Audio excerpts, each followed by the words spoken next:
acknowledged, delivered by a man who had spent months preparing for exactly this conversation.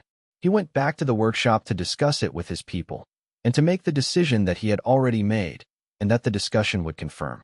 Chapter 98. The 72 Hours No, Tang Wuing said. Explain your reasoning, Wei Yin said.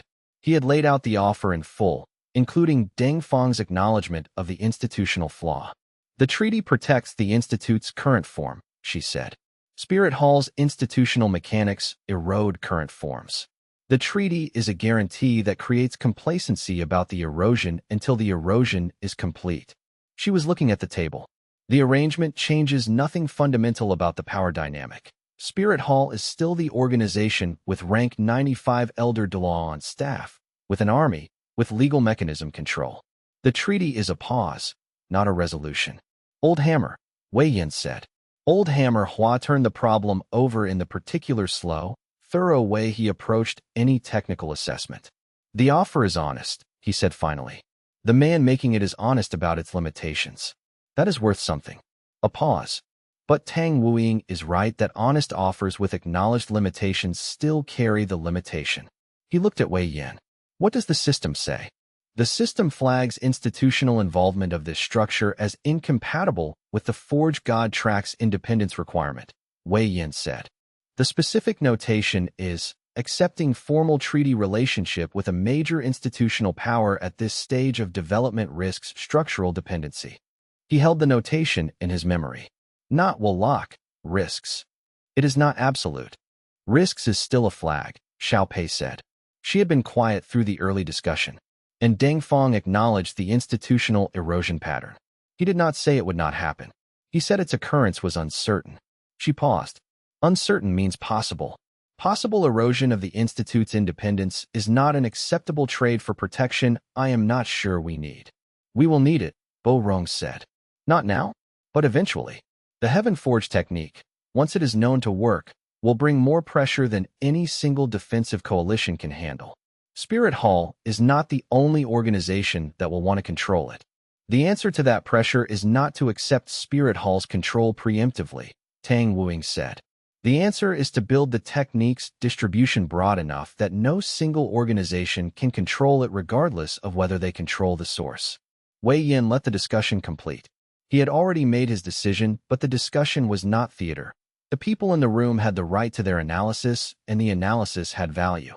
He was listening for what he might have missed, not confirming what he already knew. He had not missed anything. He spent the 72 hours Deng Fang had granted integrating the Heaven Forge instruction set more deeply into his operational understanding. He also crafted the counteroffer, a public research partnership, transparent to all parties including the Heaven Do Royal Court and the Academic Council, with the technique's fruits shared with any organization that committed to open access terms. The counteroffer removed Spirit Hall's preferential position and Spirit Hall's exclusive oversight. He sent it at the 70-hour mark. Deng Fang's reply arrived in 2 hours, a single character. No, Wei Yin had expected this. The counteroffer was not designed to be accepted.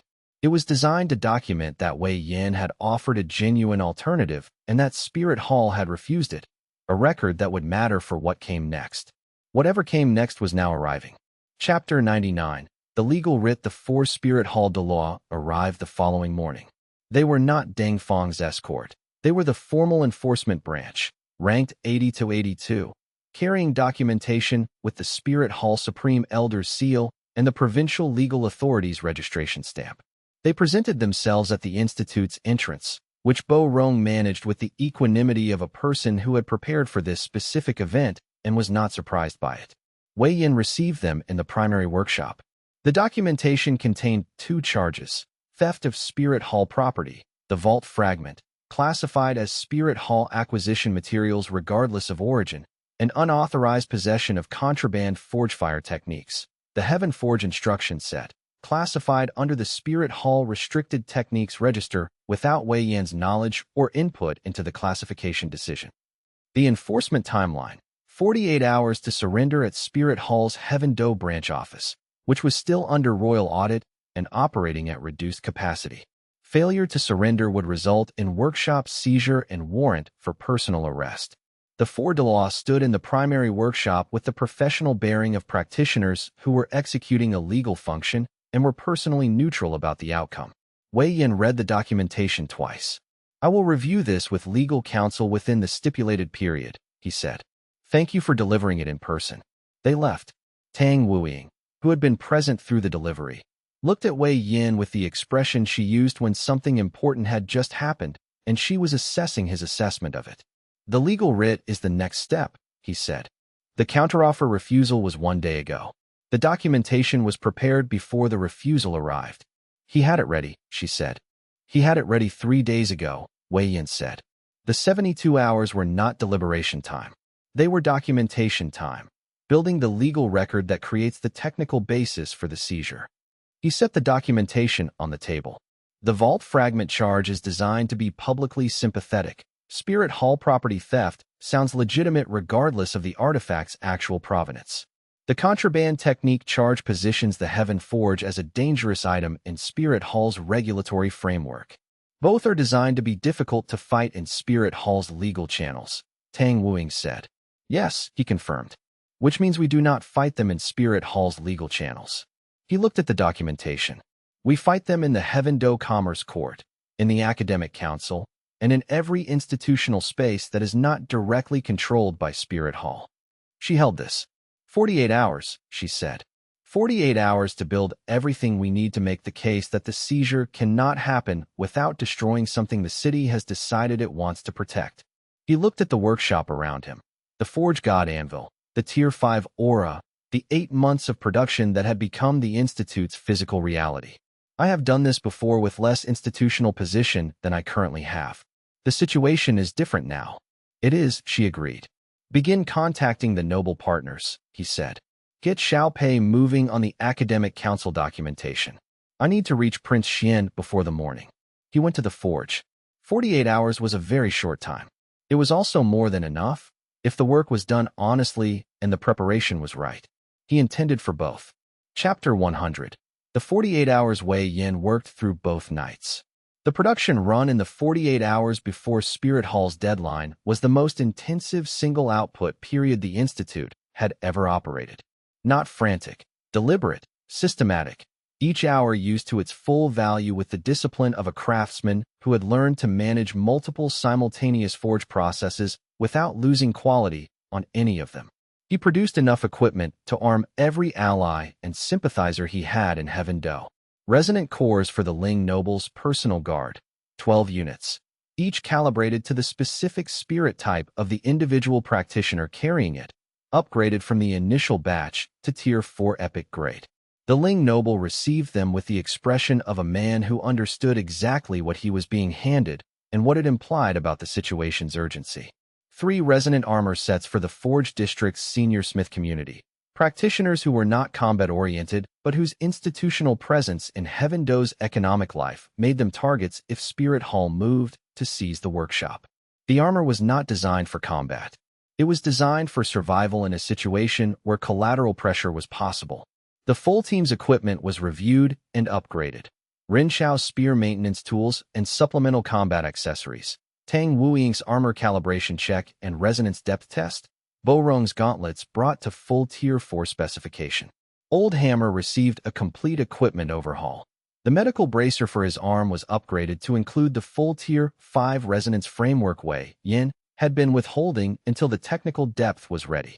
Xiaopei received a communication tool, a small signal device that could transmit the Forge Firebrand's recognition frequency across 3 city blocks, allowing genuine equipment identification at commercial transaction points without requiring direct Forge Sense contact. The distribution went through the Pei Trading House network at speed. By the second morning, the equipment was in the hands of the people it had been built for, and every piece carried the Forge Firebrand that made provenance unambiguous. Prince Xian's communication arrived at hour 36. A back-channel message noting that the legal writ's procedural documentation contained a filing error that allowed a formal objection to extend the enforcement timeline by 7 days. The message included the specific procedural citation. Wei Yin filed the objection at hour 37. The 7-day extension was not a solution. It was preparation time, the space between the legal writ and the actual enforcement action, during which the case for why the enforcement could not happen without institutional cost had to be built and placed in every relevant forum. He had 7 more days. He had never built so much in so little time, and the cost of what he was building was not yet clear, but the alternative was to let the thing he had built over 8 months of honest work be taken by an organization that would use it to maintain exactly the control the Heaven-Forged technique was designed to eliminate. The cost, whatever it was not that. He went back to the forge, and the forge fire ran warm and certain, and the city outside was 20 days into a crisis that was not finished, but the 48 hours had been used, and the 7 days ahead would be used the same way. Whatever Spirit Hall brought, it would find the Institute exactly where it had always been, producing honest work, standing on the ground of that work, and refusing to be moved from it. Chapter 101. The armory forged the 48 hours that Wei Yin had purchased with his legal objections stretched before him like a chasm that had to be crossed by running faster than time itself. These were not hours designed for negotiation or rest. They were hours dedicated entirely to crafting at a level that separated ordinary blacksmiths from those who had transcended the normal limits of the profession into something approaching divine art. His heart had been racing since the Commerce Court delivered the extension notice, not from fear, but from the crystalline clarity of purpose that came when a deadline was absolute and non-negotiable, when everything he had built hung balanced on the edge of a precipice. Wei Yin understood from the moment the extension was granted that these 2 days would define everything that followed. He had been calculating the workload for months in his private notebooks, understanding in theoretical terms what it would require to arm Heaven Do against Spirit Hall's organized pressure, but now faced with the actual deadline, the abstract became visceral and undeniable. The Institute's forges had to run continuously without pause, day and night, without mercy or slowness, without the luxury of a single moment of rest. He would need to produce more equipment in 48 hours than he had created in any previous month combined. It was a mathematical impossibility made possible only through his connection to the Forge God system and through the network of support that he had painstakingly built over the past months. The transformation began immediately. He dispatched messages through the Pay Trading House network using coded merchants who understood the urgency, notifying key allies that the critical window had opened. The response was swift. Within an hour, his senior blacksmiths arrived at the Institute, their faces grim with understanding that something fundamental had shifted in the conflict between the young blacksmith and the Continental organization. Within 2 hours, additional support staff had been organized to handle logistics, material preparation, and the countless small tasks that would otherwise consume time Wei Yin could not afford to waste on anything other than the actual work of crafting. Master Wei, Bo Rong said, arriving at hour 3 with his sleeves already rolled up to the elbow, his movements efficient and purposeful. The young master was only rank 43, his cultivation still developing compared to the Douluo and higher ranks that had begun arriving to train at the Institute. But his technical knowledge of forge maintenance had grown exceptional over the past months of working at his side. He moved with purpose, already calculating the logistics of what would be required in terms of materials, heat management, and support systems. We've arranged rotating shifts through the entire night and the following day. We can maintain the backup forges without your attention, handle all secondary materials preparation, manage the cooling systems and water channels without drawing on your focus. Your job is to focus exclusively on the client-specific work, the pieces that only you can craft with your level of skill. Wei Yin nodded, genuinely appreciating the logical organization that removed every possible distraction from his work of creation. But even as he accepted Bo Rong's organizational framework, his mind was already fragmenting into multiple analytical channels, each one calculating different production pathways, different material requirements, different timing sequences that would allow him to maximize output without compromising quality. The Forge God Systems planning tools were invaluable here, mapping out optimal sequences that would have taken a normal blacksmith weeks to calculate. He could see the work laid out before him like a map, stretching across the finite hours he had available. 72 hours of Ling Noble cores, 54 hours of armor sets, then the secondary projects that would support the institutional alliance he was building piece by piece. The Ling Noble's order comes first, Wei Yin said, his voice carrying the measured certainty of someone who had already calculated every variable down to the minute. 12 resonant cores, each individually calibrated to the specific spirit signature of the guard who will use it. Each core needs to match not just the general rank, but the personal combat style, the cultivation method they've developed over years of training, the unique frequency of their soul essence. Then the Forge District Armor sets, 3 complete sets of professional protection for the senior smiths. After that, anything else that can increase Heaven Do's defensive capabilities and demonstrate that honest work is possible, that Spirit Hall doesn't hold a monopoly on quality. The calculation he was already making was staggering in its complexity. Each resonant core would require approximately 6 hours of dedicated work, which meant 72 hours total for the Ling Noble's order alone. The armor sets would each require 18 hours minimum, totaling 54 hours. That was 126 hours of his personal work in a 48-hour window, which was mathematically impossible unless he was willing to work in states of consciousness that transcended normal human capability. But the Forge God system did transcend normal human capability. That was the entire point of having a system. That was what separated him from ordinary blacksmiths. Bo Rong nodded and moved immediately to organize the other blacksmiths, his voice carrying the confidence of someone who understood exactly what needed to be done in what order. Within minutes, the Institute hummed with coordinated activity, water channels being checked and reprimed, backup forges being brought to proper temperature, material stations organized with raw metals segregated by type and purity and quality level. The air itself seemed to vibrate with purpose. This was not a normal workshop anymore. This was a production facility geared for maximum output, every person assigned to a specific role, every action optimized for efficiency. The Institute's primary forges ran continuously throughout the first day and night, their fires maintained at perfect temperature by the senior blacksmiths rotating through shifts with military precision, their flames never dying, but never burning too hot either. Wei Yin moved between stations like water finding its course through a landscape, his hands steady even as exhaustion pulled at the edges of his consciousness, attempting to drag him down into sleep that he could not afford. His focus remained absolute and unyielding in ways that transcended normal human capability, fueled by forge fire and the knowledge that every piece he did not complete increased the danger to people he had come to care about. The forge fire responded to his will, as though it were an extension of his own spirit, as though he and the metal and the flame were all part of a single unified consciousness operating toward a singular goal. When he needed heat, it came instantaneously, flames leaping to precisely the temperature required, as though the fire understood his intentions before he consciously directed them. When he required cooling, the temperature dropped, the metal accepting his will as though it preferred to obey his commands rather than follow physical law.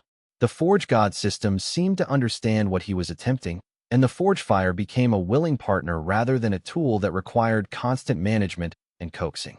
It was like the fire was alive, anticipating his needs, supporting his vision rather than resisting it. Before he began actual production, Wei Yin had mapped out the entire work sequence with mathematical precision during the previous crisis period, understanding exactly what needed to be created and in what order, what priority each piece held, how the timeline would compress if equipment was produced in the optimal sequence. The work would follow a specific progression designed to maximize efficiency while maintaining the quality standards that define the Institute's reputation and its mark in Heaven Do. Each piece had to be absolutely honest work. No shortcuts, no compromises, no rushed crafting that would later fail when someone's life depended on it. Each piece had to carry the Forge Fire brand that marked it as authentic and created in the Institute's workshop. Each piece had to be something that a practitioner could rely upon in combat or crisis, something that would not fail when failure meant death. The first batch to emerge were the resonant cores for the Ling Noble's personal guard. 12 units, each one calibrated to individual specifications rather than generic parameters that Spirit Hall would mass-produce. Wei Yin had spent time understanding the specific needs of each guard through careful forge sense application and direct questioning, learning not just their cultivation ranks, but their personal styles, their strengths, their weaknesses, the unique ways their bodies and spirits work together. "Tell me about your fighting style," Wei Yin had asked the Ling Noble's head guard, a woman with water spirit affinity and a defensive cultivation focus. He sat across from her in the Institute's front chamber, his notebook open, his attention absolute. Don't tell me your rank or your spirit type. Tell me how you fight. Tell me what you're afraid of. Tell me what makes you effective. The guard had hesitated, clearly uncomfortable sharing this kind of information, but she understood that the quality of her equipment depended on this conversation. I'm afraid of overextension, she said finally, her voice steady but quiet. When I push too hard, I burn through my reserves too quickly. My water affinity helps me recover, but if the fight is long enough, that recovery rate isn't fast enough to maintain aggressive defense. And I get tired of holding static positions. My body wants to move, wants to flow rather than stand still.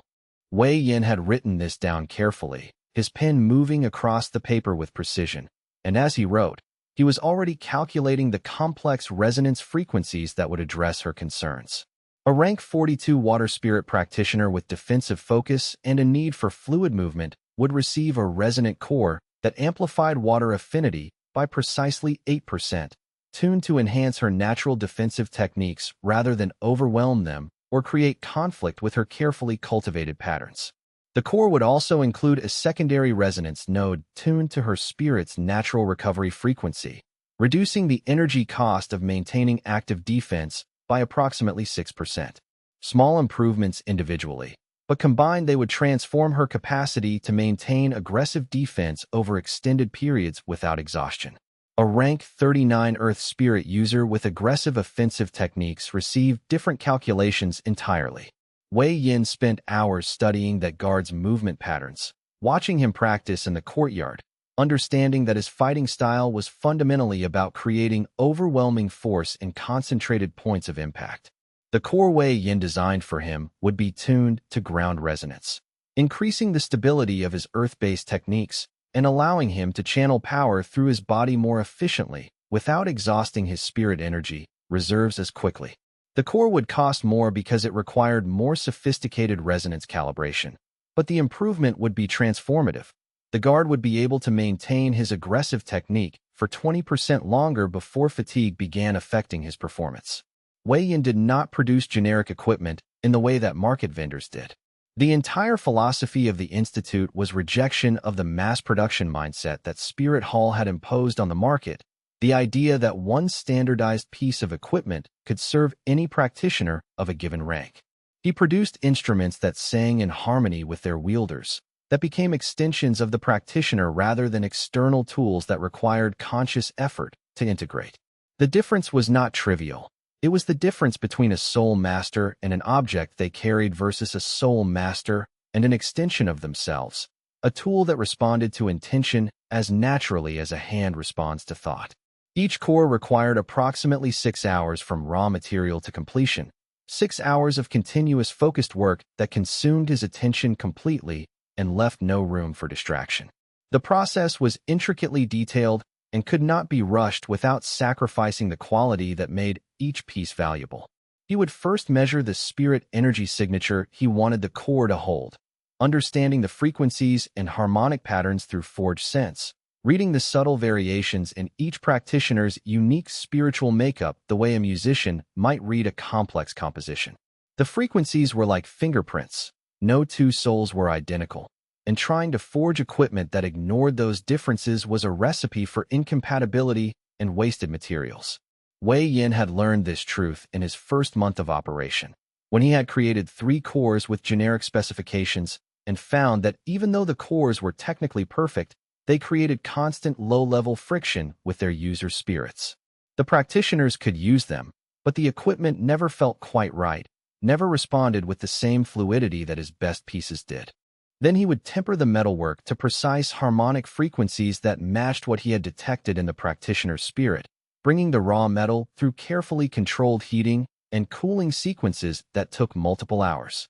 This tempering process alone required hours of careful control and absolute attention, moment after moment of perfect focus. Too hot, and the metal would lose its capacity to hold resonance, would become structurally unable to maintain the delicate frequencies that made the equipment functional. Too cold, and it would never accept the spiritual imprint, would reject the binding process that came next. The window for correct tempering was narrow and specific, requiring absolute concentration and the kind of intuitive understanding that could not be taught to anyone lacking natural talent. Once the tempering was correct to his specifications, he would bind the metalwork and spirit signature together using the Forge God system's resonance framework, watching as the forge fire bridged the gap between physical metal and spiritual essence, making the two parts into a unified whole. The process required absolute concentration and left no room for error or distraction. One mistake in the binding phase and the core would be ruined, useless, a waste of 6 hours of preparation and material. By the end of the first 16 hours, for cores lay on cooling racks, their surfaces etched with the subtle silver-white forge fire brand that marked their creation and guaranteed their origin.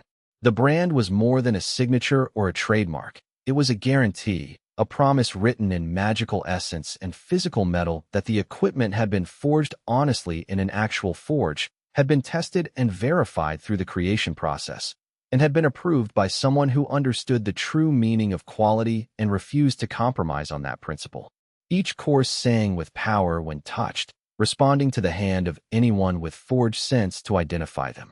The Ling noble received the first 4 cores personally, arriving at the institute with a small security detail and visible understanding written across his face like something carved into stone. Wei Yin handed them over with formal explanations of each core's specific calibration, its intended user, its operational parameters and limitations. He walked the noble through the frequencies, explaining which core matched which guard, why the calibrations had been chosen, what benefits each practitioner would receive from their specifically tuned equipment. "These are extraordinary," the Ling noble said, his fingers tracing the forge fire brand on the first core with reverence, his merchant's mind calculating the market value, the advantage they represented. He moved through each core slowly, methodically, understanding that he was examining something that represented weeks of planning condensed into the craftsmanship of a few hours. "I've never seen resonance work this precise. The frequency matching is perfect, isn't it?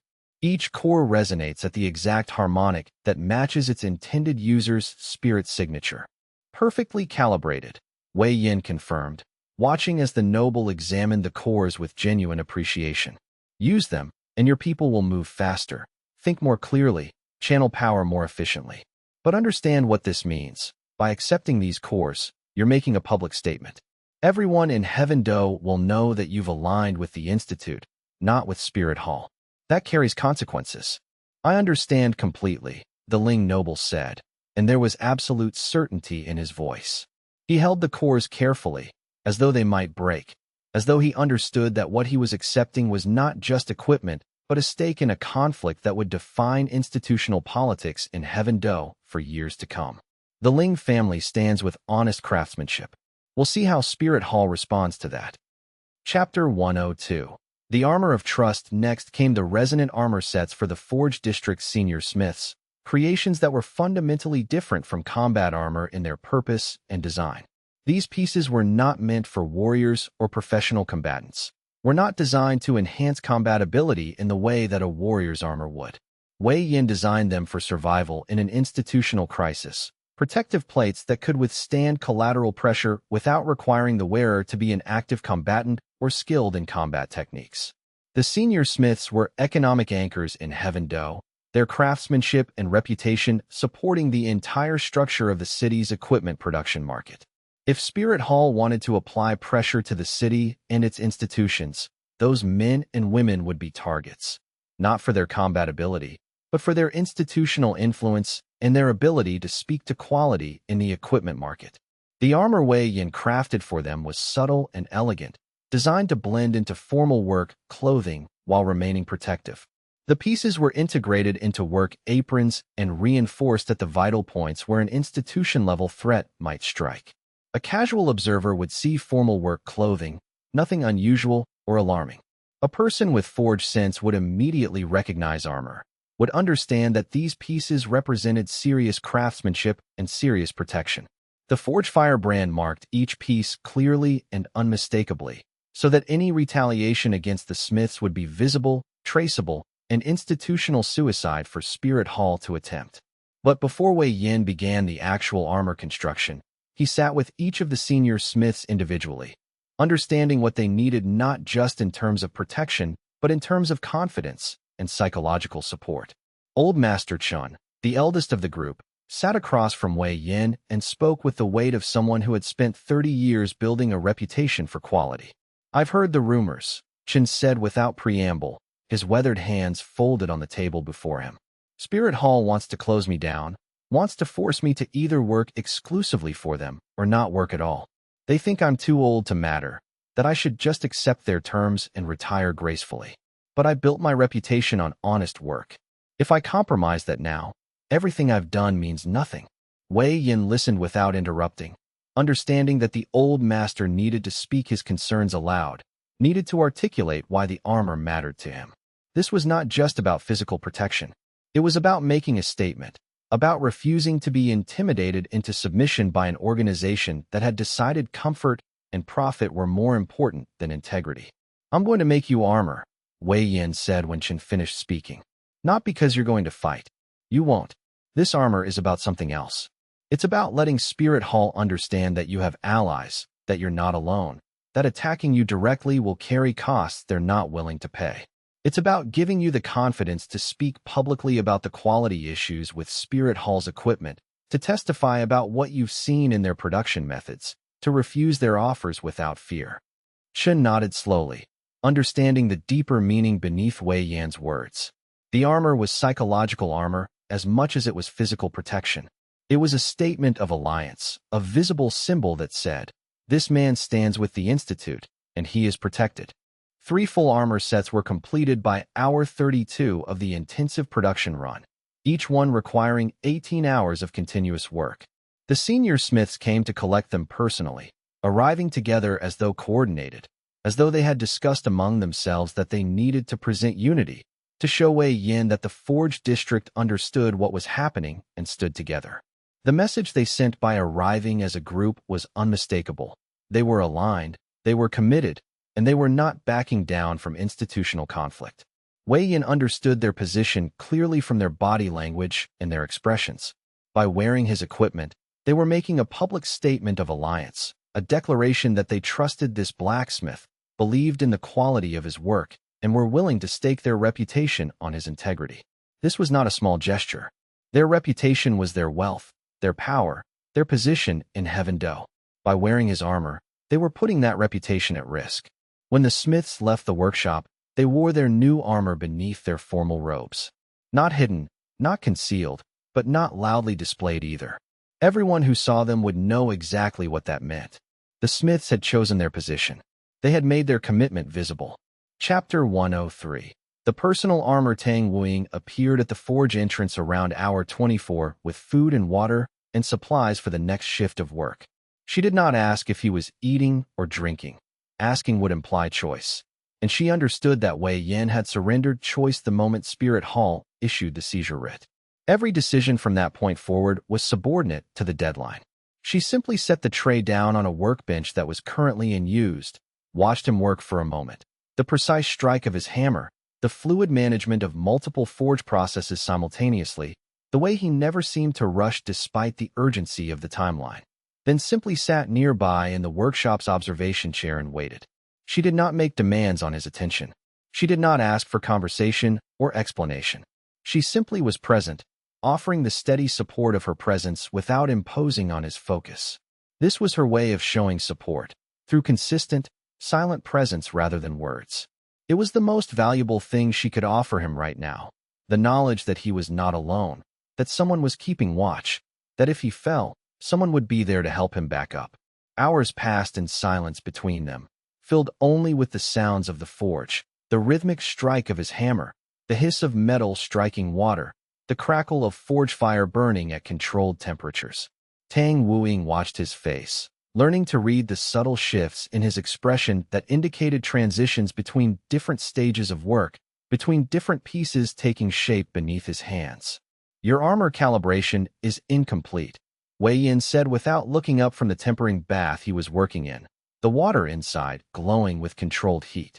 His voice carried no accusation, only statement of objective fact.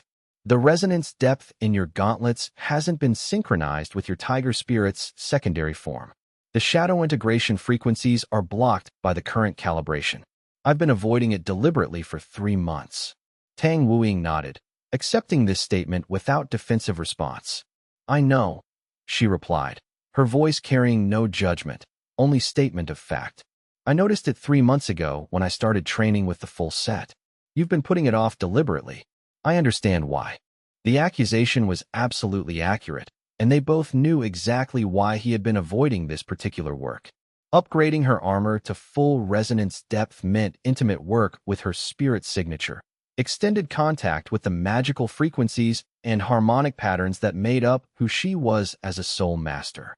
It meant understanding her at a level that went beyond professional craftsmanship into something far more personal and vulnerable. It meant seeing the depths of her ambitions, her fears, her protective instincts, the part of her that was both warrior and something softer, something that only showed itself to people she truly trusted. The work itself was not inappropriate. It was necessary. It was essential.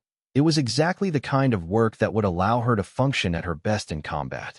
But it crossed a threshold into something that required a conversation neither of them had been quite ready to have. A conversation about trust and vulnerability and what it meant to allow someone else access to the deepest levels of your spiritual self. I'll do it, he said, meeting her eyes directly for the first time in hours. Before the deadline, your armor will be complete. Full resonance depth, all secondary forms integrated, everything synchronized. I'm ready to do this work now. I understand what it means, and I'm willing to cross that threshold with you. She nodded, accepting this commitment, and then she asked the question that had been waiting beneath the surface of their working relationship. My team wants to know if you can produce anything that would give them an edge if Spirit Hall escalates to direct combat. They're asking what's possible in this timeline. Wei Yin did not hesitate, his mind already working through the calculations. Resonant cores, he said. 5 units, each tuned to a different rank and spirit type within your team. I can have them done in the next 16 hours if I focus exclusively on them. Each one will be calibrated to the individual's specific cultivation level and spiritual signature. After that, if they survive this crisis, they'll understand how to develop their own cultivation abilities without a system to guide them. They'll have tools, and they'll have earned their own strength through using those tools. That's better than being completely dependent on my equipment, better than thinking they can't grow without external enhancement. The logic was clear and brutal, and Tang Wuing appreciated him for stating it so directly. This was someone who understood that resources were limited, that choices had to be made based on realistic assessment of capability rather than comfort or sentiment. And if they don't survive? Tang Wuing asked, and there was no softness in her voice, no attempt to ease the reality or shy away from harsh possibilities. She was asking a practical question that required a practical answer. The kind of question that separated people who understood logistics from people who dealt in comfortable illusions. Wei Yin looked at her directly, meeting the gravity in her eyes with equal gravity in his own. Then the equipment will go to others who need it more. I won't apologize for that choice. There are always people who need help more than they needed it. I won't waste good equipment on people who won't be around to benefit from it, when someone else might survive to use what I create and advance further because of it. That's not cruelty. That's efficiency.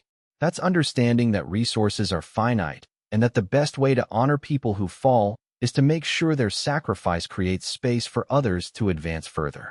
She accepted this too, and there was something in her expression that suggested she respected him more for being willing to state brutal honesty rather than offering false reassurances or pretty words designed to comfort without informing.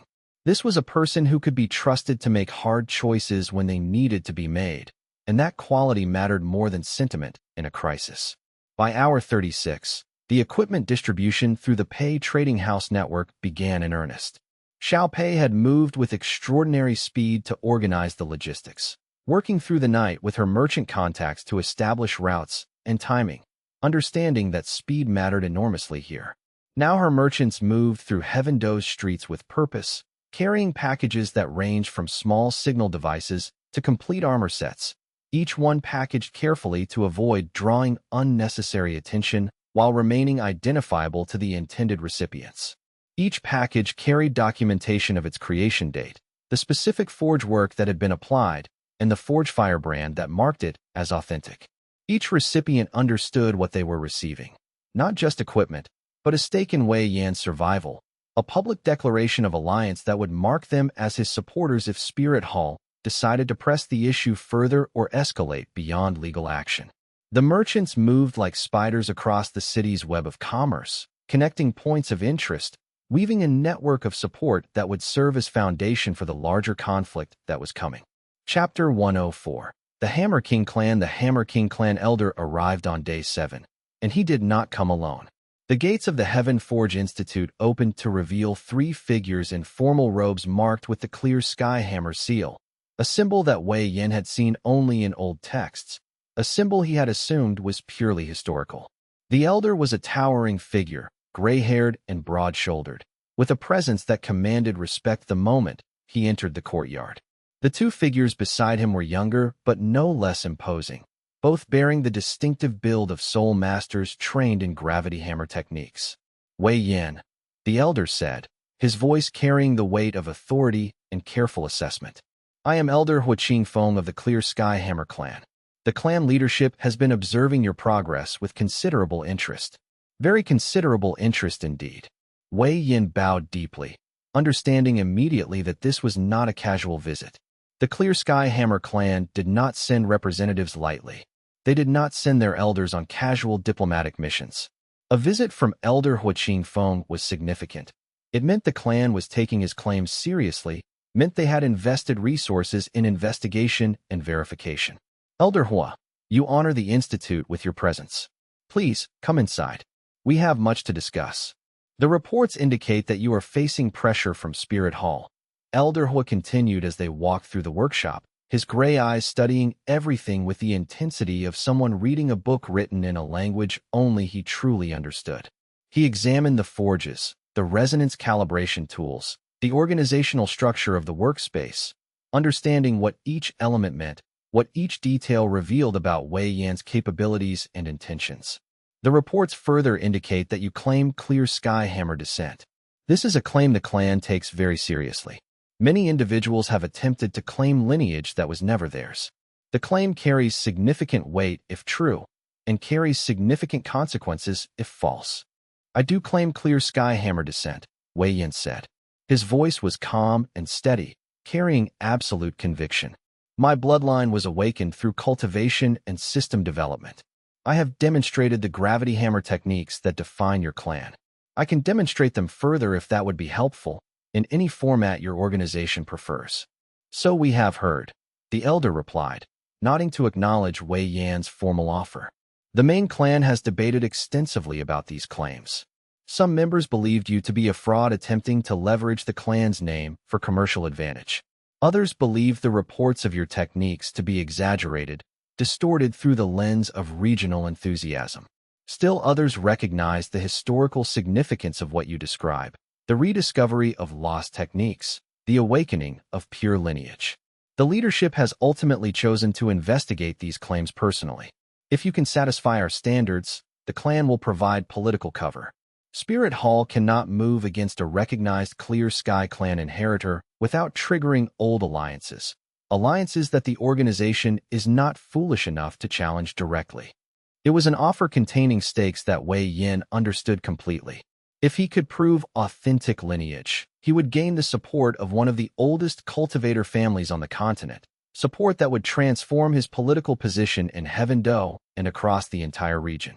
But if he could not prove his connection, he would have shown his hand and revealed nothing of actual value beyond his personal ability and determination. The calculation was clear. He could either pass this test and gain the support of an ancient and powerful institution, or he could fail and watch his institutions collapse without the protection that true lineage would provide. I'm ready to be tested, Wei Yan said, and there was absolute certainty in his voice. I'll demonstrate whatever you require.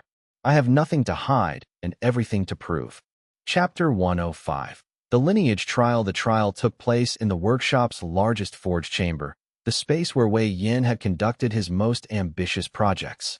The floor was marked with rune patterns that channeled and measured spirit energy, devices that the clan had brought with them to ensure that the test would be objective and verifiable.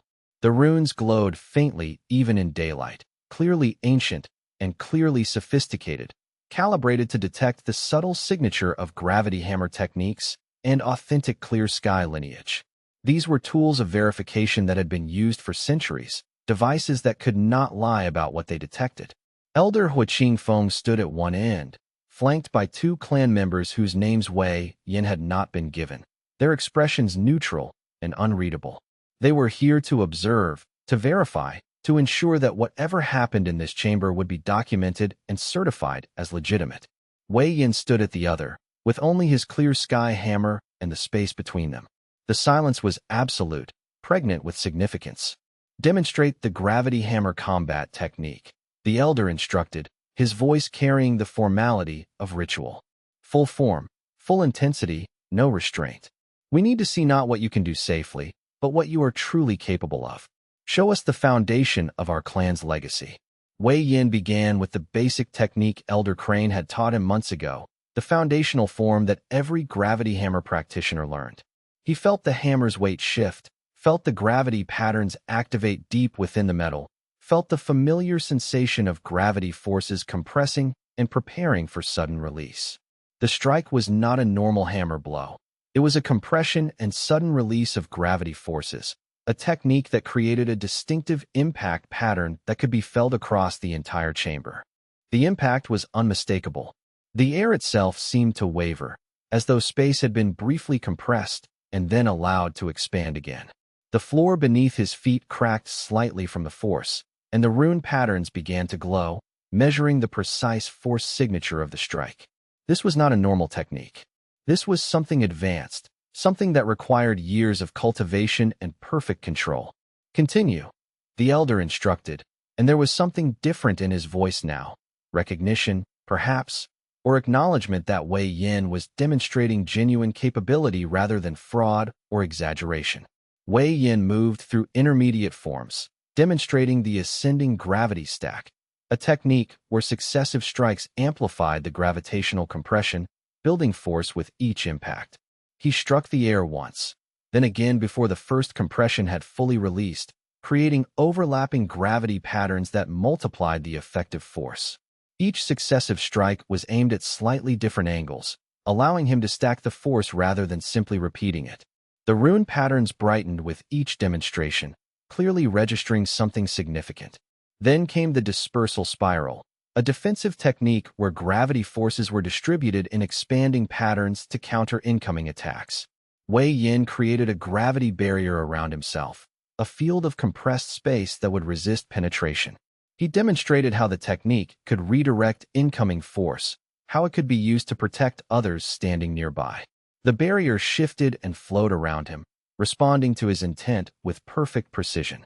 And then he showed the three advanced forms that no current Clear Sky clan member knew, the techniques that had existed only in fragmented historical records, techniques that the clan had lost centuries ago in internal conflict and institutional change.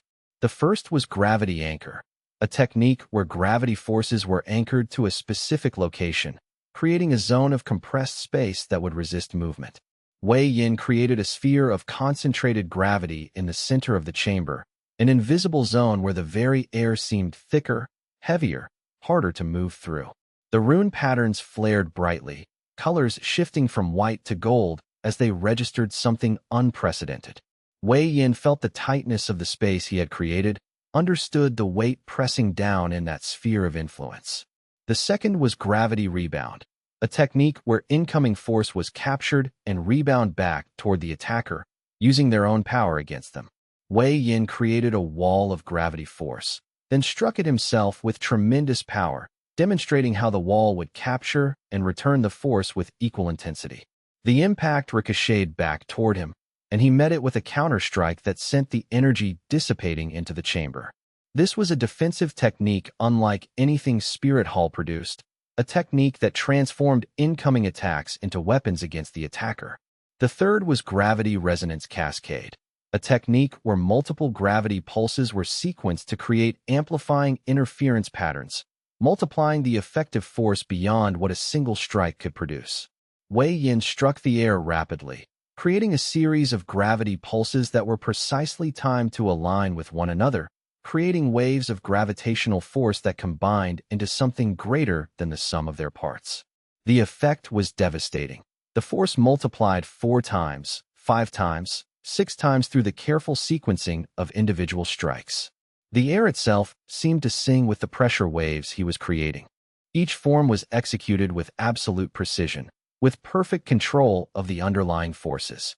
Wei Yin moved with the fluidity of a master practitioner, someone who had internalized these techniques so completely that they had become as natural as breathing. When he was finished demonstrating the cascade technique, the entire chamber seemed to vibrate with residual force. The rune patterns glowed so brightly they cast shadows across the entire space. When Wei Yin finished, he was breathing heavily, but his control remained absolute. The forge chamber was silent. The rune patterns on the floor were glowing so brightly that they cast sharp shadows against the workshop walls, colors shifting from white to gold to blue as they registered different aspects of what Wei Yin had demonstrated. Elder Hua Qingfeng stepped forward slowly, approaching Wei Yin with the measured pace of someone moving toward a significant decision. The other 2 clan members exchanged glances that suggested profound significance, as though something important had been confirmed or revealed in a way that could not be disputed. Those 3 advanced forms, the elder said quietly, his voice carrying weight that suggested his next words would matter tremendously. Where did you learn them? Those are not techniques that exist in any current curriculum. Those are not techniques that are taught to anyone outside the highest levels of the clan. The gravity anchor, the rebound, the cascade. These are foundation stones of what our ancestors developed centuries ago. These are techniques that we have been trying to reconstruct from fragmentary records since the clan schism, and in 300 years we have not fully succeeded. They are derived from system techniques, Wei Yin replied. He did not attempt to hide the truth or soften the answer, understanding that Elder Hua valued honesty and directness above all else. I have access to a Forge God system that provides technical knowledge alongside combat enhancement. I adapted the system's techniques to the Gravity Hammer platform by understanding the underlying principles of how gravity manipulation actually works, by studying historical references that suggested what the technique should accomplish, and by experimentation and refinement over months of dedicated work. The elder was silent for a long moment, and silence so complete that Wei Yin could hear his own breathing and the distant sound of cooling metal in the workshop's other chambers. The weight of the moment pressed down on both of them. The elder was making a decision that would reshape Wei Yan's future, that would define what came next in this conflict with Spirit Hall. Then Elder Hua took the clear sky hammer from Wei Yan's hands. He held it carefully, feeling its weight, reading its spirit signature through physical contact and force sense, understanding things about the weapon that Wei Yin was only beginning to comprehend. The elder's eyes closed as he concentrated, his connection to the hammer running deep, ancient, spanning back through the clan's history. He could feel the gravity patterns encoded in the metal, could sense the lineage signature that marked this weapon as authentically clear sky. When he returned it, his expression had changed. It was no longer neutral assessment, but something deeper, something that suggested recognition and understanding. 300 years ago, the elder said, his voice carrying the weight of historical knowledge that only someone with lifelong access to the clan's archives could possess.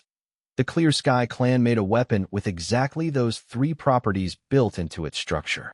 The weapon was created during a period of intense conflict, forged by the master craftspeople of our organization.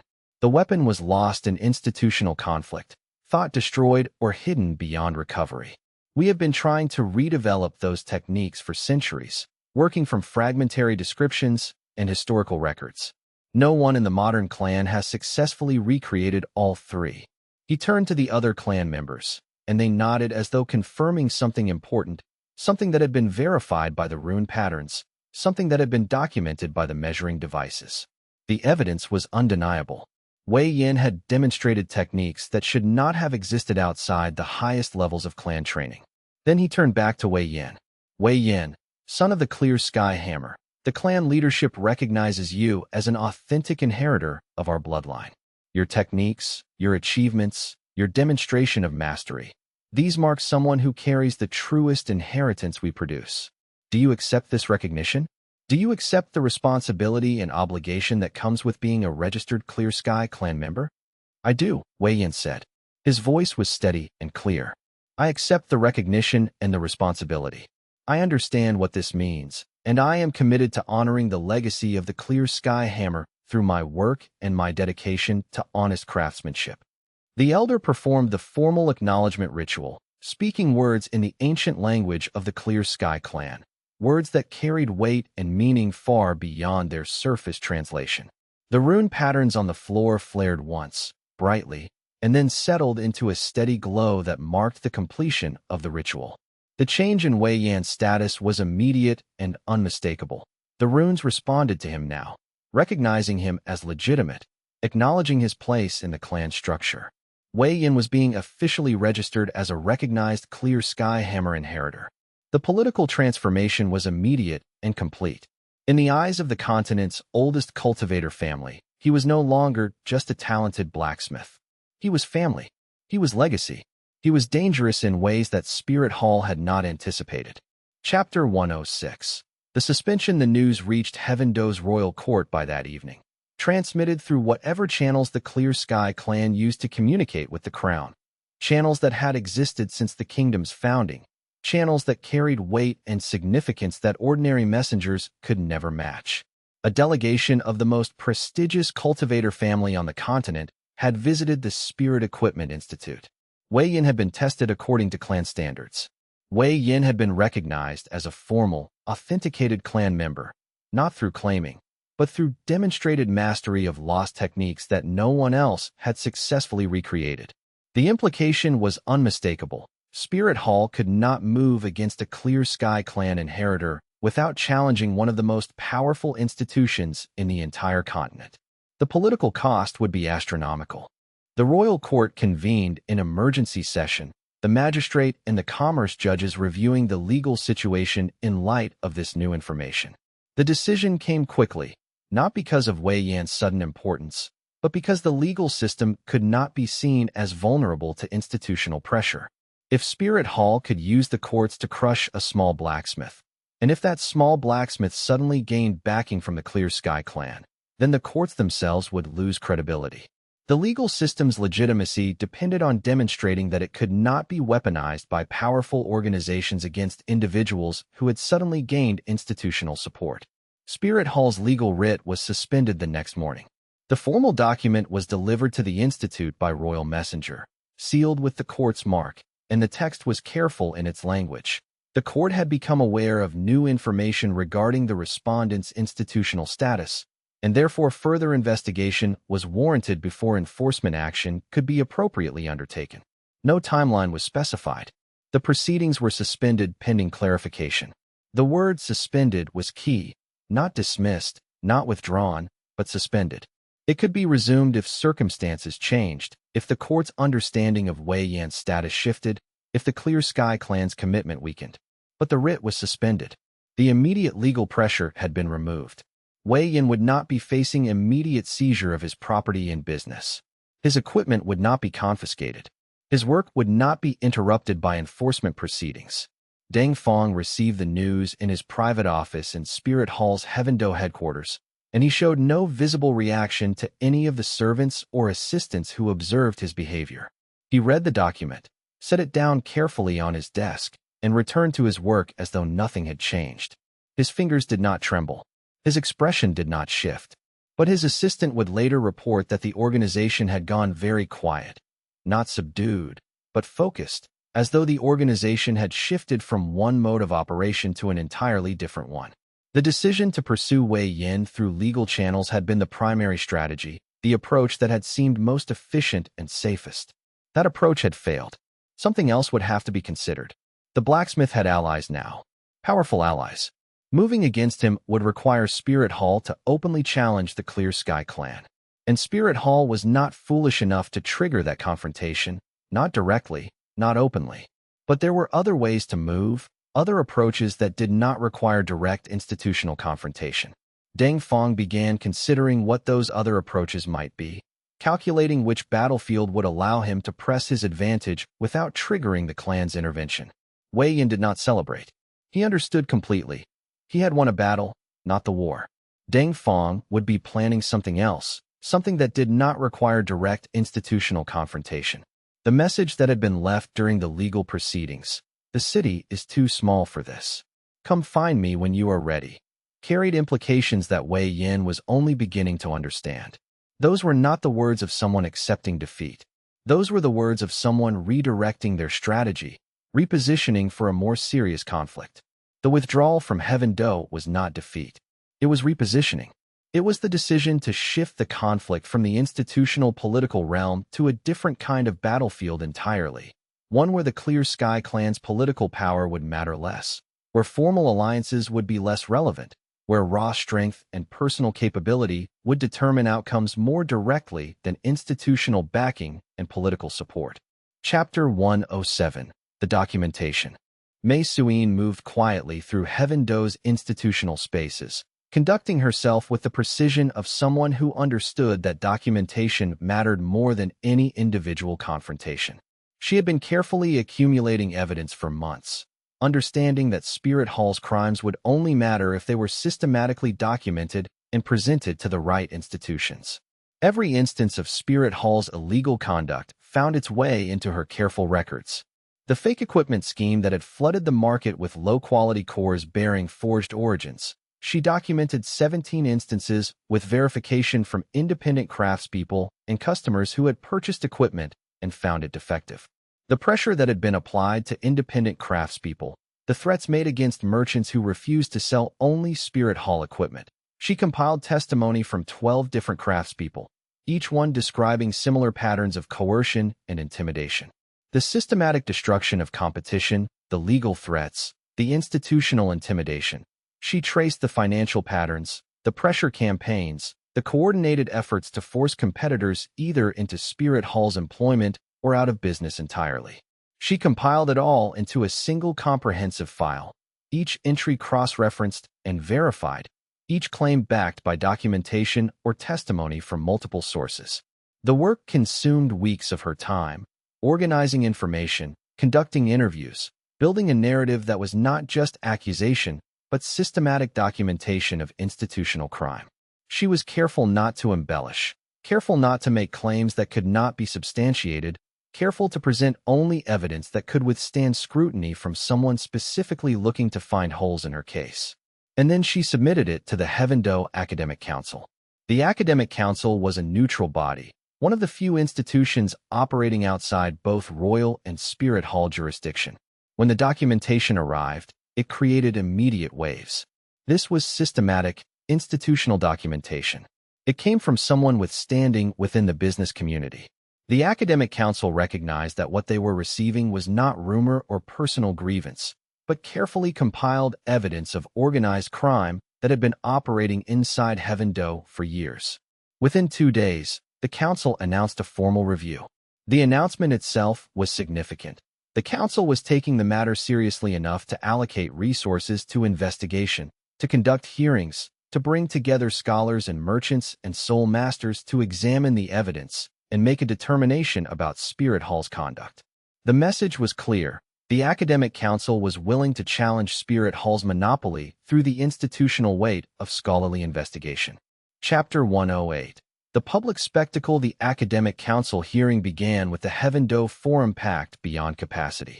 The venue had been specifically chosen because it was large enough to accommodate the public interest. Scholars, merchants, soul masters, and ordinary citizens crowded in, filling every seat and standing against every wall.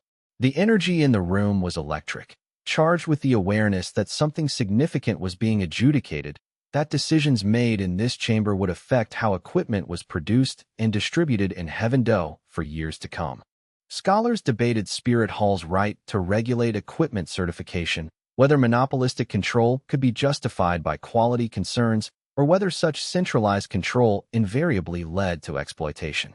An economics professor from the university stood and presented evidence that Spirit Hall's prices had increased 17% in the past 2 years, while quality had remained static.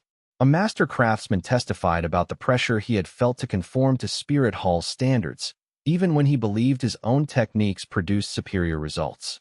His voice carried the weight of decades of experience, and everyone in the chamber could hear the anger beneath his measured testimony. Merchants argued passionately about monopoly controls and whether competition was being systematically suppressed, citing specific instances where independent craftspeople had been threatened. Xiao Pei testified about the trading house's attempts to work with Spirit Hall's representatives, attempts that had been met with demands that she discontinue all relationships with independent craftspeople or cease all trading relationships with Spirit Hall itself. She had chosen to continue supporting independent craftspeople, and the consequences had been immediate. Spirit Hall had revoked her trading license, had threatened her business connections, had attempted to isolate her from the broader merchant community. Soul Masters discussed the benefits of growing equipment access versus the need for standardized quality, some defending Spirit Hall's position while others raised their own grievances about price and availability. A rank 48 Soul Master testified that spirit equipment prices had become so high that many talented cultivators could not afford to equip themselves properly, that they were forced to either work within Spirit Hall's employment structure or attempt to find equipment through black market channels. The inequality was being reinforced, he suggested, by Spirit Hall's monopolistic control of equipment production and distribution. Deng Feng sat through it all with no visible reaction, his expression neutral and controlled.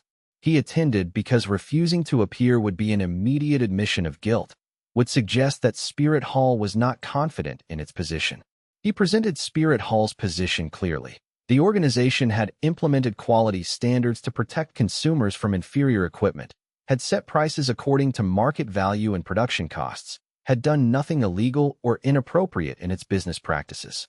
He calculated carefully that the Academic Council could not actually harm Spirit Hall directly, could not enforce anything against the organization, could not challenge its legal structure through an academic hearing. What he did not account for was the cumulative effect of public exposure. What he did not understand was that documentation presented publicly to scholars and merchants and soul masters had a power that went beyond institutional politics. It created a narrative. It shifted how people thought about Spirit Hall. It created doubt. Consumers began questioning whether Spirit Hall's equipment was actually superior or whether it was simply more expensive and more aggressively marketed. Independent craftspeople began discussing the possibility of forming cooperative structures that could provide competitive alternatives to Spirit Hall's monopoly. Chapter 109. The testimony Wei Yin appeared on the 7th day of proceedings, carrying 3 resonant cores. The halls went quiet when he walked in. He was a young man, barely into his 20s, carrying weapons that had become famous, the resonant cores that had defeated Spirit Hall's market monopoly. The 3 cores he held were Tier 4 epic grade, the most sophisticated anyone in the room had seen. They glowed faintly even in daylight, bearing the distinctive silver-white Forgefire brand that marked them as authentic. The evidence of their quality was visible even to people who did not possess Forge sense. They radiated power, they sang with capability, they were clearly something special.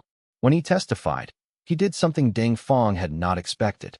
"I am here to answer questions," Wei Yin said, his voice carrying the quiet confidence of someone who understood his own craft and stood on solid ground.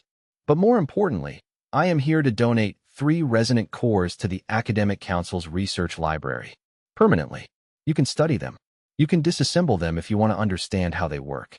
You can use them as the foundation for developing your own techniques. I'm not trying to create a monopoly on quality. I'm trying to advance the entire field." The gesture was unmistakably strategic. He was publicly offering his most sophisticated creations. He was demonstrating that his techniques were designed for broad advancement, that he was not attempting to hoard knowledge or maintain market monopoly. The cores themselves were worth a fortune. A single Tier 4 epic grade resonant core might cost 5,000 gold coins in the open market. He was donating 3 of them to a public institution. "These cores represent the pinnacle of resonance technology as I currently understand it," Wei Yin continued, setting the cores on the examination table where scholars and merchants could study them. "Anyone can study them, understand how they work, and develop their own techniques. My goal is not to maintain a monopoly, but to advance the field. My goal is that 20 years from now, 10,000 blacksmiths across the continent can create equipment that is better than what I produce today. That every cultivator who wants quality equipment can find it, not through Spirit Hall's expensive monopoly, but through a competitive market where dozens of talented craftspeople are all pushing to develop better technology. He paused, letting the weight of his statement sink in. Spirit Hall tells you that they maintain quality through monopolistic control. I'm telling you that quality is maintained through competition, through passionate craftspeople who refuse to compromise on standards because their reputation depends on it. I'm telling you that the best equipment will be produced when there's a market where innovation is rewarded, where excellence matters more than institutional control, where a young blacksmith can create something better and gain customers through the superiority of his work rather than through monopolistic marketing. The optics devastated Spirit Hall's case.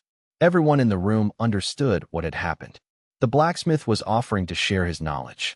Spirit Hall was arguing for monopolistic control.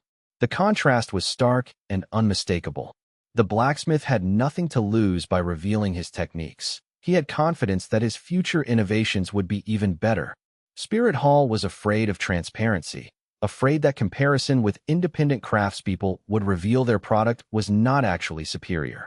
Consumers began questioning whether Spirit Hall's equipment was actually better or whether it was simply more expensive and more aggressively marketed.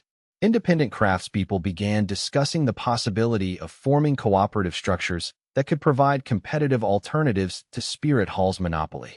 The narrative shifted visibly in the hearing chamber. Wei Yin had won the public argument through the simple strategy of being transparent and generous, while his opponent remained protective and controlling. Chapter 110.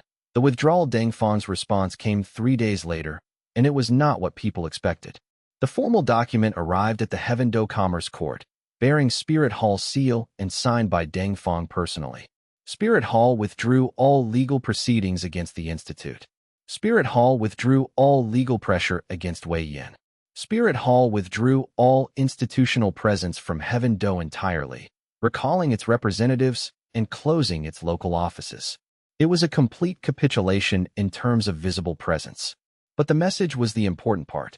It was written in Dengfang's own hand, separate from the official legal documentation. The city is too small for this. Come find me when you are ready. It was not a threat written in words. It was worse than a threat. It was a promise that the conflict would continue on terms that Dengfang chose, in a location that Dengfang selected, at a time when Dengfang decided. The withdrawal was not surrender. It was strategic retreat.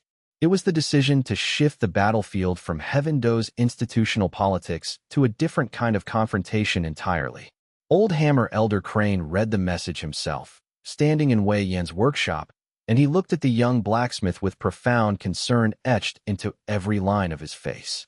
The old soul master had spent decades understanding institutional conflict, had seen organizations rise and fall through political maneuvering and institutional pressure.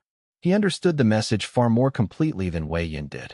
That is the most dangerous message I have ever seen, the old soul master said quietly, his voice carrying the weight of a titled Douluo who had spent decades understanding the implications of institutional conflict. It is not a threat. It is worse than a threat. It is a promise. It is one powerful practitioner saying to another, this conflict will continue, and I will decide when and where. You have won the city, but that was never the real battlefield. The real confrontation is coming, and Dengfang is going to choose the terms. Wei Yin understood. The withdrawal was not victory. It was temporary retreat. It was Dengfang acknowledging that Heavendo was no longer the appropriate battlefield, was choosing to disengage and reposition rather than escalate into open confrontation that might trigger the Clear Sky clan's intervention. He had calculated that direct institutional confrontation was no longer viable. That Wei Yin had gained allies he had not anticipated. That pursuing Heavendo further would require openly challenging the Clear Sky clan, a cost too high to justify. He's preparing something, Wei Yin said quietly, working through the implications. He's moving us to a different stage of the conflict. Something where my allies and my equipment matter less than raw personal strength. Yes, Elder Crane agreed, nodding with the certainty of someone who had analyzed institutional conflicts for his entire career. And whatever he is preparing, it will be more dangerous than anything he has attempted so far. He will choose a battlefield where your equipment cannot help you. He will choose a confrontation that will force you to rely on your own strength and skill rather than institutional backing. And that battlefield is coming, probably sooner than you expect. But for now, the city was safe. Wei Yin had won the institutional conflict. He had gained allies, had demonstrated strength, had shown that honest craftsmanship could stand against organized monopoly. He had proven that quality and integrity could triumph over institutional pressure and economic coercion. For now, that was enough. The people of Heaven Do could breathe. The Forge District could continue its work. Independent craftspeople could operate without fear of institutional retaliation. The market could develop naturally, driven by competition and innovation rather than monopolistic control.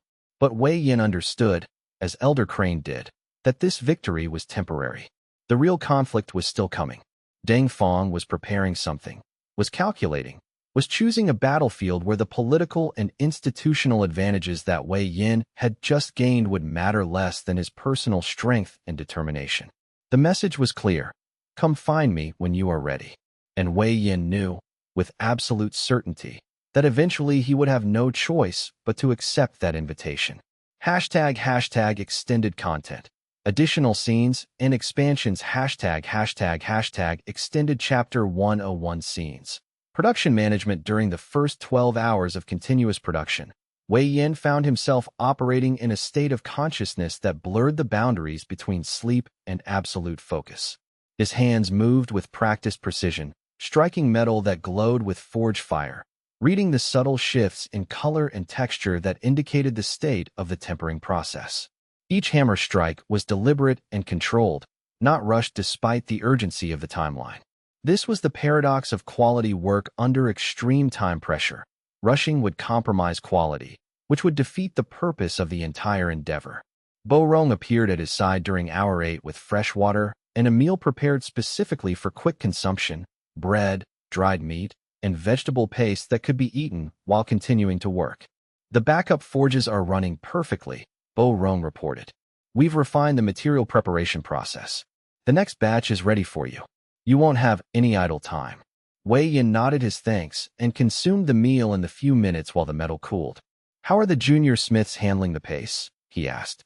They're overwhelmed but committed, Bo Rong replied. They understand what's at stake. I've never seen the Institute operate at this intensity before. It's like watching a military operation rather than a craft workshop. The observation was accurate. The entire Institute had transformed into a production machine, each person understanding their role, each person committed to the mission of creating enough quality equipment to arm Heaven Do and demonstrate Wei Yan's capabilities to the broader world. This was not normal workshop practice. This was emergency production, driven by absolute deadline and institutional necessity. By hour 16, Wei Yin had completed 4 resonant cores, each one representing 6 hours of focused work. His hands had developed a slight tremor from the continuous effort, not from fatigue, but from the micro-level concentration required to maintain perfect control while working with such intensity. The tremor would fade after rest, but for now it was evidence of how much of his capability he was expending. The second set of cores was more challenging than the first. The second guard's spirit signature was more complex, with competing water and ice affinities that created harmonic frequencies that wanted to interfere with each other. Wei Yin had to design the core to manage both affinities simultaneously, amplifying neither at the expense of the other, instead creating a resonance pattern that allowed them to work together synergistically. This is intricate work, he said to no one in particular as he moved into the binding phase for the 5th core. The guard has spent years developing these 2 affinities in parallel. The equipment needs to respect that development, not try to force her toward one or the other. He closed his eyes as he worked, relying entirely on forge sense to guide the binding process. The forge fire responded to his will, flowing into the metal like water finding its course through a landscape. The frequencies aligned perfectly, the 2 competing affinities settling into a harmonic pattern that was more beautiful than either alone. When the core cooled and he opened his eyes, it was perfect. Not just technically correct, but genuinely perfect. A piece of equipment that would serve its wielder faithfully for years, that would grow with her as her cultivation advanced, that would become part of her in a way that generic equipment never could. Extended Chapter 103 Scenes. The armor conversation. The conversation between Wei Yin and Tang Wing extended far longer than the text suggested, covering ground that went deeper into both of their motivations and fears. "I've been thinking about what it means to accept your armor," Tang Wuing said during hour 25, when the forge had settled into a rhythm and Wei Yin had a few minutes of relative quiet before the next phase of production. "It means more than just equipment, doesn't it? It means I'm committing to something larger. It means I'm taking a position on your side in what's coming." Wei Yin considered the question seriously, understanding that she was asking for honesty. "It means you're publicly declaring that you trust me," he said finally. "It means you believe in what I'm doing enough to stake your reputation on it. That's significant. And if I'm wrong?" Tang Wuing asked. "If Spirit Home moves against us anyway? If your alliance with the Clear Sky clan doesn't hold? If Deng Feng decides to escalate? Then you'll have made the best decision you could with the information you had available," Wei Yin replied. "And you'll face the consequences of that decision with the same integrity you made it with. That's all any of us can do." Tang Wuing nodded slowly, accepting this. But there was something else she needed to ask. "I need to know about the armor work," she said. "The full resonance depth. When you do that work, when you integrate my spirit signature completely into the armor, what will you see? What will you understand about me?" Wei Yin was honest. "Everything," he said. "I'll see your ambitions, your fears, the parts of you that you show to no one else. I'll understand why you fight, what you're protecting, what you're afraid of losing. I'll see your capacity for violence and your capacity for mercy, your strategic thinking and your instinctual responses. I'll see all of it. And that doesn't concern you?" Tang Wuing pressed. "It should," Wei Yin admitted. "It does concern me. Because accepting that level of knowledge about someone comes with responsibility. It means keeping their deepest self secret, respecting the vulnerability of that exposure. It means never using what I learn about you against you, never weaponizing the understanding I gain from your spirit signature. Can you do that?" Tang Wuing asked. "Can you maintain that level of trust?" "Yes," Wei Yin said, and there was something absolute in his voice. "Because the alternative is inferior equipment, and I won't produce inferior work. And because you matter to me beyond just being a client. That matters." The conversation shifted then, becoming something different, something that touched on the deeper bond that was forming between them. But neither of them could fully articulate what that bond was or what it would become. That would come later, written in armor resonance and shared vulnerability. Extended Chapter 105 Scenes. The trial's aftermath. What the text did not capture was the internal experience of the trial itself, the way Wei Yin felt as Elder Hu tested his techniques, the moment when he realized that he was not just demonstrating his own capability, but was simultaneously proving something about the fundamental truth of his lineage. As he moved through the gravity anchor demonstration, Wei Yin felt a shift in the workshop itself.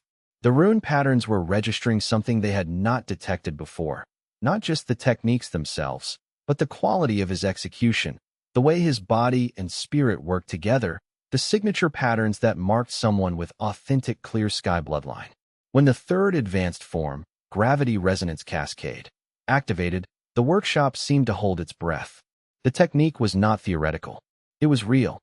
Wei Yin could feel the forces aligning, could feel the way his cultivation core resonated with the gravity patterns he was creating. This was not learned technique. This was inherited capability, awakened through training and system development, but fundamentally rooted in bloodline. Elder Hu's silence after the demonstration was more powerful than any words could have been. Wei Yin understood that the Elder was processing the confirmation of something he had suspected but never expected to witness. The authentic recreation of lost techniques by someone who carried the genetic blueprint of the clan encoded in his very being. When the Elder took the hammer, Wei Yin felt the moment of recognition like a physical force. The Elder was reading the weapon, understanding its creation, seeing in its structure the signature of Wei Yan's work and the inherited patterns of Clear Sky, craftsmanship woven together. "Your technique is not copied from records," Elder Hu said finally.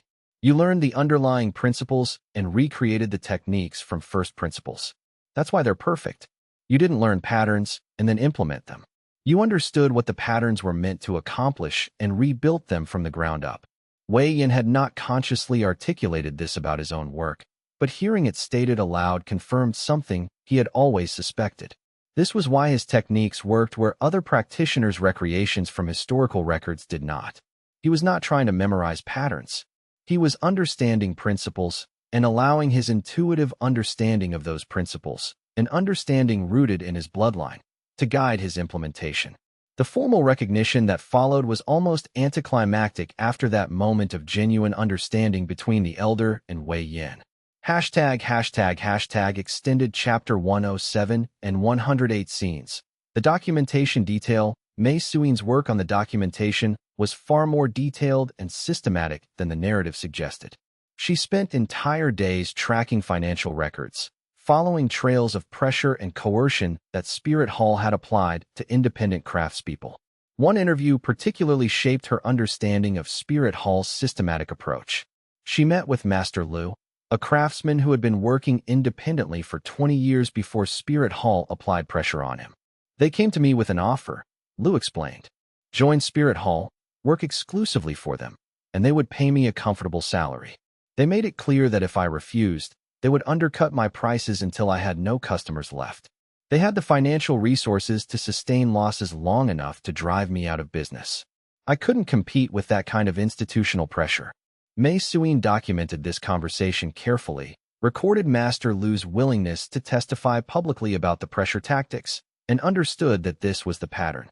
Spirit Hall was not directly threatening anyone. They were simply using their institutional weight and financial resources to make independence economically unsustainable. She compiled 17 instances of this pattern, each one documented with specific dates, specific conversations, specific financial records showing the price undercutting that had followed refusal of Spirit Hall's offers. She created a narrative that showed systematic behavior, not isolated incidents. When she submitted the documentation to the Academic Council, she included a summary that made the pattern absolutely clear. Spirit Hall operates through economic coercion rather than direct threat. They make offers to independent craftspeople. Join Spirit Hall, or we will bankrupt you through predatory pricing. Most craftspeople, lacking the resources to sustain losses for extended periods, accept the offers. Those who refuse are forced out of business. This is systematic destruction of competition through institutionalized economic coercion. The Academic Council recognized that what Mei Suin had presented was evidence of institutional crime, not dramatic or violent, but systematic and devastating in its effects on independent practitioners. Extended Chapter 109 scenes. The public hearing continuation. Wei Yin's testimony continued beyond what was presented earlier. The council asked him detailed questions about his production process, his philosophy of equipment creation, his plans for the future. Do you intend to create a monopoly to replace Spirit Hall's monopoly? One scholar asked directly. Should we be concerned that you're simply proposing a different form of monopolistic control? Wei Yin had anticipated this question. I'm not capable of creating a monopoly, he said. I can produce perhaps 50 pieces of high-quality equipment per month, working with a small team. There are tens of thousands of cultivators who need equipment. Even if I wanted to monopolize the market, which I don't have the production capacity. My goal is to prove that competitive market production is possible, that practitioners don't need to depend on Spirit Hall for quality. Once that's proven, I expect other craftspeople will develop their own techniques, will open their own workshops, will compete with me and with each other. That competition is what drives quality improvement. And if you're replaced by better craftspeople? Another scholar asked. If your innovations are learned and improved upon, and your workshop becomes obsolete, that would be ideal, Wei Yin said, and he meant it. That would mean I accomplished my goal. That would mean the entire field had advanced beyond what I created. The best outcome is a future where my equipment is considered mediocre because the standard has risen so much. The answer satisfied the scholars. They understood that Wei Yin was not defending a monopoly, but opening a market. Extended Chapter 110 scenes. The aftermath after Deng Fang's withdrawal and the public acknowledgement that Wei Yin had won the institutional battle, the city entered a strange period of calm that everyone understood was temporary. Wei Yin spent time meeting with his various allies, understanding what the victory meant to each of them. The Ling noble was already using his resonant cores and reported that his guards were performing at unprecedented levels of capability. Master Chun and the other senior smiths were emboldened, speaking publicly about quality standards and criticizing Spirit Hall's equipment in ways they would never have dared before. But Elder Crane continued to visit Wei Yin regularly, always with the same message: Deng Feng is not finished. He's calculating. He's planning something. Wei Yin believed him. The withdrawal was strategic, not complete. Deng Feng had calculated that he could not win in Heaven Do through institutional means, not against the Clear Sky clan's backing. So he was preparing a different kind of battle, a personal confrontation where institutional alliances would matter less than individual strength. The message, "Come find me when you are ready," was a promise. Deng Feng was going to wait for Wei Yin to become strong enough to be a worthy opponent. And then the real conflict would begin. Additional detailed expansions Chapter 101 Extended. The first course, detailed technical work. The production of the first resonant core was a journey into Wei Yan's deepest understanding of resonance technology. The Ling noble's water affinity guard required not just simple amplification, but a fundamental restructuring of how her spirit essence would interact with the metal core. Wei Yin began with raw mithril, one of the few metals capable of holding complex resonance patterns without degrading under the strain. He heated it slowly, watching the color shift from gray to a faint blue, understanding through forge since the precise moment when the metal's crystalline structure would accept magical imprinting. The tempering process took 3 hours. Wei Yin stood at the forge, hammer in hand, striking the metal at precise intervals. Each strike was calculated to improve the metal's ability to hold harmonic frequencies. Too much striking would damage the crystal structure. Too little would leave impurities that would interfere with the binding later. The precision required was extreme, and Wei Yin had to maintain absolute focus for the entire 3 hours without wavering. As he worked, his mind calculated the resonance frequencies he was designing into the metal. The guard's water spirit operated at a baseline frequency of approximately 847 Hz, unusual for water spirits, which typically operated at lower frequencies around 400 to 600 Hz. This higher frequency meant she had trained her spirit to operate more efficiently, to respond faster, to be more reactive than a typical water practitioner. The core needed to amplify this natural efficiency, not try to transform her into something different. The binding phase came after the tempering was complete. Wei Yin placed the heated metal into the forge fire and focused entirely on the resonance frequencies. The forge fire obeyed his will, flowing into the metal like water, carrying with it the harmonic patterns Wei Yin was visualizing. For exactly 90 seconds, the metal glowed with a white-gold light that indicated perfect resonance alignment. If Wei Yin maintained focus for more than 90 seconds, the frequencies would overshoot and degrade. If he released focus before 90 seconds, the binding would be incomplete. At exactly 90 seconds, Wei Yin released the focus and plunged the core into a cooling bath. The water hissed and steamed, the metal glowing briefly with residual heat before fading to a dull red. When it was fully cooled, Wei Yin examined it with forge sense and found it perfect. The work was aesthetically beautiful as well as mechanically sound. The forge fire brand appeared automatically during the binding phase, marking the core as authentic with a perfect silver-white line that traced the metal's natural grain pattern. Each core bore its own unique brand pattern, making mass copying or forgery essentially impossible. The guard would never fully understand the complexity of what Wei Yin had created for her. To her, the core would simply feel right in her hand, would amplify her natural capabilities in ways that seemed effortless, would make her stronger without making her work harder to gain that strength. That was the mark of true craftsmanship, the complexity hidden, the benefit obvious. Chapter 104 Extended. Elder Hua's arrival. The full conversation. The elder's arrival brought more than just the formal delegation. Elder Hua had traveled with a small military escort, a statement that the Clear Sky clan was taking this investigation seriously enough to protect its representative during the visit. When Wei Yin ushered Elder Hua into the workshop, the elder's gray eyes moved across every detail. The forges, the resonance calibration tools, the organization of materials, the archive of completed pieces displayed on achievement shelves. You've created a genuine research institution, Elder Huo observed. This is not a simple workshop. This is a training ground for advanced blacksmithing. That's always been the goal, Wei Yin replied. To create a place where people could learn that honest craftsmanship is possible. That quality doesn't require Spirit Hall's monopoly to exist. And the Clear Sky lineage claim? Elder Huo asked. How confident are you in that claim? Wei Yin considered the question seriously. I became aware of the lineage awakening about a year ago, he said. The Forge God system identified gravity affinity cultivation patterns in my core that matched Clear Sky hammer documentation. I've been developing the techniques since then, studying historical records, understanding the fundamental principles. By now, I'm confident that the lineage is real. I can feel it when I use gravity hammer techniques. It's like the techniques know how to work with my body, like my body was designed for these movements. Elder Huo nodded slowly. That confidence will be tested, he said. The trials we conduct are not ceremonial. They are designed to detect false claims. If you pass them, the clan will recognize you. If you fail them, there will be consequences. What kind of consequences? Wei Yin asked. That depends on why you failed, the elder replied.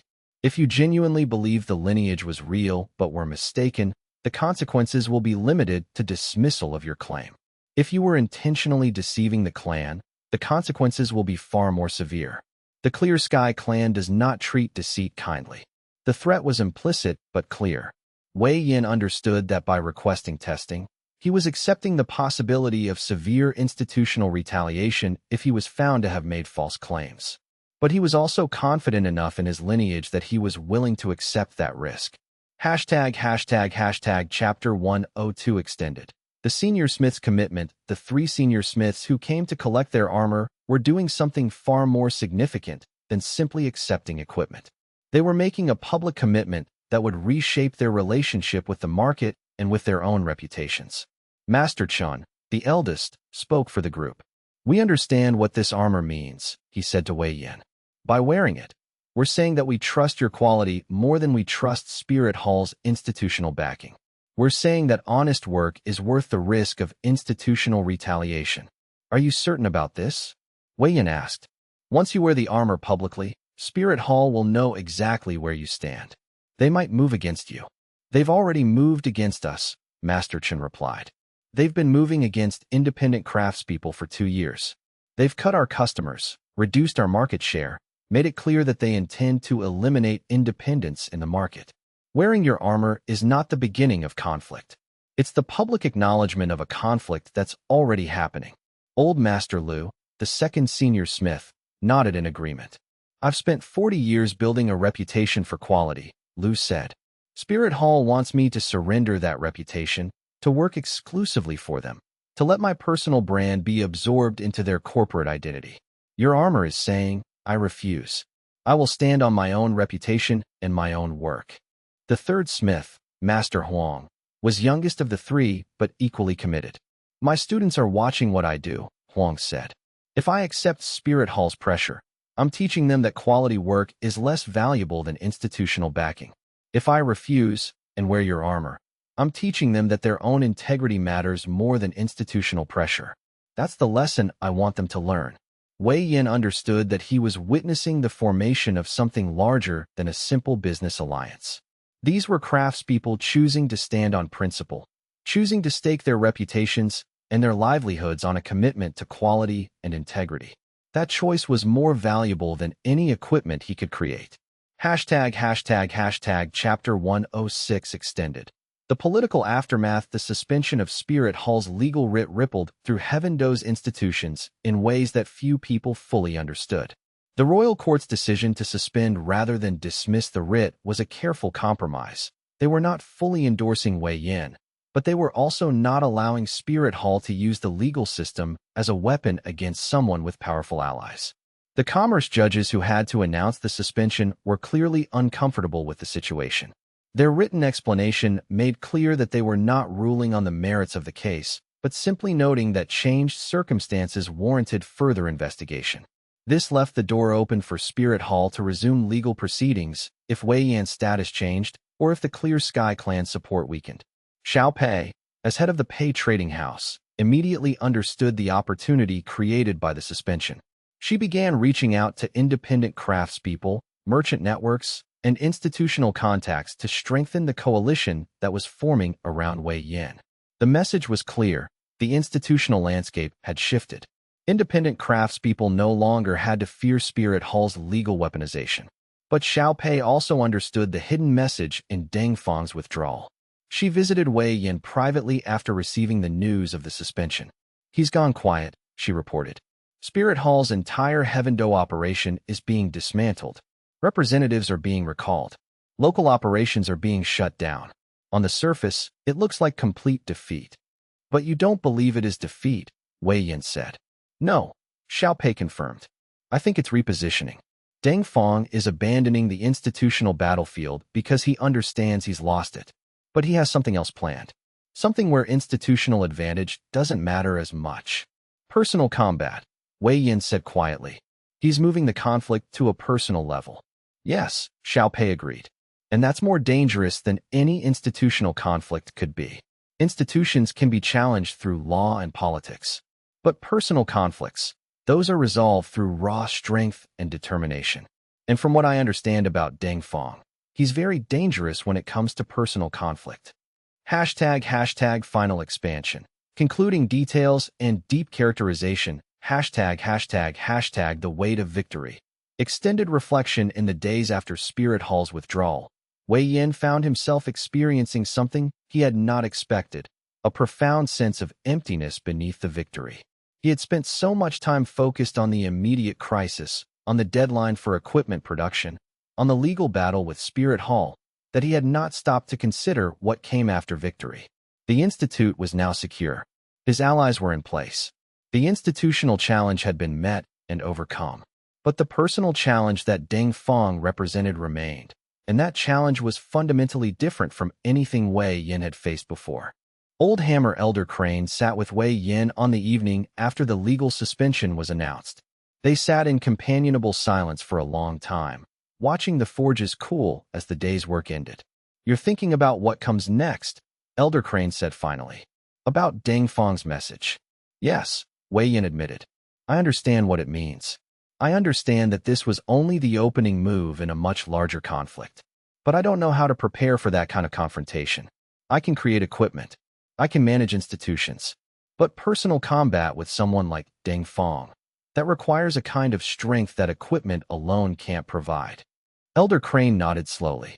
"That's the crucial understanding," the Old Soul Master said. "You've won by creating allies, by proving the value of honest work, by demonstrating institutional support. Those victories are real and important. But they won't help you when you face Deng Fang in personal combat. In that moment, it will be only you and him, and whoever is stronger will survive." "How do I become strong enough?" Wei Yin asked. "You cultivate," Elder Crane replied. "Not just through the Forge God system, but through genuine practice, through understanding your own limitations, through pushing beyond what you think is possible. The system can enhance your natural capabilities, but it cannot create what isn't already there. You have the foundation. Now you need to build on it." Wei Yin understood that this was the beginning of a new phase of his journey. The institutional battle had been won. Now came the personal development that would be necessary to face the challenge that Deng Fang represented. That challenge was still distant, probably months or years away, but it was coming, and Wei Yin needed to prepare. ### Tang Wuying's armor. The completion. When Wei Yin finally completed Tang Wuying's armor to full resonance depth, it was during a quiet evening after the main crisis had passed. The armor was more beautiful and more complex than anything he had created before, incorporating the 3 distinct frequency patterns of her tiger spirit, each one integrated seamlessly with the others. Tang Wuying came to the workshop alone to see the finished piece. She stood before the armor with a look of awe that Wei Yin had learned to recognize from people receiving truly exceptional equipment. "Put it on," Wei Yin said. As Tang Wuying donned the armor, the fit was perfect. Every piece shaped exactly to her proportions, every resonance node positioned precisely where it would enhance her movement. The armor became invisible once she wore it. not hidden but integrated so completely with her body that it seemed like an extension of herself rather than something worn over her. She moved through a series of combat forms, and the armor moved with her as though it anticipated her motion, supporting her strikes, protecting her vulnerable points, amplifying her natural capabilities. When she transformed partially into her tiger form, the armor shifted as well, adjusting to accommodate the change, maintaining protection while allowing full range of motion. The look on Tang Wuying's face when she returned to human form was unlike anything Wei Yin had seen before. There was a kind of peace in her expression, a sense of wholeness, as though something that had been incomplete had finally been resolved. "Thank you," she said simply. This is exactly what I needed." Wei Yin understood. The armor was technically excellent, certainly. But more than that, it was a physical manifestation of trust, of commitment, of the understanding that had developed between them. Wearing it, Tang Wuying could trust that someone understood her deeply, completely, and had used that understanding to create something that would serve her faithfully. ####The market transformation. In the weeks following Spirit Hall's withdrawal from Heaven Do, the equipment market began a transformation that few people had expected. With Spirit Hall no longer actively suppressing independent craftspeople who had been forced out of the market began returning. Master artisans who had been driven into retirement by Spirit Hall's pressure came out of hiding and began accepting commissions again. Master Lu, wearing his new armor beneath his formal robes, became a public figure testifying about Spirit Hall's illegal pressure tactics.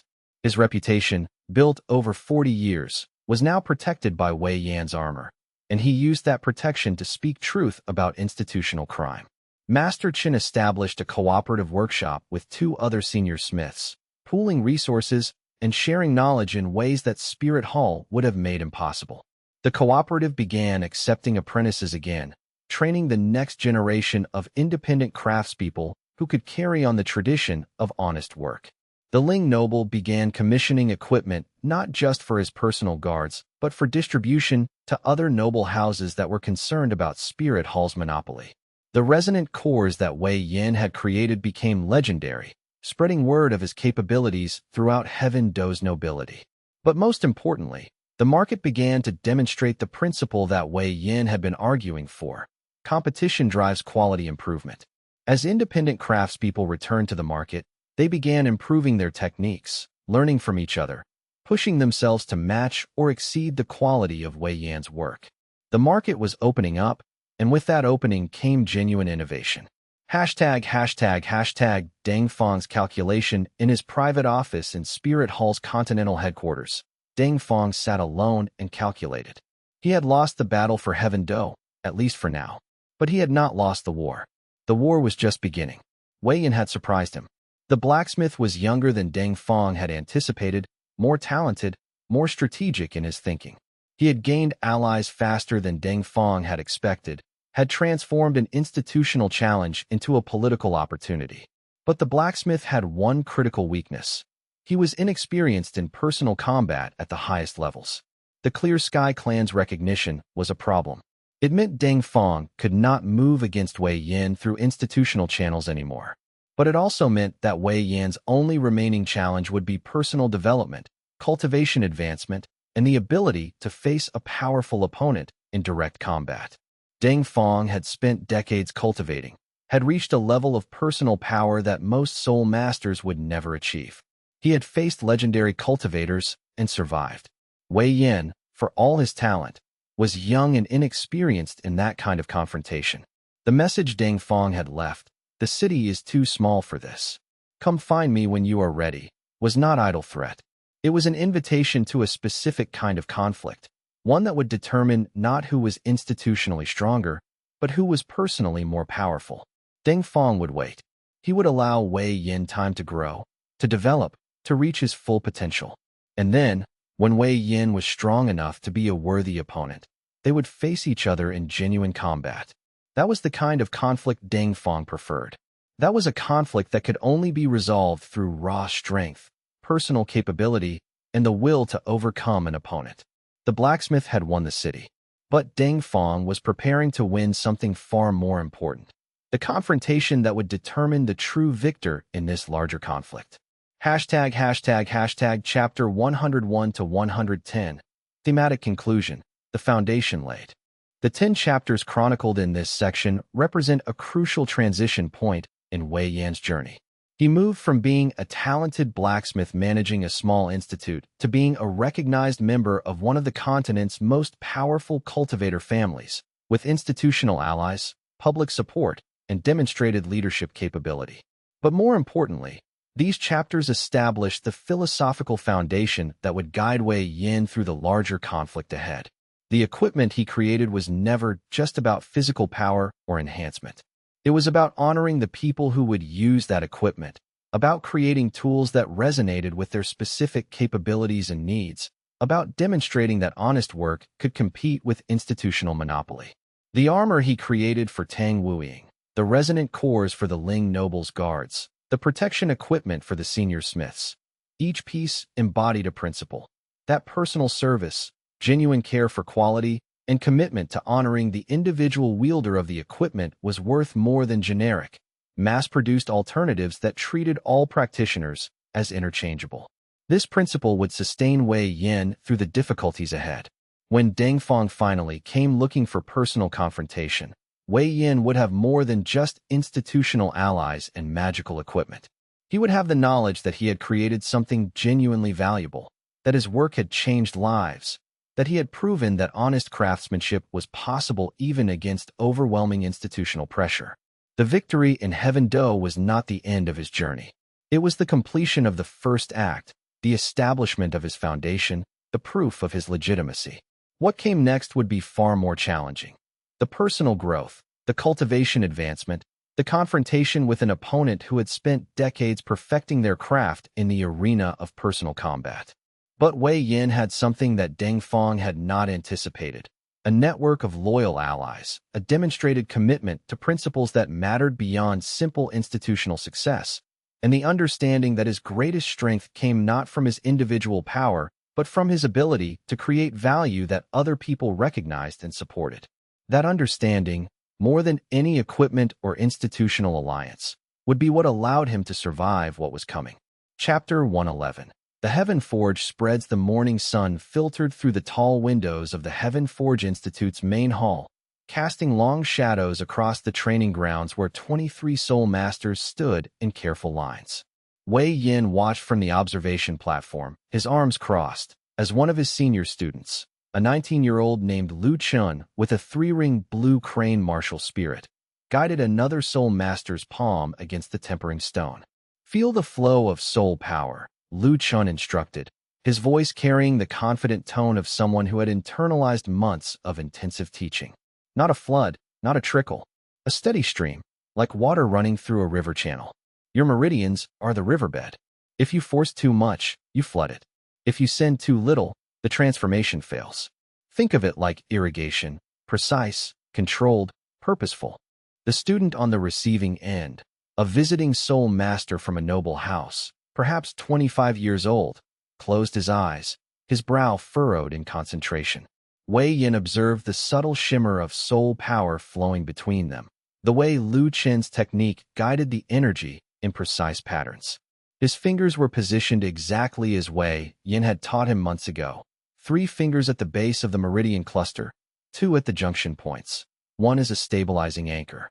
The visiting master's equipment, a pair of bracers made of ordinary forged steel, began to glow faintly, their surface taking on a subtle metallic luster that hadn't been there before. Wei Yan had come to recognize the signs of successful transformation through weeks of careful observation.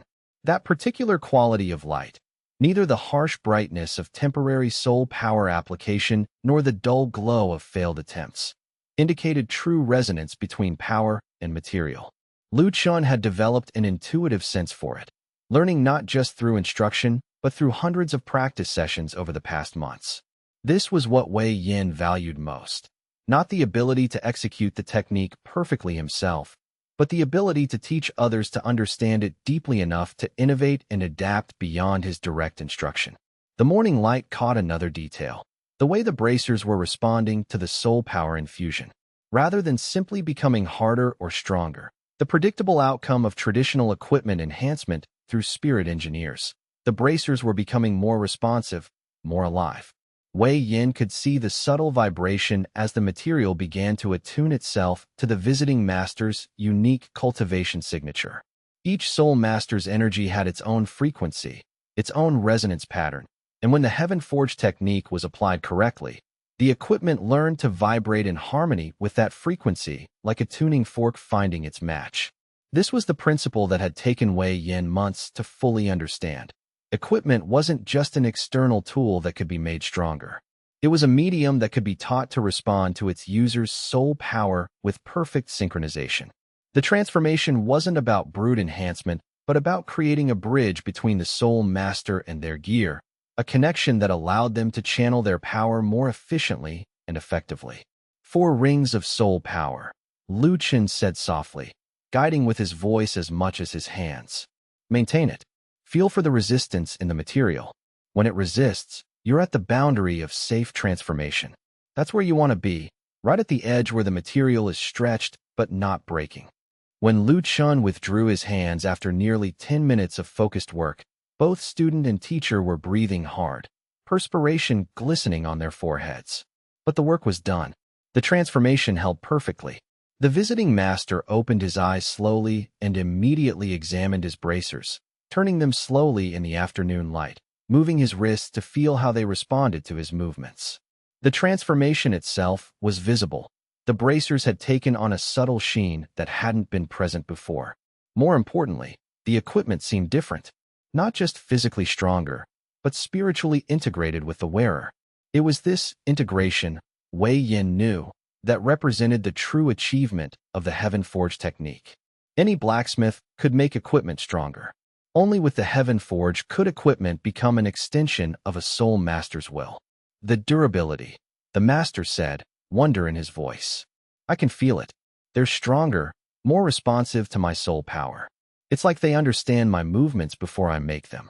That's the first stage transformation, Lu Chen explained, gesturing toward the theory charts on the wall, diagrams that Wei Yin himself had drawn weeks ago to teach the teaching protocol. Your equipment is now attuned to your martial spirit. But there are 7 stages of transformation. The higher you go, the more synergy you achieve with your gear. By stage 7, your equipment and your cultivation become nearly indistinguishable. They respond as one. Wei Yin descended from the observation platform and approached the group, his presence causing an immediate shift in attention. Every soul master in the hall straightened, their eyes turning toward him with the kind of respect that had only grown since word of his achievements had begun spreading through Heaven Do City. He had become, whether he'd intended it or not, the most talked-about innovator in the cultivation world. Good work, Lu Chun, Wei Yin said, placing a hand on his student's shoulder. Your control improved noticeably. I saw less wavering in the soul power channel. You're anticipating the resistance better now. That's advanced technique. Lu Chen's face brightened with pride. Master Wei, I've been studying the meridian diagrams every evening. I realized that everyone's soul channels are slightly different based on their martial spirit type, so I started adjusting my guidance patterns based on that insight. I noticed crane types have different flow patterns than tiger types. Exactly. Wei Yin nodded approvingly, feeling a surge of satisfaction. This was what he'd been working toward, not dependency on his own techniques, but the cultivation of independent practitioners who understood the principles deeply enough to innovate beyond his direct teaching.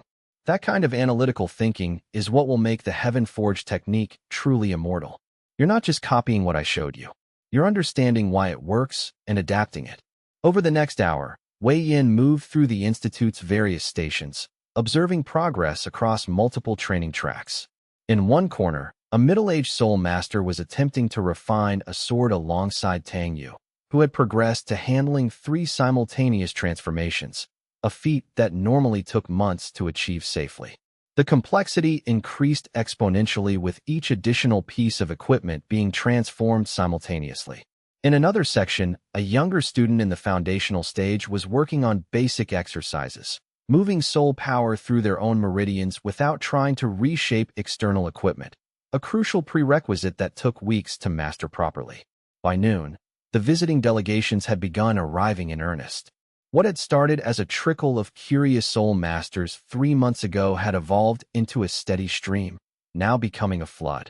Today alone, representatives from 2 prominent noble houses arrived, along with a contingent from one of Heavendo City's 4 approved academies. They brought letters of introduction sealed with their faction emblems, brought gifts of rare materials and resources, and brought carefully phrased inquiries about the possibility of their members being trained in the Heaven Forge technique. Wei Yin received them in his office on the 2nd floor of the institute, a room he decorated simply to reflect his values. Walls of unadorned stone, wooden furniture of functional design, shelves lined with forging journals and technical treatises. Tang Wuying sat beside him, her white tiger martial spirit radiating an almost visible pressure that marked her as someone of extraordinary status. Her presence helped lend weight and authority to any discussion, reminding visitors that Wei Yin didn't stand alone. The Jade Dragon House seeks partnership, began the representative from the first noble family, a middle-aged man named Qin who with a 4-ring cultivation level. We have 5 young masters of considerable talent who would benefit immensely from formal training in your technique. We're prepared to offer substantial resources. The Heaven Forge Institute is not a commercial operation. Wei Yin interrupted politely, but with absolute firmness. We accept students who demonstrate both martial talent and the discipline necessary to learn properly. We don't sell training slots to the highest bidder, and we certainly don't play houses against one another for favor or resources. The man's face flushed slightly at the direct rebuke, but he nodded in acknowledgement. I meant no offense, Master Wei. We simply recognize the revolutionary nature of your technique and wish to participate in its advancement. Here's what I can offer, Wei Yin said, leaning forward to make direct eye contact. Send me your most promising students, the ones you genuinely believe have exceptional cultivation potential and real dedication to the craft of equipment transformation. I'll evaluate them personally. If they meet our standards, we'll train them at no cost.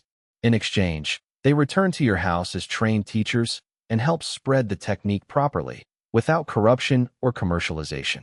The knowledge belongs to the world, not to any single faction.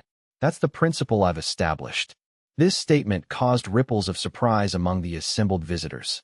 Several of them exchanged glances that suggested this was not the response they'd anticipated.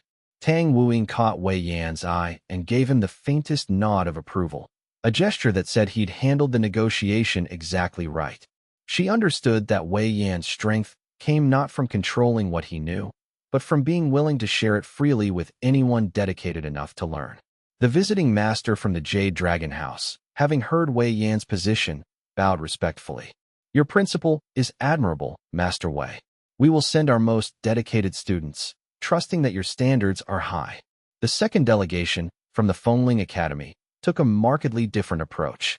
Their representative was a woman in her 50s named Director who, bearing herself with the natural authority of someone accustomed to administrative power.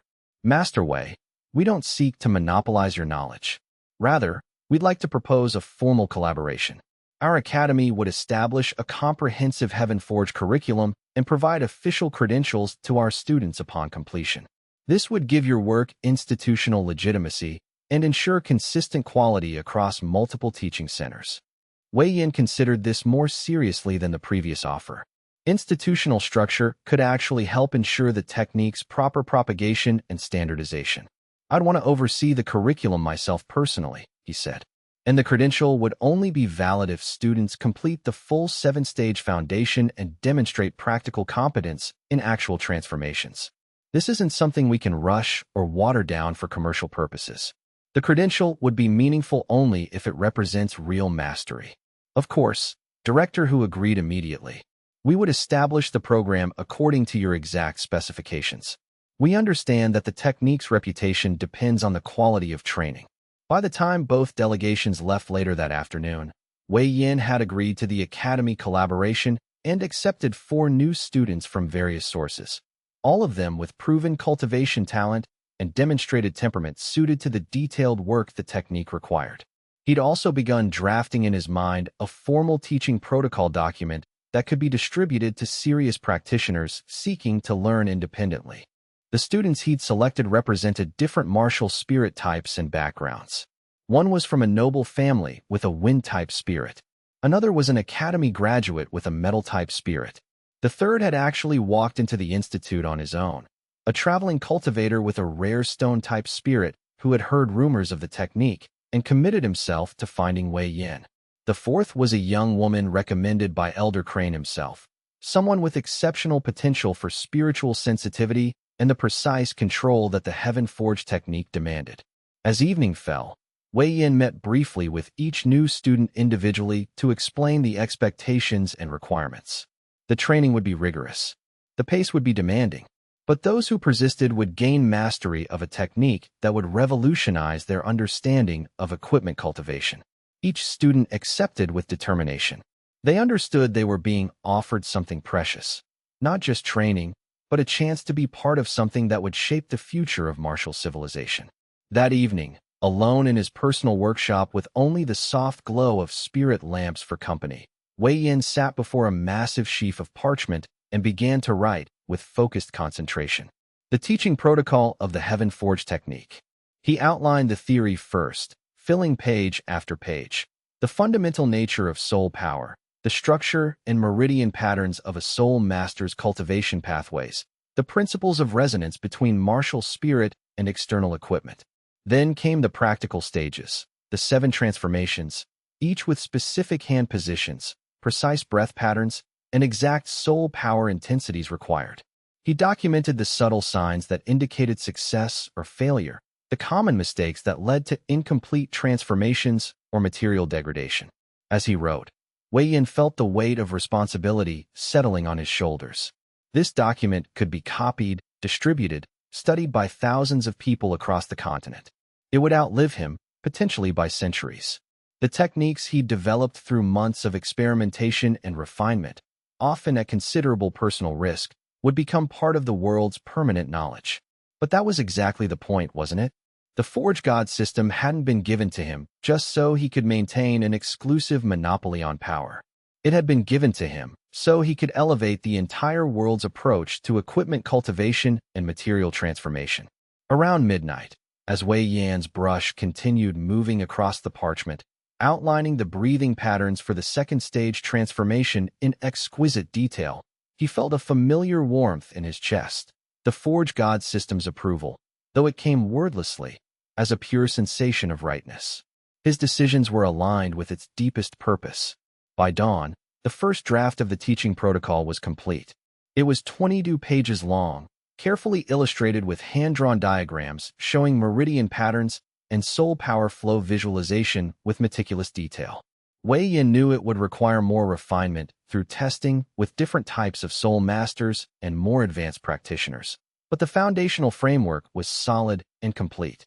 He spent the next day reviewing the document one section at a time, making notes and corrections, ensuring that someone with no prior experience with the Heaven Forge technique could read it and understand the fundamental principles. He tested some of the diagrams with actual students to ensure clarity. He revised passages where his explanation wasn't as clear as it could be. By the end, Wei Yin had created something he was genuinely proud of, not just a technical manual, but a work that could educate and inspire.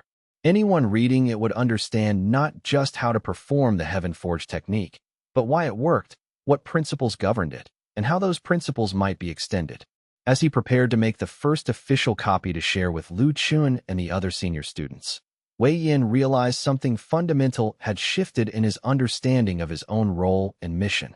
The Heaven Forge Institute was no longer just his personal project or his personal accomplishment.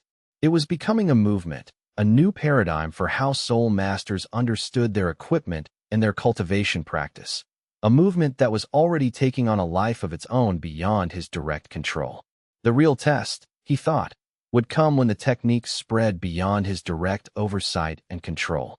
That's when true mastery would be demonstrated, when his students became teachers themselves, and the technique evolved through the collective understanding of many practitioners working independently.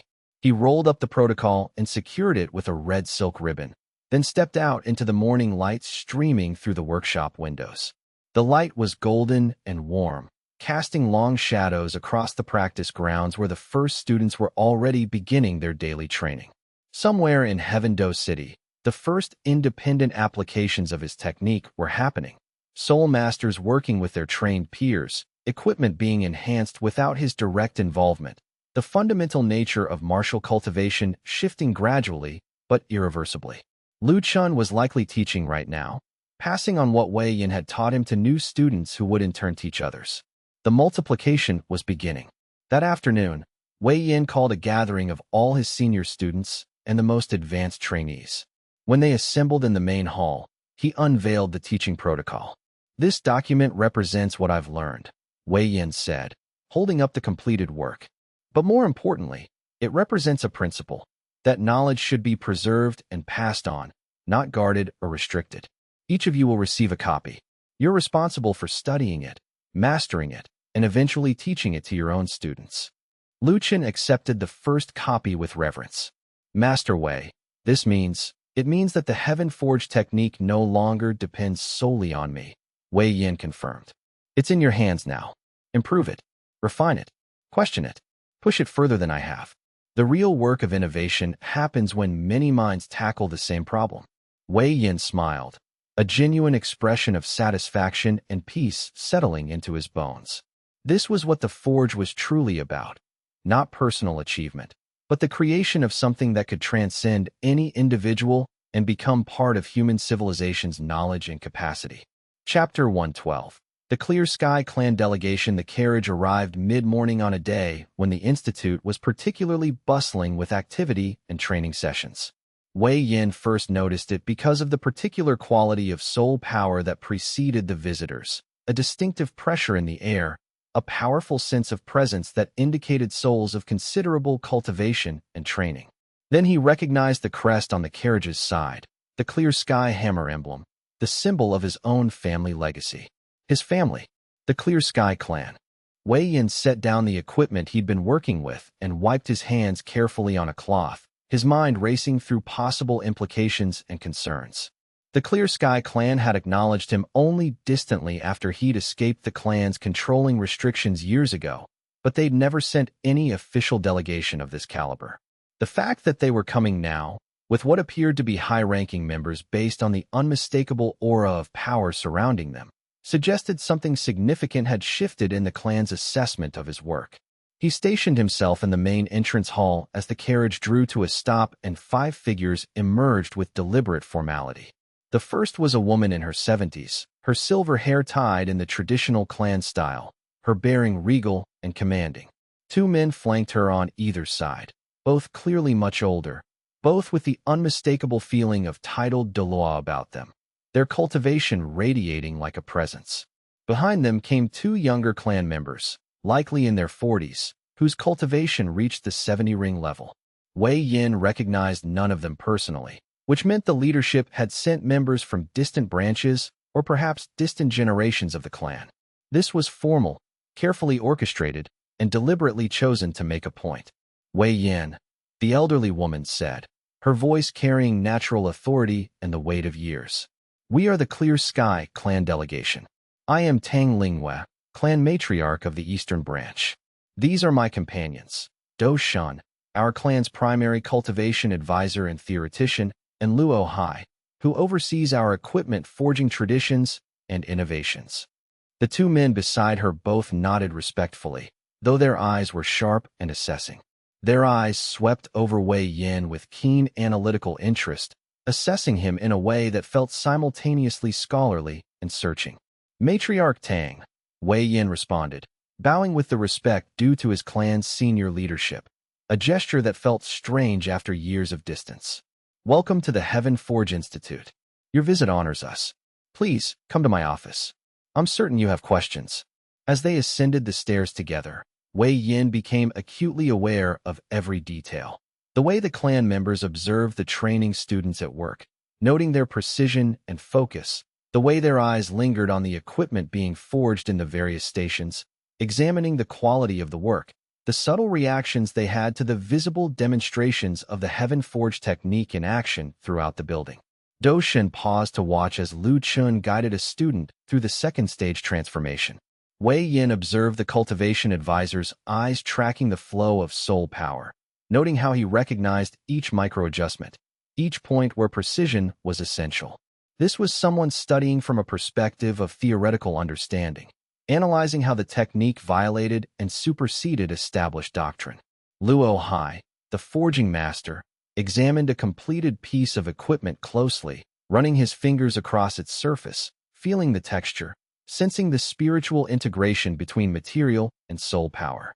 He made notes in a small journal he carried, observations about the metallurgical changes, the spiritual signatures embedded in the material, the quality of the work. Once they were seated in his office with tea prepared, Tang Lingyue didn't waste time with pleasantries or diplomatic circumlocution. 13 months ago, our clan's surveillance network detected an unusual explosion of soul power activity centered on Heavendo City. Upon investigation, we found that you, a member of our clan who had left under complicated circumstances years ago, had somehow developed a technique that allows direct, controlled infusion of soul power into equipment, fundamentally transforming its properties without the need for traditional soul engineers.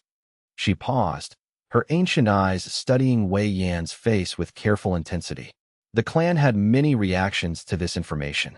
Some saw it as an abomination, a violation of the proper hierarchy of martial spirit types and cultivation roles that we've maintained for centuries. Others saw it as a direct threat to our clan's traditional equipment forging monopoly and source of wealth. But I, and a few others among our leadership, recognized it for what it truly is, a genuine breakthrough. One that, if we're completely honest, several branches of the Clear Sky clan have been quietly seeking for 3 centuries without success. Wei Yin remained silent, waiting for her to continue, understanding that more was coming. Then, Tang Lingyue continued. We intercepted reports from our contacts within Spirit Hall. They're very concerned about you. Deng Fong specifically requested resources to eliminate the Heaven Forge heretic before your technique spreads any further. This caught the clan's attention in a different way entirely. When Spirit Hall fears something, the Clear Sky clan tends to pay very close attention. The clan sent us to understand what you've truly developed here, said Do Shun, the cultivation advisor, his voice steady and scholarly. We've reviewed technical descriptions, observed your training protocols firsthand, and studied the equipment coming out of your institute. I have to tell you honestly, Wei Yin, what you're doing shouldn't be possible according to established theory. The theoretical framework underlying your technique contradicts several fundamental principles that we've accepted for centuries about the relationship between martial spirits and external tools. Wei Yin considered his response carefully. Until you examine it from a different angle, he said finally. The principle isn't that external equipment can't be transformed by soul power. It's that most soul masters don't know how to properly channel their soul power through another person's meridians without damaging them irreparably. I developed a technique to do exactly that, with precision and control that was previously thought impossible. Describe the process for equipment enhancement. Luo Hai, the forging master, leaned forward. I want the technical details.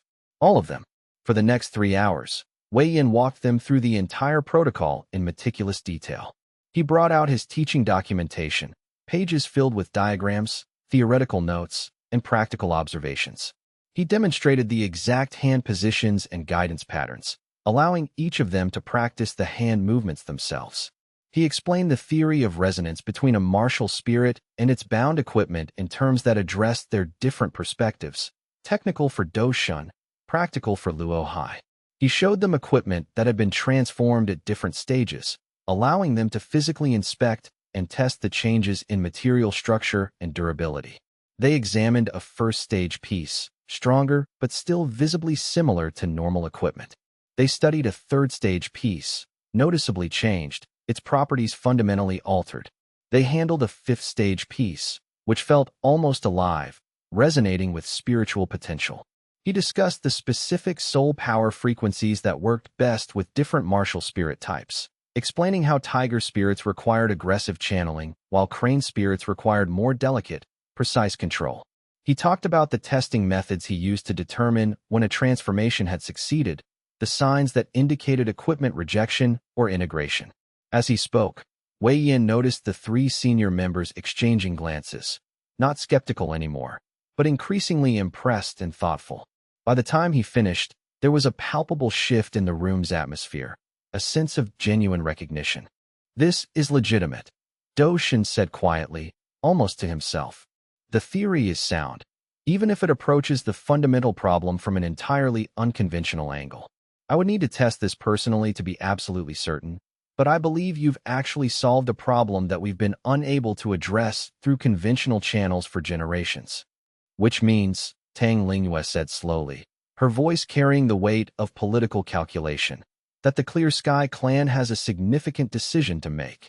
Do we support you openly, or do we let other factions, likely including Spirit Hall in direct opposition, determine your fate? Wei Yin recognized the political calculation happening in real time.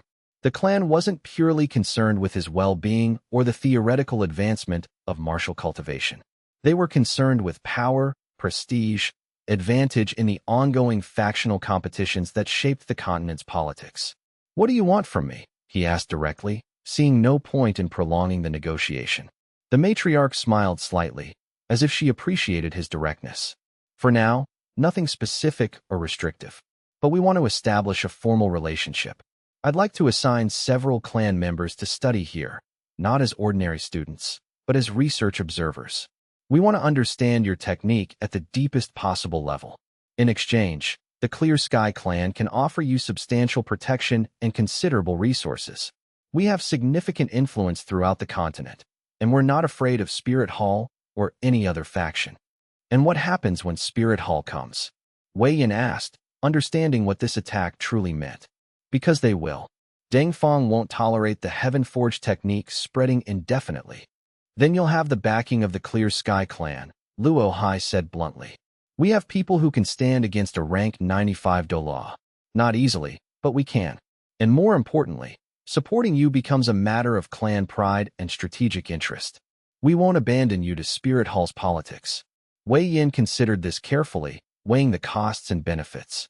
Aligning with the Clear Sky clan meant losing some independence, but it also meant access to resources, protection, and legitimacy within the broader martial world that controlled access to materials and influence. It also meant that his family, the family he'd rejected years ago, was now acknowledging his achievements and his fundamental worth. "I accept," Wei Yin said. "Send whoever you want to observe.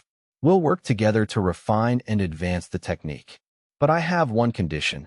The knowledge must remain free. We document everything, and that documentation goes to anyone who wishes to learn, regardless of their faction or background." "Acceptable," Tang Lingyue said. "The Clear Sky clan's interest is in being first to master this technique at the deepest level, not in monopolizing it forever. Once we've achieved that goal, we can afford generosity." As the delegation settled into the Institute's guest quarters and began their observations in earnest, Wei Yin felt the weight of his situation shift once again in ways he couldn't fully predict. He was no longer just a blacksmith with a unique technique working independently. He was now a focal point for multiple factions' interests and ambitions. The Heaven Forge had made him matter to the world, and mattering to the world, he was learning, came with considerable complications and responsibilities. Chapter 113. Spirit Hall's countermove the night raid came without warning, precisely as Elder Crane had predicted during one of their recent strategic planning sessions. Wei Yin was in his personal quarters on the third floor of the Institute, reviewing technical documents by candlelight, when the first explosion tore through the east wing of the compound.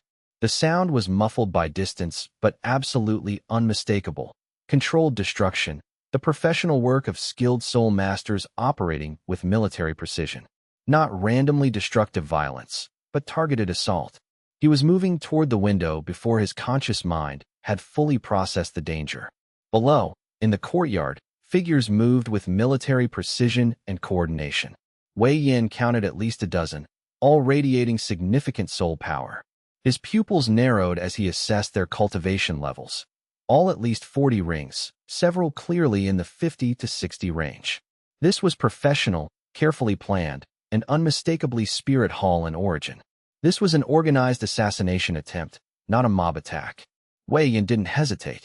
He drew on his soul power, feeling the familiar surge of the Clear Sky hammer's strength flowing through his body with perfect synchronization. His first soul ring ignited with brilliant light, purple deepening to near black with age and power. Then the second soul ring, and then the third in rapid sequence.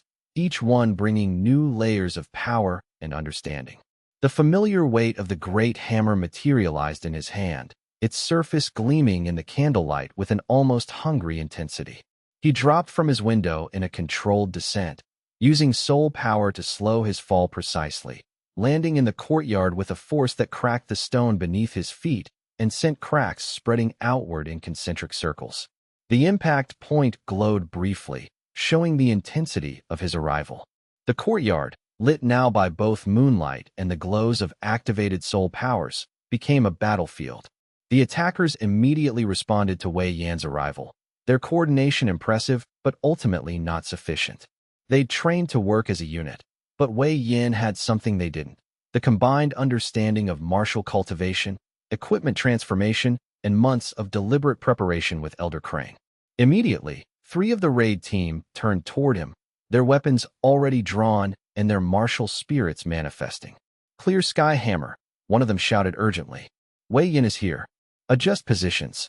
Wei Yan didn't waste time with dialogue or threats. He swung his hammer in a controlled arc, releasing a wave of soul power that sent 2 of the attackers flying backward toward the wall.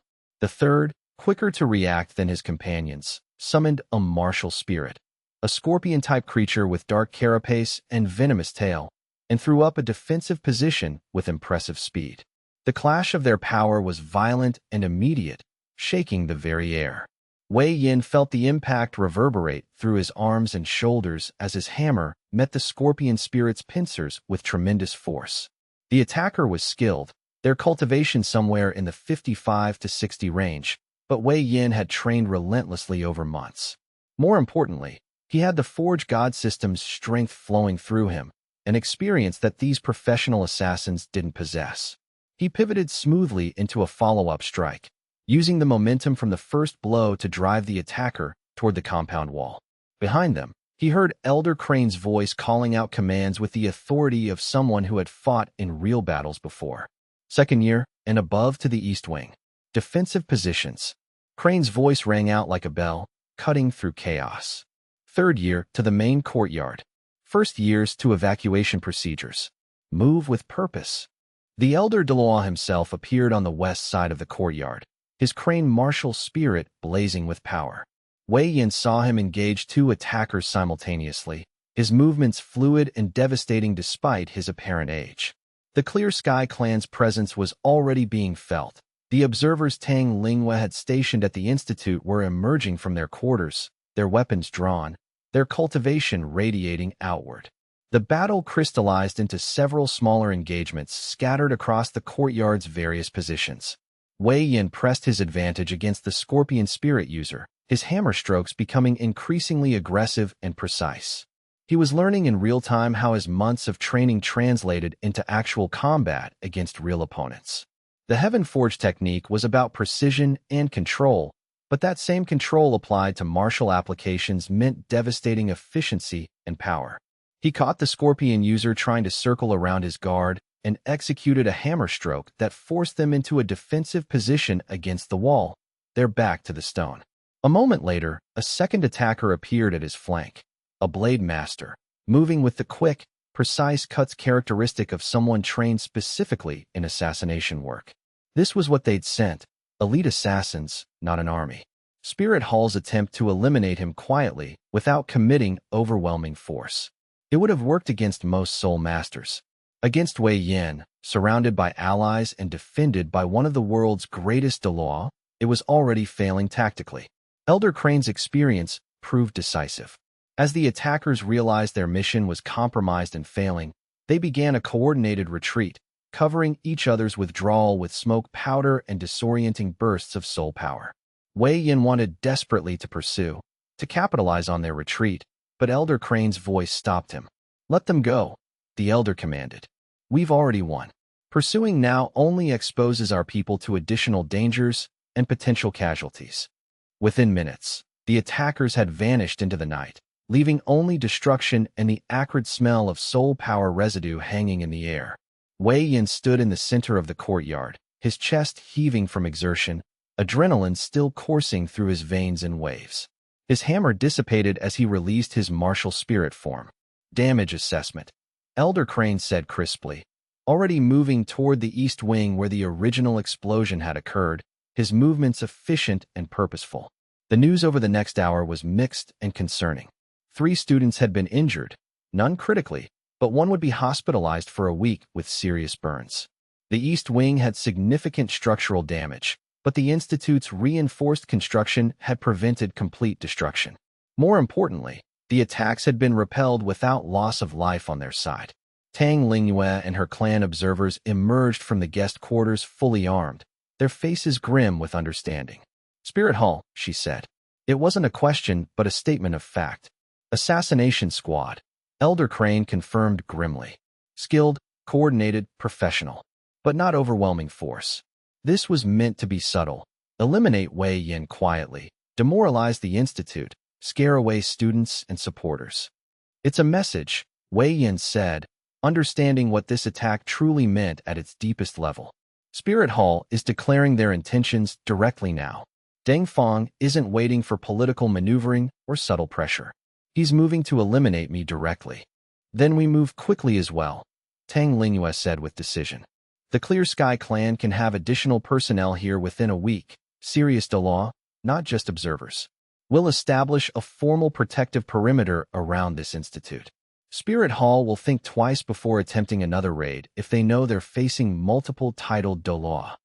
I'll contact allies I've cultivated over decades," Elder Crane said bluntly. "We can establish a defense council here in Heavendo City. This institute has become too important to lose to Spirit Hall's politics." As they discussed immediate security measures late into the night, the reality of Wei Yan's situation became crystal clear. The Heaven Forge had just become a battlefield. His innovation, his discovery, his dreams of spreading the technique freely throughout the world, all of it had made him a target. Spirit Hall saw the Heaven Forge technique as a fundamental threat to their monopoly on power and influence, and they had decided that removing its creator was the most efficient solution to the problem. Wei Yin felt the Forge God system respond to his thoughts, a warm pulse of affirmation coursing through his consciousness. The system had never promised safety or easy success.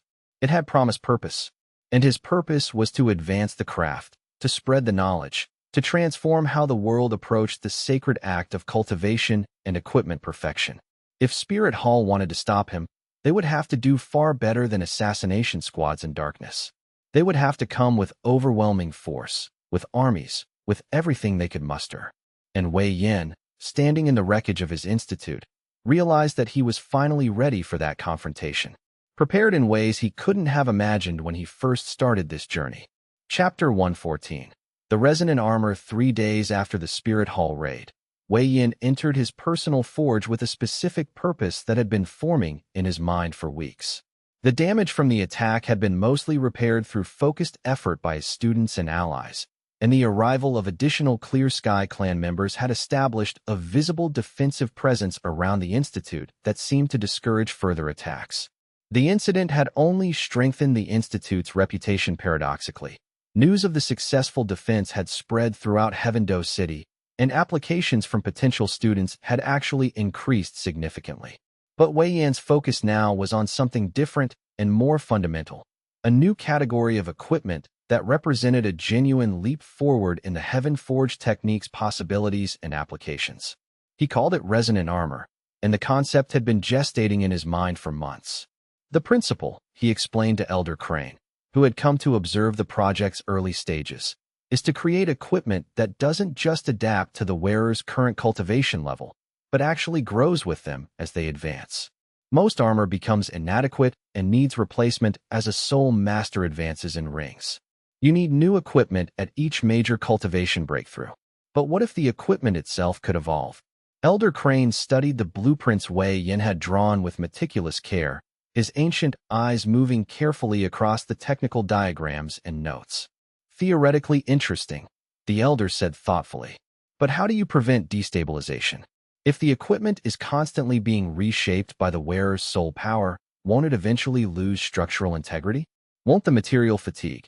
That's where resonance comes in, Wei Yin said, pulling out a piece of specially prepared steel, metal that had been treated through a preliminary Heaven Forge enhancement to increase its flexibility at the spiritual level. Instead of rigid transformation requiring complete restructuring, the equipment maintains a state of dynamic equilibrium with the wearer's soul power. The equipment's inner structure is designed to reharmonize itself each time the wearer's cultivation advances significantly.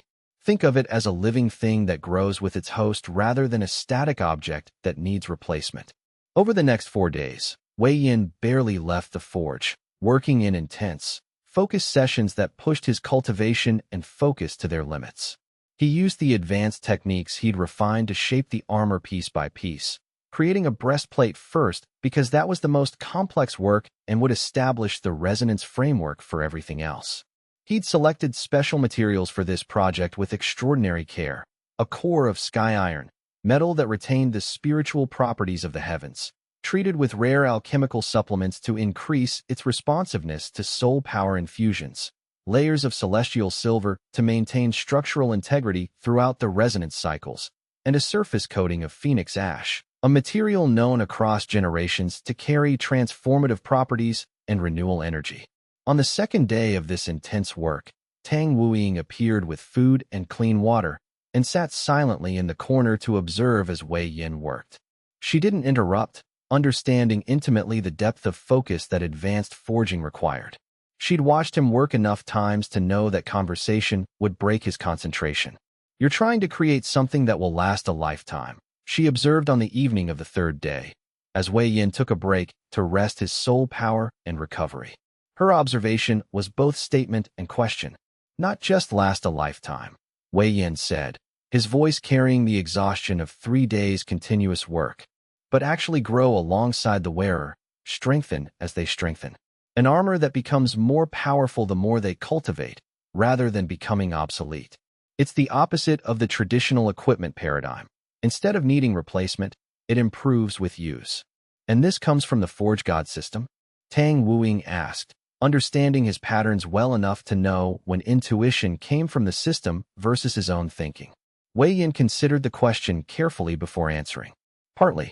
The system provides the foundational insights and possibilities, but the specific application, that's my innovation. I'm taking what the system shows me and developing it further through my own understanding and experimentation." On the 4th day, as the sun approached its zenith, Wei Yin completed the final enhancement phase with meticulous precision. The resonant armor breastplate lay before him, a masterwork of forging and soul power infusion. It gleamed with an inner light, deep purple-blue in coloring, and when Wei Yin placed his palm against it, he could feel the subtle vibration of soul power resonating within its structure, alive, responsive, waiting. He'd created a test wearer in advance, selecting a 17-year-old student named Zhou Ming, who had shown exceptional potential in the Heaven Forge training program. The student had already reached the 35 ring level through his own cultivation efforts and possessed both talent and dedication. "Place it on," Wei Yin instructed, handing the breastplate to Zhou Ming with care befitting something precious. The student did so, fitting the armor across his chest and securing the clasps with careful precision. Immediately, his eyes widened with wonder and something approaching awe. "Master Wei," he said, his voice trembling slightly. "I can feel my soul power moving through the armor itself. It's like my spirit is connected to the metal directly." "That's the resonance," Wei Yin confirmed, observing carefully. "Now, try to increase your soul power output. Channel it into the armor." Zhou Ming closed his eyes and drew on his cultivation deliberately. Wei Yin watched as the student's soul power, a brilliant green light representing an herb-type martial spirit, flowed into the armor.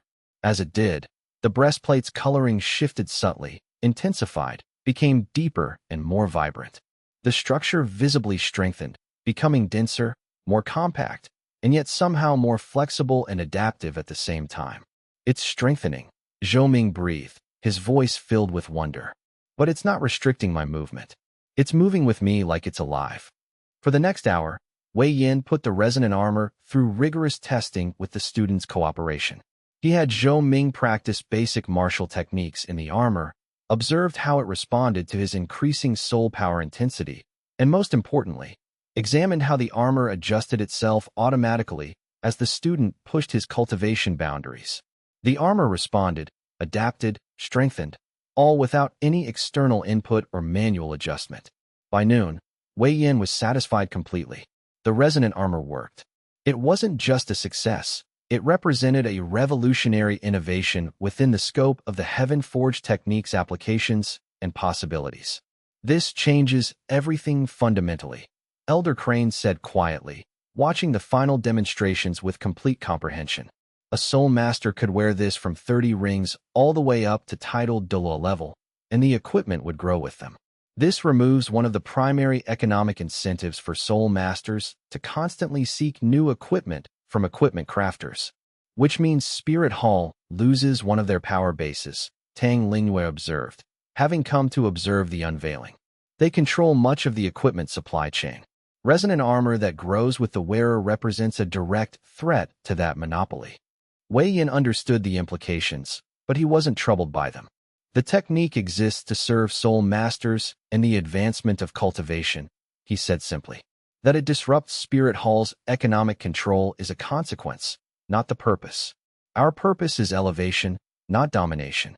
That evening, as Wei Yin recorded the complete technical specifications for the resonant armor in his master forging journal, using the detailed notes format that had become his standard practice, he felt a deep sense of satisfaction settling into his bones. This was what the Forge God system had been leading toward.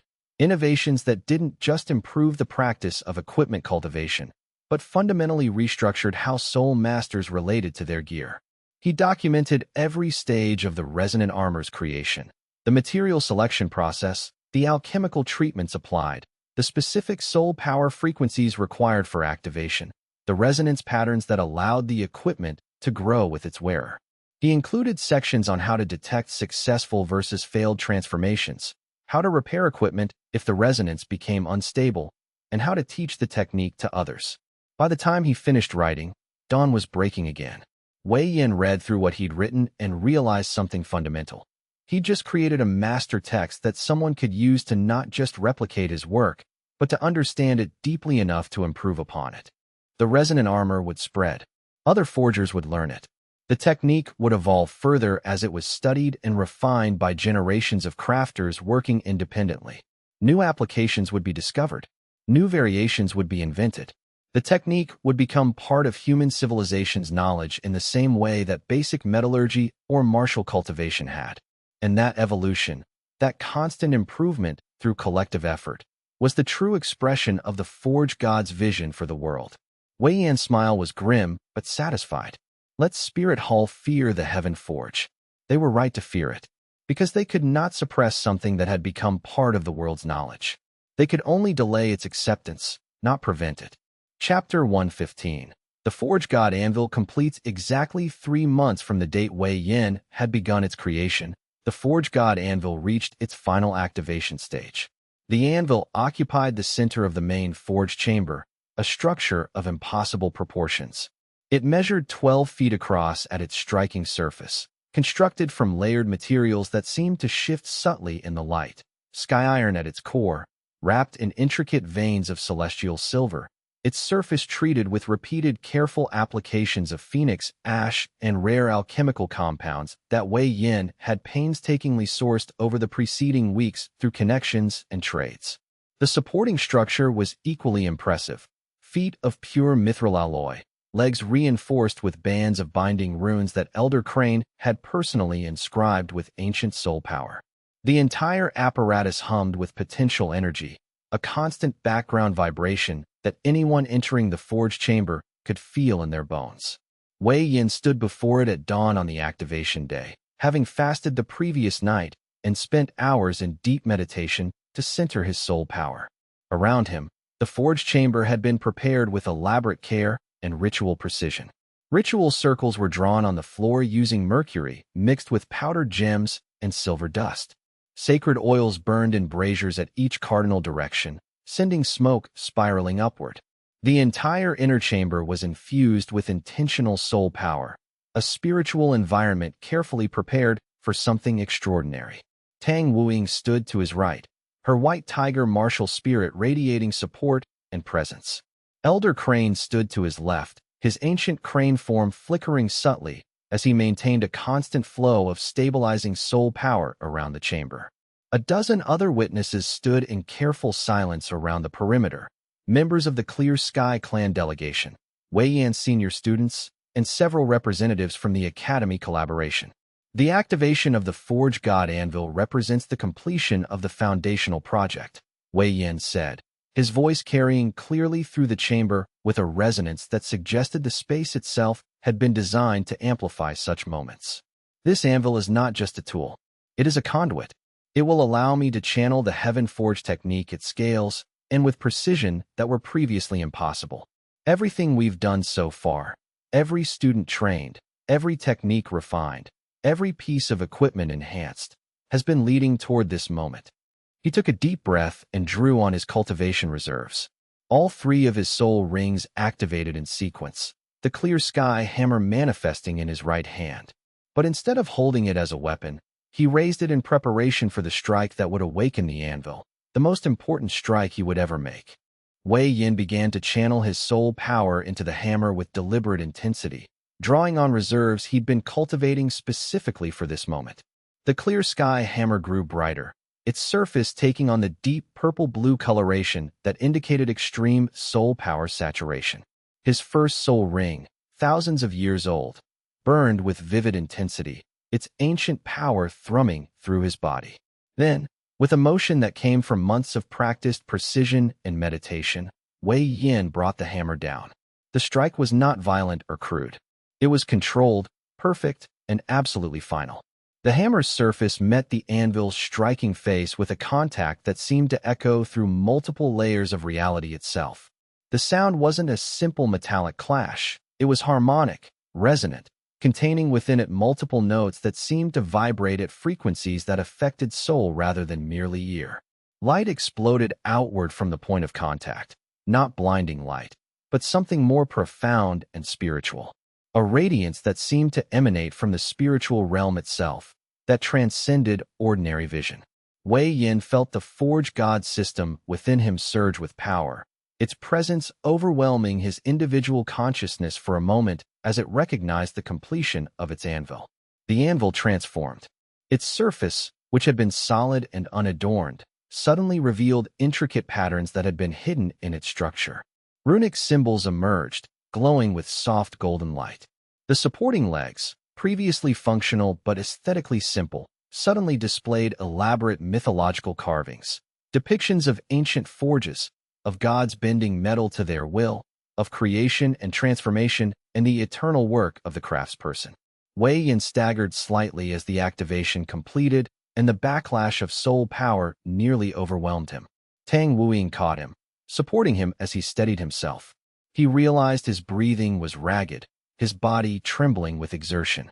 The activation had cost him more soul power than he'd anticipated, pushing his reserves dangerously low to a level he'd rarely experienced. He knelt on one knee, feeling the ground solid beneath him, centering himself, as the radiance from the anvil faded gradually into a steady golden luminescence. Around him, the witnesses remained silent, understanding they were watching something momentous and sacred. The Forge God Anvil, now fully activated, settled into a gentle humming that seemed to resonate with the very foundations of the Forge chamber itself. But it was done. The Forge God Anvil was awake. Something fundamental in Wei Yan's cultivation had also shifted. He could feel the connection to the system more clearly now, as if the anvil's activation had created a bridge between his personal power and the system's vast potential. Feel the presence.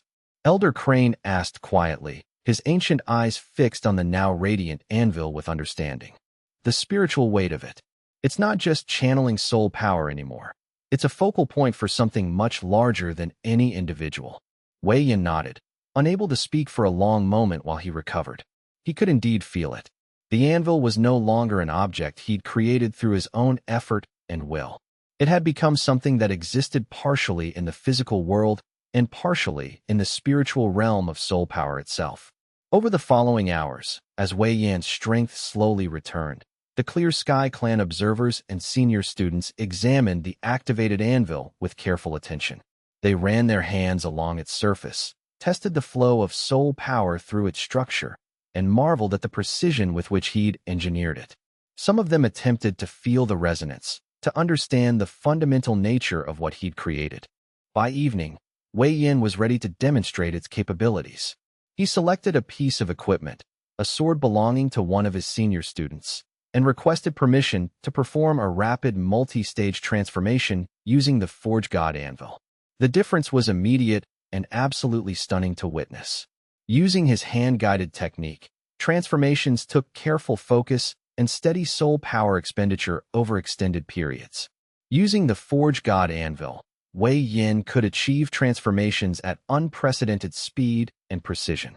He placed the sword against the anvil's surface and channeled his soul power through the anvil itself. The transformation happened in moments rather than minutes, the equipment's structure reorganizing itself under the anvil's spiritual influence with clarity and power. When the process completed in less than 3 minutes, the sword was transformed to the 5th stage, a level normally requiring weeks of incremental work and careful effort. This changes the timeline for everything we've planned, Tang Lingwei observed, understanding the implications immediately. With this anvil, you could train students to a much higher level of the technique than was previously possible. You could create equipment at production rates that would directly challenge Spirit Hall's workshops and economic control. That's part of the purpose, Wei Yin confirmed. But the deeper purpose is to prove that the Heaven Forge technique operates at a different fundamental level than traditional equipment crafting. We're not competing with Spirit Hall's workshops. We're operating in a different paradigm entirely. That night, alone in the forge chamber with only the softly glowing anvil for company, Wei Yin sat in deep meditation. He could feel the Forge God system's presence more clearly than ever before. It seemed almost satisfied, as if the completion of the anvil had fulfilled a crucial part of its purpose. Images began to flow through his consciousness, not visions in the traditional sense, but impressions, understandings. He saw glimpses of possible futures, techniques yet undiscovered, applications of the Heaven Forge that hadn't been dreamed of yet, the gradual transformation of the entire martial cultivation world as the technique spread and evolved. He also saw dangers. Spirit Hall's response would be fierce and immediate. Deng Feng would not accept the existence of the Forge God Anvil. Other factions might attempt to steal or destroy it. But Wei Yin had known that from the beginning. The Forge God system had never promised him a comfortable existence. It had promised him purpose, power, and the privilege of advancing the craft of cultivation to new heights. As dawn approached, Wei Yin rose from his meditation with a new clarity. The defensive phase was over. Preparation was complete. Now came the time for expansion, for growth, for direct confrontation with those who sought to suppress the Heaven Forge. The Forge God Anvil hummed softly in the darkness, waiting for the next strike, the next transformation, the next step in humanity's journey toward mastery. Chapter 116. The Tang sect observes. The Tang sect representatives arrived with ceremony and considerable caution in carefully balanced equal measure. The head of their delegation was a woman in her 50s named Xianxia, whose cultivation reached the 65 ring level and whose bearing suggested considerable influence and authority within the sect. She was accompanied by 3 other Tang sect members of varying ranks and roles, all skilled observers and scholars in their respective fields. Unlike the Clear Sky clan, who had arrived with the intention of understanding the technique for their own competitive advantage, the Tang sect came with a different energy that Wei Yin sensed immediately. It was evident in how they moved through the institute, how they examined the training protocols with philosophical rather than merely technical interest, how they asked questions that focused on principles rather than just applications. The Tang sect has a particular and long-standing interest in forging and equipment cultivation, Zhang Yu explained as Wei Yin showed them through the main training hall and various workshops. For generations, we've maintained certain specialized techniques related to equipment empowerment, but our methods have always been limited to martial spirits of specific types. Your Heaven Forge technique appears to be genuinely universal. It works with effectiveness regardless of the practitioner's martial spirit type or classification. That's one of its fundamental advantages, Wei Yin confirmed, watching how they observed the students at work. The technique operates on principles that transcend martial spirit classification entirely. It's pure soul power control and channeling theory applied to external objects. Over the following days, the Tang sect representatives observed everything with methodical thoroughness. They attended training sessions, reviewed technical documentation, examined the Forge God anvil from multiple angles, and conducted extended philosophical discussions with Wei Yin about the nature of equipment cultivation, the principles underlying the Heaven Forge, and the potential applications they'd identified. What struck Wei Yin most profoundly was the depth of their questions. They weren't asking about commercial applications or military advantages. They were asking about fundamental principles, about potential limitations and boundaries, about possible extensions and variants of the technique that hadn't been explored yet. They approached the work as scholars approaching a profound mystery. On the third day, Zhang Yu requested a private meeting with Wei Yin in his office. The Tang sect wants to propose a collaboration, she said without diplomatic preamble. But it's not the type of collaboration you've had with the Clear Sky clan or the Academy. We have something specific we'd like your help with, something that goes beyond technique training. Wei Yin listened carefully as she explained. The Tang sect had been searching for decades, in fact, searching for centuries, for someone who could fulfill a particular prophecy. A prophecy so old that its origins had been lost to history, but which the Tang sect's historical records suggested was crucial to their faction's long-term destiny and purpose. The prophecy speaks of a craftsperson who will bridge the gap between martial spirit cultivation and equipment cultivation. Zhang Yu explained with the care of someone discussing matters sacred to her. Someone who will return the Forge God's blessing to the world. Your technique, your approach, your obvious connection to something the prophecy refers to as the Forge God system. These align too perfectly to be coincidence. Wei Yin felt a chill run through him at her words. What does the prophecy say exactly? He asked, his voice steady but his mind racing. We have fragments, Zhang Yu admitted with surprising candor.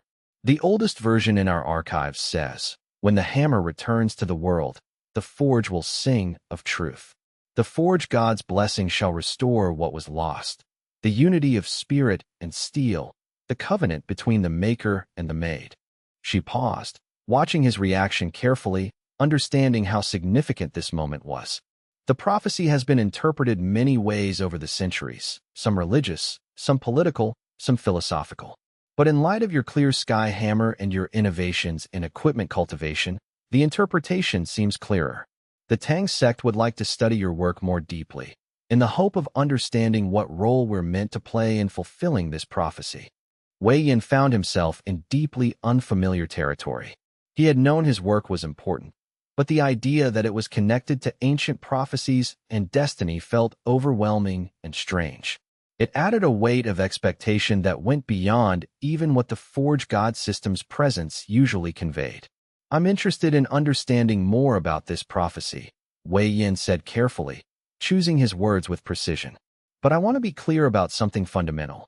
Whatever the prophecy says, my focus remains on the advancement of the technique itself and the elevation of soul master cultivation standards. I'm not trying to fulfill anyone's destiny or fulfill ancient expectations. Those things don't interest me. I'm trying to solve problems and improve the world. If those efforts happen to align with a prophecy, fine. But I won't change what I'm doing to fit someone's interpretation of ancient words. Zhang Yu nodded at this, seeming satisfied by his honesty. That's exactly the attitude that would make you the Forge God, she said. Someone so focused on the work itself that prophecies and destiny become irrelevant details. That may be exactly what the prophecy means, Zhang Yu said with the slightest smile. The Forge God's blessing, as described in the oldest accounts we've studied, was never about personal power or dominion. It was always about craftsmanship, about the elevation of the craft itself, about creating tools and knowledge that could be shared and built upon by generations. That's exactly what you're doing. Over the following weeks, as the Tang sect representatives continued their observations and studies at the Institute, they shared increasingly detailed historical accounts and careful textual analysis of the prophecy. They showed Wei Yin ancient texts that dated back centuries, all of which contained references to a returning of the Forge God and a fundamental shift in how cultivators approached equipment and martial power. One evening, Zhang Yu brought him a scroll written in an archaic style, translated from an even older source. It read, The forge god walks again when the clear sky blooms in a forge that is not of stone. When the maker's will shapes the spirit's path, when equipment learns to grow with its bearer, when the craft transcends faction and becomes the inheritance of all, then shall the prophecy be fulfilled, and the world shall know that the forge god has returned not as a god of dominion, but as a god of transformation. Wei Yin read it 3 times, feeling each word resonate with something true within him. This prophecy is so vague that it could apply to almost anything, he said finally. How can you be certain it refers to me specifically? We can't, Jiang Yu admitted with honesty. Not with absolute certainty. But probability, pattern, and synchronicity suggest we should take it seriously. And more importantly, whether or not you fulfill the prophecy, your work is advancing the world in exactly the direction the prophecy describes as desirable. So we choose to support you, not because we believe you're a prophesied hero in some mystical sense, but because your work aligns with values that are central to Tang's sect philosophy. Wei Yin found himself appreciating this honesty more than he could express adequately. The Tang sect wasn't trying to manipulate him or control him through grandiose expectations. They were simply offering support and seeking mutual understanding. I accept the collaboration, Wei Yin said, and I'm willing to discuss the prophecy further when you have time.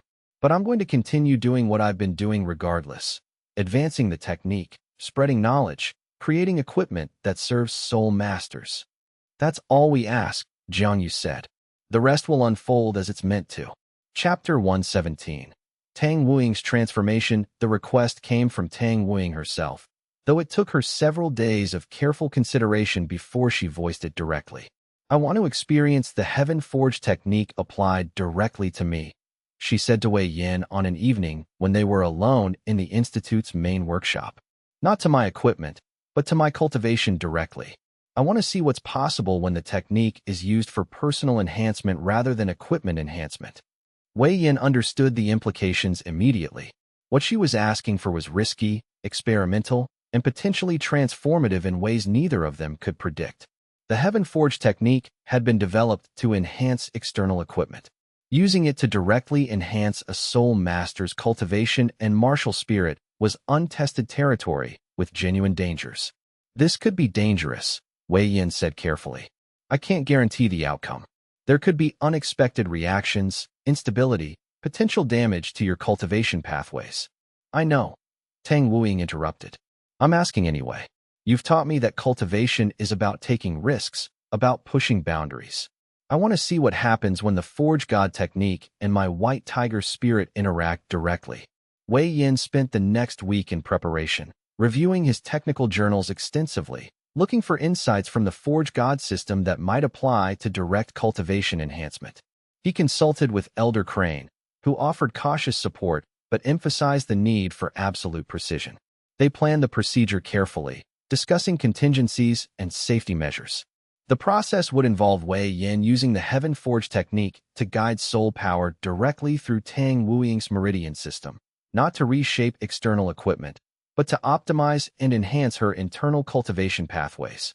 It was an extension of the technique that followed logically from its fundamental principles, but it had never been attempted before. When they finally began the process, on a morning when the forge was quiet and they had complete privacy, Wei Yin moved with extreme care and attention.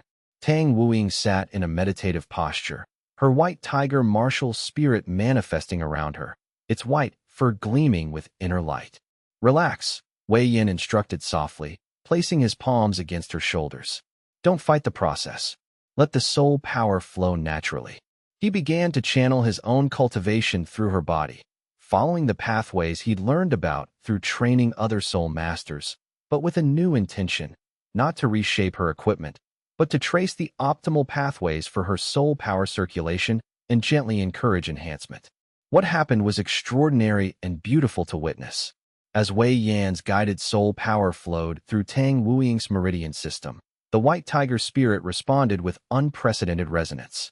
The tiger form that surrounded her began to transform, its white fur taking on hints of brilliant gold at its extremities. Its eyes, already fierce and intelligent, became sharper, more aware, more perceptive. The air around her seemed to shimmer with intensity, as if reality itself was adjusting. Wei Yin maintained the flow for hours, using the Forge God Anvil as a focal point to amplify and stabilize the transformation. He could feel Tang Wuying's cultivation itself responding, her soul power increasing in both quantity and quality. The transformation wasn't just about quantity of rings. It was about the fundamental nature of her cultivation becoming more refined, more perfectly aligned with her white tiger spirit. When the process finally concluded, Tang Wuying opened her eyes. They blazed with golden light. "I can feel it," she whispered, wonder in her voice. "There's something new. It's like my spirit is sharpened, focused, perfected. And there's something else, like a second expression waiting to emerge." "Manifest your spirit," Wei Yin instructed, stepping back to give her space. Tang Wuying stood and released her cultivation fully. The white tiger's spirit manifested in full form, but unlike before, it seemed somehow doubled, as if two tigers overlapped in the same space. One was the pure white form she had always displayed, but the second, overlapping tiger was blazing with golden flame, its form more aggressive, its presence more intense and powerful. "Two forms," Tang Wuying breathed. "Master Wei, I have two complete martial spirit forms now. It's like the Heaven Forge didn't just enhance my cultivation. It revealed a latent aspect of my spirit that was always there but couldn't manifest before." Elder Crane, who had been observing from a distance, moved forward to examine the dual manifestation carefully. "This is unprecedented," the elder said thoughtfully, awe in his ancient voice. "I've heard of soul masters with dual martial spirits, but never one who gained a second form through direct enhancement. This suggests that the Heaven Forge technique might be capable of awakening hidden potentials within existing martial spirits." The implications were staggering and profound. If the Heaven Forge could unlock latent forms and potential within existing soul masters, the technique's value expanded enormously. Every soul master who trained under the technique would have the potential to achieve forms and capabilities they didn't know they possessed. Over the following days, Wei Yin worked with Tang Wuying to help her learn to control and utilize her new dual form state with maximum effectiveness. The white tiger blazing claw form, as she named it, had fundamentally different capabilities from her traditional form. It emphasized speed and agility, penetrating power and offensive capability, in ways her original form didn't emphasize. The transformation had revealed something about her martial spirit that she'd never suspected, a capacity for aggressive, fire-infused combat that complemented her original balanced approach perfectly. They practiced transitions between the two forms, learning which situations called for which manifestation. The pure white tiger form remained excellent for defensive work and sustained combat. The blazing claw form was optimal for rapid assaults and breakthroughs. Together, they gave Tang Wuying tactical flexibility that most soul masters lacked. Used in combination with proper equipment transformed by the Heaven Forge technique, Wei Yin created specialized bracers and a chest piece that could handle the spiritual intensity of both forms. Tang Wuying's martial potential had increased by what Wei Yin estimated to be 30 to 40% overall. More importantly, her cultivation had deepened. The Heaven Forge technique had enhanced not just her strength, but her understanding of her own martial spirit. "This is a breakthrough," Tang Lingyue said when she was informed of the successful transformation. "If the Clear Sky clan can access this enhancement for our members, we could elevate our entire faction's power level significantly." "It's not about faction advantage," Wei Yin said carefully. "Tang Wuying was the test subject because I trust her and because she volunteered. If this technique can be refined and made safe, it will be available to anyone, regardless of their background or faction. That's the principle of the Heaven Forge." But even as he said it, Wei Yin knew that keeping the technique truly universal would be one of his greatest challenges. Every faction would want to monopolize direct cultivation enhancement. Every leader would want their members to have access while preventing others from accessing it. The Heaven Forge technique had created power that could be shared and democratized, but in a world still organized around factional interests, that democratization would have to be fought for continuously and with persistence. Chapter 118. The attention grows within a week of the news of Tang Wuying's transformation spreading through Heaven City's cultivation networks. The offers began arriving with remarkable frequency. The Blazing Phoenix clan sent a formal petition requesting that Wei Yin take on 3 of their most promising members as apprentices. The Heavendo royal family dispatched a high-ranking representative with a proposal to establish an official Royal Heaven Forge Academy, under direct patronage and with considerable funding. The Sword Sect, one of the 4 major sects in the region, submitted an ambitious application for their entire top tier of disciples to receive training. Wei Yin refused most of them politely but firmly, or directed them toward the existing academy collaboration or the structured training system the institute had developed. But the pressure was immense, constant, and it showed no signs of abating or diminishing. "You've become too valuable," Elder Crane observed one evening as they reviewed the day's worth of petitions together.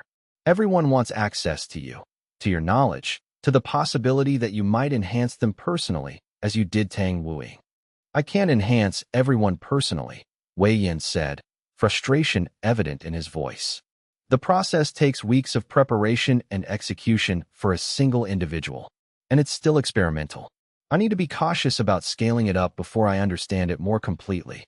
"The world doesn't care about your caution," Elder Crane said bluntly. "The world sees what you've accomplished and wants it. This is the burden of innovation, Wei Yin. You've created something so powerful that every faction wants to claim it." The Clear Sky clan attempted to use their family relationship to increase their access and influence over the technique's development. The Tang sect began hinting that they might want a deeper integration of Heaven Forge training with their own sect-specific cultivation methods. The academy proposed expanding the formal curriculum to include direct cultivation enhancement training. Wei Yin found himself in constant negotiation, constantly evaluating offers and requests, constantly trying to navigate the competing interests of different factions while maintaining his core principle of knowledge democratization. The breakthrough came when a dusty messenger arrived at the institute one afternoon, bearing a simple message written in elegant brushwork. "Tang sect elder Tang Chun requests audience at the institute. He brings news of great importance." Wei Yin recognized the name from the historical texts Xianxia had shown him. Tang Chun was one of the Tang sect's most senior members, a rank 91 Douluo whose cultivation and wisdom spanned decades.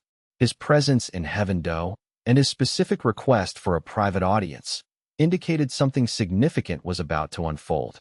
They met in Wei Yan's office that evening, just the 2 of them in complete privacy. Tang Chun was a man in his 70s, his hair completely white, his eyes carrying the deep intelligence of someone who had spent a lifetime studying ancient texts and pondering profound questions about human nature and destiny. "I've been authorized by the Tang sect's leadership to speak with you about something that has been kept among our highest circles for 300 years, Tang Chin began, without preamble.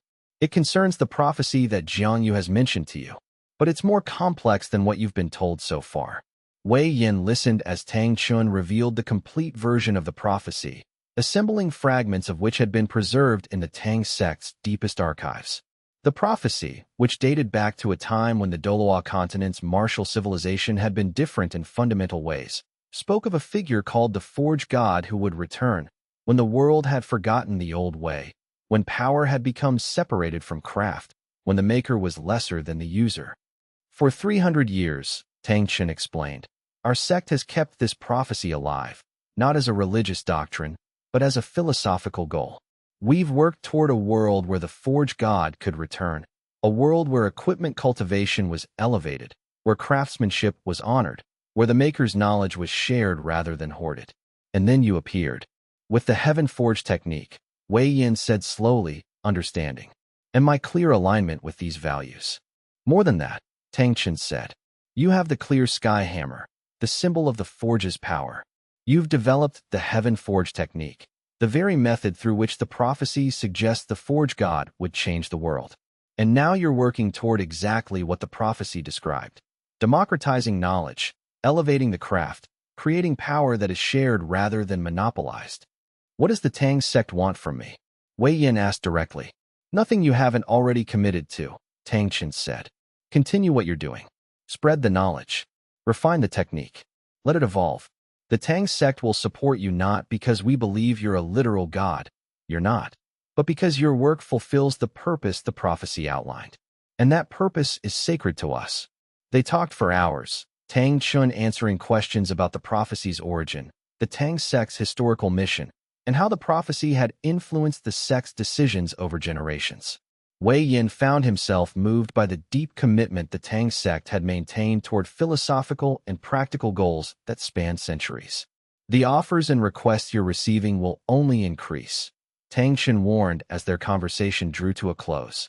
You've become too important. Every faction will want your direct support. You need to decide how to handle that pressure while maintaining your integrity.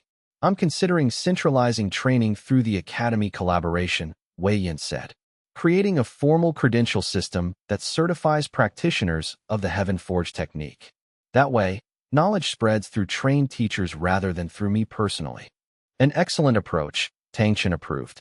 It scales the technique while maintaining quality control, and it aligns with how knowledge should be preserved and disseminated through communities of practice rather than through individual great masters. As Tang Chun prepared to leave, he paused at the door. One final thing, Wei Yin. The prophecy ends with a phrase we've debated for centuries, and the Forge God shall ask the eternal question. We've never been certain what that question was supposed to be. I wonder if you know it already, or if you will discover it in time. What question? Wei Yin asked, genuine curiosity in his voice. Tang Chun smiled slightly, an expression of knowing sadness and hope mingled together. If I could answer that, the prophecy would be fulfilled already. It's a question each generation must discover for themselves, and each Forge God must ask in their own time. That's what makes prophecy, not a predetermined path, but a principle that manifests differently in each era. Wei Yin pondered this as Tang Chun descended the stairs and departed into the night. The words lingered with him. The idea that the prophecy wasn't about a specific answer, but about a question that had to be discovered anew. It suggested that his role wasn't to fulfill a predetermined destiny, but to become a catalyst for others asking their own versions of the eternal question. Chapter 119. The Tang sect prophecy. For 3 days after Tang Chun's departure, Wei Yin found himself unable to focus on his regular work with any consistency. The prophecy haunted him, not in a disturbing way, but as a persistent question that demanded serious attention. He sat in his private study, surrounded by copies of texts the Tang sect had provided, fragments of ancient prophecies, philosophical writings, and detailed historical analyses that all pointed toward the concept of a Forge God returning to the world. The more he read, the more he understood that the prophecy wasn't actually about him becoming divine or superhuman. It was about a principle, a philosophy, a fundamental approach to cultivation and craftsmanship that the prophecy suggested would transform the world.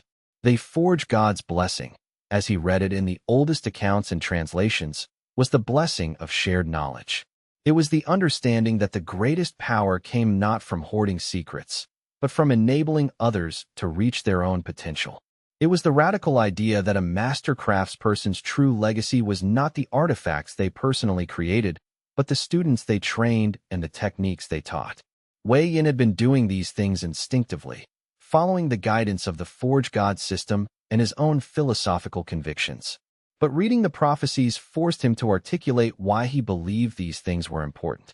He called together Elder Crane, Tang Wuying, and the most senior of the Clear Sky clan observers, a man named Luo Hai who had been studying the Heaven Forge technique with particular philosophical interest and depth. I want to formalize my philosophy of the Heaven Forge, Wei Yin announced. I want to write something that explains not just the technique, but the principles underlying it. Something that can outlive me, that can guide the technique's evolution even after I'm gone. Over the following weeks, Wei Yin drafted what he titled The Forge God's Doctrine, a philosophical treatise combined with technical instruction that outlined the fundamental principles of the Heaven Forge technique and the broader philosophy he believed it represented. The doctrine had 5 core principles. First, knowledge is sacred. The understanding of how to transform equipment through soul power is not property to be owned or hoarded. It is sacred knowledge that belongs to all who commit themselves to learning it properly.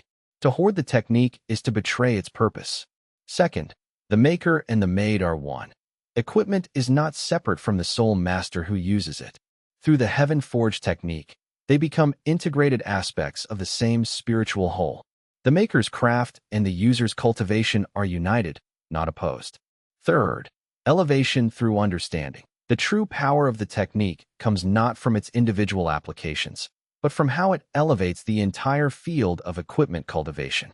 Each practitioner who masters it should work to advance it further, discovering new applications and variations.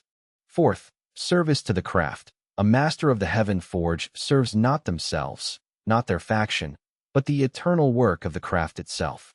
The craft transcends any individual's lifespan or any faction's interests. Fifth, the eternal question. The Forge God exists to ask the eternal question of advancement. How can we do this better? How can we improve? How can we make the craft more perfect? The technique must never become static, must never be treated as a completed work, but must constantly be questioned and refined. When Wei Yin shared the first draft with Elder Crane, the ancient Douluo read it carefully through, then looked up with approval and understanding. This is what separates you from being merely a brilliant innovator, Crane said. This is what makes you a true master, not just in technique, but in philosophy. You're not just creating better equipment. You're creating a framework for continuous improvement, a way of thinking that can sustain the technique through generations. The Tang sect received news of the doctrine with visible excitement. Tang Chun, when he reviewed the completed manuscript, spent an entire day in quiet meditation afterward. This answers the eternal question, he told Wei Yin. The prophecy asked what question the Forge God would ask, and the answer is in your fifth principle. The eternal question of how to improve, how to transcend limitation, how to push toward perfection. That is the question that drives all human advancement. By positioning the Forge God as the one who asks this question eternally, you've identified the Forge God not as a static deity, but as a principle, a force that manifests whenever and wherever humans commit themselves to the work of mastery. News of the Forge God's doctrine spread through Heavendo City and beyond with remarkable speed. Copies were made and distributed through formal channels and informal networks. Scholars began analyzing it. The Academy collaboration incorporated the 5 principles into their formal curriculum. Even those who didn't practice the Heaven Forge technique found value in its philosophical framework. The response surprised Wei Yin. He'd expected the technical principles to be the focus of discussion and debate. Instead, the philosophy had generated the most conversation. Soul masters from completely different backgrounds reached out to discuss how the 5 principles applied to their own cultivation and their lives. The doctrine had somehow resonated with something fundamental in the martial community's understanding of what cultivation was supposed to be. One evening, standing in the Forge God Anvil's chamber with Tang Wuying beside him, Wei Yin felt a strange sensation. The Forge God system's presence becoming clearer, more defined, almost as if it were finally satisfied. I think the system brought me here for this, Wei Yin said slowly. Not just to develop the technique, but to articulate its philosophy, to make sure that the work could continue without me, that the principles would survive even if I didn't. Are you preparing to leave? Tang Wuying asked, concern in her voice. No, Wei Yin said. I'm just finally understanding my real purpose. The technique is important, but the philosophy matters more. Because the technique might be forgotten, but if the philosophy survives, someone else will reinvent it. The eternal question will ensure it. Chapter 120. The approach. The message arrived sealed with Deng Fang's personal mark, a spirit hall emblem wreathed in flames. Elder Crane read it, his expression darkening with each word, then handed it to Wei Yin with visible emotion. The message was simple and direct. Spirit Hall has decided that the Heaven Forge heresy represents a threat to the proper order of martial civilization. In 14 days, a force of 8 Douluo, including myself as commander, will march on Heavendo City. You have 14 days to surrender yourself, submit to Spirit Hall authority, and cease all work on the Heaven Forge technique. Refuse, and we will destroy the Institute and everyone in it. This is your only warning. Signed, Deng Fang, rank 95 Douluo. Wei Yin read the message twice, then looked at Elder Crane. 8 Douluo? That's even more than the rumors suggested. 7 rank 85 and above, plus Deng Fang at rank 95. Elder Crane said grimly. That's a force that would take considerable effort to repel. Most cities couldn't manage it. But we have something most cities don't, Tang Wuying said, stepping forward. We have you, Elder Crane. We have the Clear Sky clan members. We have the Forge God Anvil. And we have something Spirit Hall doesn't expect. Wei Yin understood what she meant precisely. They had the Heaven Forge technique and all that flowed from it. The equipment, the innovations, the trained practitioners. They had his developments in resonant armor and cultivation enhancement. They had a force united by philosophy rather than just hierarchy, people who believed in the mission, not just soldiers following orders. But still, the math was brutal and unforgiving. 8 Douluo represented an overwhelming military force that would be extraordinarily difficult to counter. Spirit Hall had chosen their force with care, 7 rank 85 plus Douluo, and Deng Feng himself at rank 95. That combination represented disciplined, coordinated power that could crush most resistance. That evening, Wei Yin sent urgent messages to Tang Lingwei and to Tang Chun, conveying Deng Feng's ultimatum and his own assessment of the coming conflict. A strategy session convened in the Institute's main hall late into the night, with military maps of Heaven-Do City spread across tables. The Clear Sky clan brought 3 additional Douluo from their network, representatives of their distant branches who had the strength and willingness to stand against Spirit Hall. The Tang sect sent word that Tang Chen himself would arrive with support within 10 days, bringing personnel and resources. The Academy administration agreed to provide what resources they could, though they made clear they couldn't officially commit to open conflict with Spirit Hall. By midnight, a rough defense plan had taken shape. The Institute would be fortified. Defensive positions would be established throughout Heaven-Do City. The visiting Douluo would be distributed strategically, and Wei Yin would prepare for direct confrontation with Deng Feng himself, the moment that would likely determine everything. Elder Crane stood before them all, his ancient bearing somehow even more authoritative in the face of impending danger. "We have 14 days," he said. "In that time, we must prepare the Institute for siege and prepare Wei Yin for direct combat with Deng Feng. The outcome of this confrontation will determine not just our fates, but the future of the Heaven Forge technique itself." Wei Yin spent the next days in intensive preparation that consumed nearly every waking hour. He worked with Elder Crane on combat techniques, developing new applications of his soul power that utilized everything he'd learned from the forging process. They practiced combinations for hours at a time, perfected his hammer technique with meticulous attention to detail, drilled strategies for fighting multiple opponents simultaneously under various conditions. Elder Crane taught him how to manage energy expenditure during prolonged combat, how to recognize patterns in opponents' attacks, how to use leverage and positioning rather than pure power to overcome superior numbers. The ancient Douluo's decades of experience became clear as he guided Wei Yin through scenarios, some based on battles he'd fought personally. Deng Feng at rank 95 is formidable, Elder Crane explained during one intense session. But he's also rigid in his thinking. He expects traditional responses from opponents. He's powerful enough that he's never needed to be flexible. If you can surprise him with unconventional applications of your soul power, with techniques that combine forging principles with combat, you might create openings.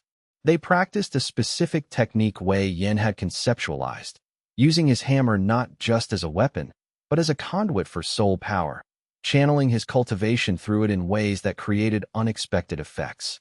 They worked on combinations that mimicked the precision of forging work applied to combat, exact angles, perfect timing, soul power infused in specific patterns rather than broad waves. In parallel, Wei Yin continued his technical work relentlessly through the nights. He created a series of pieces of equipment specifically designed for the coming battle. Defensive gear that would protect him without weighing him down or restricting movement. Weapons that would allow him to face multiple Douluo simultaneously with maximum efficiency. And pieces designed to complement Elder Crane's fighting style perfectly. He created reinforced versions of his resonant armor, knowing that during extended combat against multiple Douluo, the armor would become his ally, strengthening as the battle progressed, adapting to damage, growing more responsive to his soul power the longer he poured cultivation into it. The resonant armor he created for himself was a masterwork of his craft unlike anything he'd made before, a set of greaves and chest plate that would grow and strengthen with his soul power, automatically adapting to damage patterns that would actually become stronger and more responsive the longer the battle lasted as he poured more cultivation into them. It was equipment designed not just for defense, but for enhancement through conflict. He also created complementary equipment for Tang Wuiying, upgraded versions of her existing gear designed to work seamlessly with her new dual-form martial spirit. And he created weapons and defensive pieces for the allies who would stand with him. Optimized equipment for the Clear Sky Clan Douluo, specialized pieces for the Tang sect members, and reinforced weapons for the Academy's defenders. 5 days before Deng Feng's stated arrival, the first scouts appeared on the approaches to Heavendo City. Spirit Hall was being methodical and deliberate, establishing supply lines and defensive positions, demonstrating they were serious about their invasion. The confrontation was coming with absolute certainty. There was no longer any question of whether conflict would occur, only how it would unfold and what the outcome would be. The city itself seemed to sense the coming danger. Prices of weapons rose sharply. Common people whispered about the Spirit Hall forces gathering beyond the city limits. The government representatives held emergency sessions trying to decide whether to officially resist or seek some accommodation. Wei Yin remained focused, knowing that the eventual outcome would depend primarily on what happened at the Institute. If they could hold, the city could hold. If they fell, Heavendo would likely surrender rather than see it destroyed. On the evening of the 9th day, with 5 days remaining before the ultimatum deadline, Wei Yin stood in the Forge God Anvil's chamber alone, running his hand across its surface with reverence and something approaching prayer. Everything he'd built, the Institute with its training halls and workshops, the technique with its 7 stages and infinite variations, the philosophy of shared knowledge and eternal questions, the networks of students spreading his knowledge, would be tested now against the concentrated force of the world's most powerful faction. The weight of responsibility pressed down on him, not just for himself, but for all the students who dedicated themselves to learning the technique. For Lu Chun and the other senior students. For Tang Wuiying, who stood beside him through everything. For Elder Crane, who'd risked his reputation to support him. For Tang Lingyue and the Clear Sky Clan, who'd extended their protection. For Tang Chun and the Tang sect, who'd bet on a prophecy they weren't even sure about. He'd known this was coming from the moment he'd first begun spreading the Heaven Forge technique publicly. He'd understood intellectually that Spirit Hall would eventually respond with overwhelming force. But intellectual understanding and actual confrontation were entirely different experiences. Facing the reality of an approaching army of 8 Douluo created a weight in his chest that philosophy couldn't entirely eliminate. Wei Yin found himself thinking about the students at the Institute, the young practitioners who'd dedicated themselves to learning the technique, who'd believed in its purpose. What would happen to them if the Institute fell? Would their training be wasted? Would they be punished by Spirit Hall for association with his work? These thoughts troubled him more than personal danger. He'd made his choices knowing the risks, but he'd brought others into those risks, and that responsibility weighed heavily. A knock at the chamber's entrance drew his attention. Tang Chen entered, the elderly Tang sect leader moving with deliberate calmness and purpose. The Tang sect's forces are in position, Tang Chen reported. We've brought 8 of our Douluo and another 40 rank 60-plus soul masters positioned throughout the city. The spirit ring sacrifices have been made, the cultivation circles have been established. When Spirit Hall arrives, they will find a city prepared to resist. Is resistance enough? Wei Yin asked quietly. Can we actually defeat 8 Douluo, including a rank 95? Perhaps not defeat, Tang Chen said thoughtfully. But we can repel. We can survive. And that, Wei Yin, may be the only victory that matters. Because if the Heaven Forge Institute survives, the technique survives. And if the technique survives, then ultimately, Spirit Hall has already lost. Their authority is built on scarcity and control. The Heaven Forge is built on sharing and knowledge. In the long term, one of those will inevitably triumph. Wei Yin understood the logic.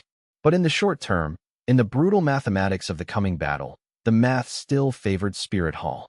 He returned to his preparation with renewed focus, knowing that the next 14 days would determine everything about the future of his work and everyone who'd believed in it. He spent long hours each remaining night documenting additional insights about the Heaven Forge technique, writing down observations and principles that weren't yet captured in his formal teaching protocol. He wanted to ensure that even if something unexpected happened to him, the knowledge wouldn't disappear with him. He created contingency copies of all his notes, distributed them among trusted students and allies in sealed containers with instructions for their use. He also spent intentional time with the people closest to him, with Tang Wuying, practicing their coordinated combat techniques and discussing what they might face, with Lu Chun, reviewing the teaching protocol section by section and discussing how to refine it further, with Elder Crane, who shared more stories from his decades of experience, offering wisdom that went beyond just combat techniques, lessons about sacrifice, leadership, and what mattered when everything was on the line. The Forge God system's presence in his consciousness was steady, constant, unchanging throughout these preparations. It didn't offer specific guidance or present obvious solutions. It simply affirmed, as if the system was satisfied that Wei Yin was making his own choices, asking his own questions, determining his own path rather than being directed by it. Whatever happened next, whether they achieved victory or faced defeat, whether he survived or was forced to sacrifice himself, Wei Yin had done what he was meant to do. The technique was developed to functional and revolutionary levels. The philosophy was articulated in the 5 principles and spreading. The knowledge was being taught and distributed across multiple factions and institutions. The Heaven Forge technique had achieved a critical mass of adoption that could not be easily suppressed.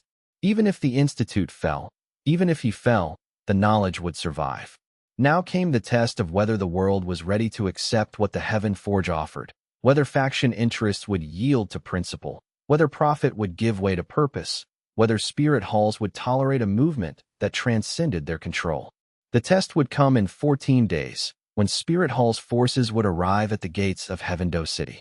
The Forge God anvil glowed softly in the darkness, waiting. Wei Yin felt ready. End of Step 6, Chapters 101 to 120.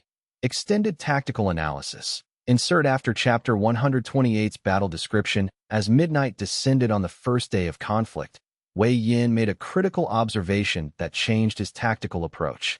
The gauntlet's resonance channels were transmitting data that suggested something unexpected. Deng Fang's power signature was not decreasing linearly as exhaustion accumulated. Instead, the Supreme Elder's energy output was fluctuating in regular cycles. Periods of intense power projection were followed by periods of conserved expenditure, almost as if Deng Fang was deliberately managing his power reserves to extend the duration of his assault. He's playing for endurance, Wei Yin realized, communicating the insight immediately through Tang Wuying's coordination channel. He understands that this is a war of attrition. He's no longer trying to break through in an instant. He's trying to outlast us. He's cycling his power output to maintain consistency across an extended timeline. This revelation transformed the entire strategic landscape. Wei Yin had planned for Deng Fang to exhaust himself through overwhelming offense. But the ancient cultivator was far too intelligent for that approach. Deng Fang had recognized that overwhelming power wouldn't work and had shifted to a strategy of patient, methodical assault, the kind that could potentially wear down 30 defenders through sheer relentless pressure applied over hours rather than minutes. All defenders, shift to conservation mode, Wei Yin commanded. You're in for a marathon, not a sprint. The armor will provide enhanced efficiency, but you need to manage your own power carefully. Pace yourselves. Work in the rotating formations we planned. Expect Deng Fang to continue at reduced intensity for many more hours. The defenders immediately adjusted, their attack patterns becoming more conservative, their defensive positions more stationary. They were no longer attempting to drive back against Deng Fang's assaults, but rather to absorb and neutralize them efficiently, expending only the minimum necessary power to survive each impact.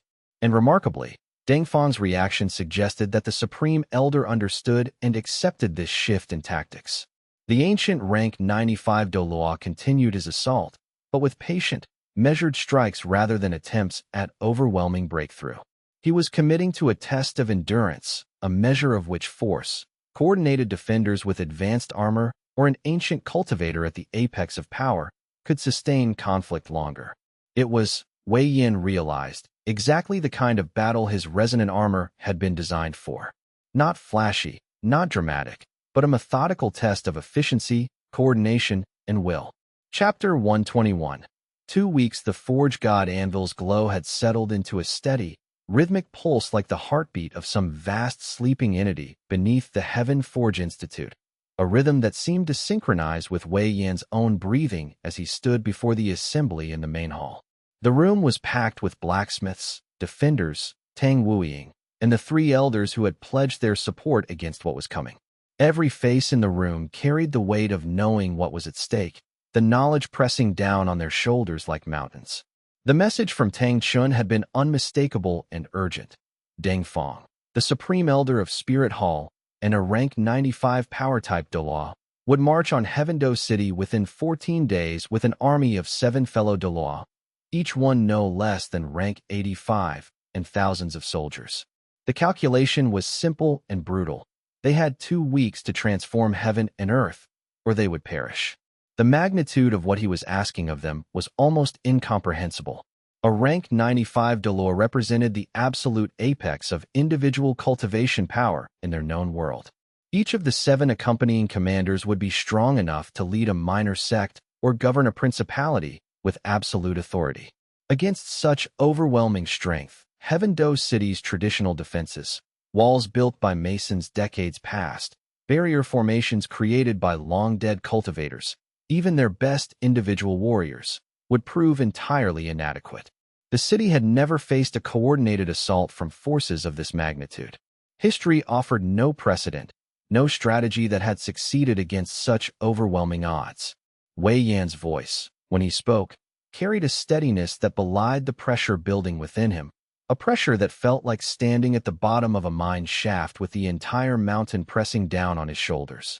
His throat felt tight, his hands clenched, but he forced his expression to remain calm and resolute. We divide into 3 strategic groups. The divisions must be absolute and coordinated. Production, training, and defensive preparation. Each is critical. We have 2 weeks, exactly 14 days, to arm 30 to 40 capable defenders with resonant armor. That's not merely equipment. It's a transformation at the fundamental level. Each piece will be forged to match the wielder's soul power signature, creating a synergy that standardized gear simply cannot achieve. We're not manufacturing weapons. We're crafting philosophical extensions of human will. He paused, letting his gaze sweep across the room, making eye contact with each of the key figures assembled before him. These were people who had committed their lives to building something stable, something permanent. And now he was asking them to gamble everything on a technology that was largely untested at scale, that existed more in theory than in proven practice.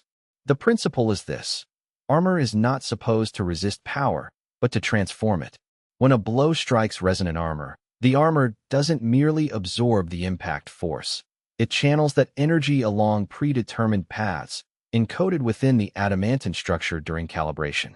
This means that a strike meant to destroy becomes a strike distributed laterally, and the wearer's body survives where conventional armor would fail catastrophically. He moved toward the Forge God anvil, running his palm across its surface. The ancient stone was warm, responsive to his touch, and he could feel the system within it resonating with his presence. The surface seemed to pulse beneath his fingers, as if the anvil itself was a living thing, eager to participate in the work ahead. Deng Fong is rank 95. His cultivation base is immense, his combat experience unparalleled. But he has a fundamental weakness. His power is centralized, focused through traditional soul rings and spirit arts. The Forge God Gauntlet, the weapon I'm forging, exploits that vulnerability. It doesn't try to match his raw power. Instead, it channels and redistributes soul energy in ways no normal weapon can achieve. Traditional armor is passive. It absorbs impact and distributes it across its surface, but it does so mechanically, without understanding or adaptation. Resonant armor is active. It understands the wielder's intentions and responds accordingly. When you strike with force, it amplifies that force by up to 40%, giving you capabilities that exceed your base cultivation rank significantly. When you're struck, it absorbs the energy and channels it into a counter-response. It creates a feedback loop where the defending warrior becomes simultaneously more protective and more offensive. Tang Wuying stepped forward, her expression grave but resolved. She was dressed in practical armor already, a sign that she'd committed to direct participation in the defense, not just strategic oversight. Her presence carried authority and determination. The blacksmiths have identified the rarest ores available in our region. We've secured adamantine from the northern mines, 40 complete cores, each one hand-selected for optimal soul power conductivity and structural integrity. The crystalline soul steel backing has arrived from the 5 Elements Academy, 200 ingots of it, enough for reinforcement across all 30 armor pieces and for experimentation with new designs if needed. The furnaces are ready and burning with optimal temperature. Wei Yin, your Forge God system, can it truly create armor that bonds with a cultivator's soul power at this scale? I know you've forged individual pieces before, but 30 sets of complete armor, with each piece calibrated to a different wielder? That's beyond anything anyone has attempted. The sheer coordination required, the precision needed. Won't the complexity create failure points? Wei Yin moved toward the Forge God anvil, its surface inscribed with countless runes that seemed to shift in the lamplight, responding to his proximity.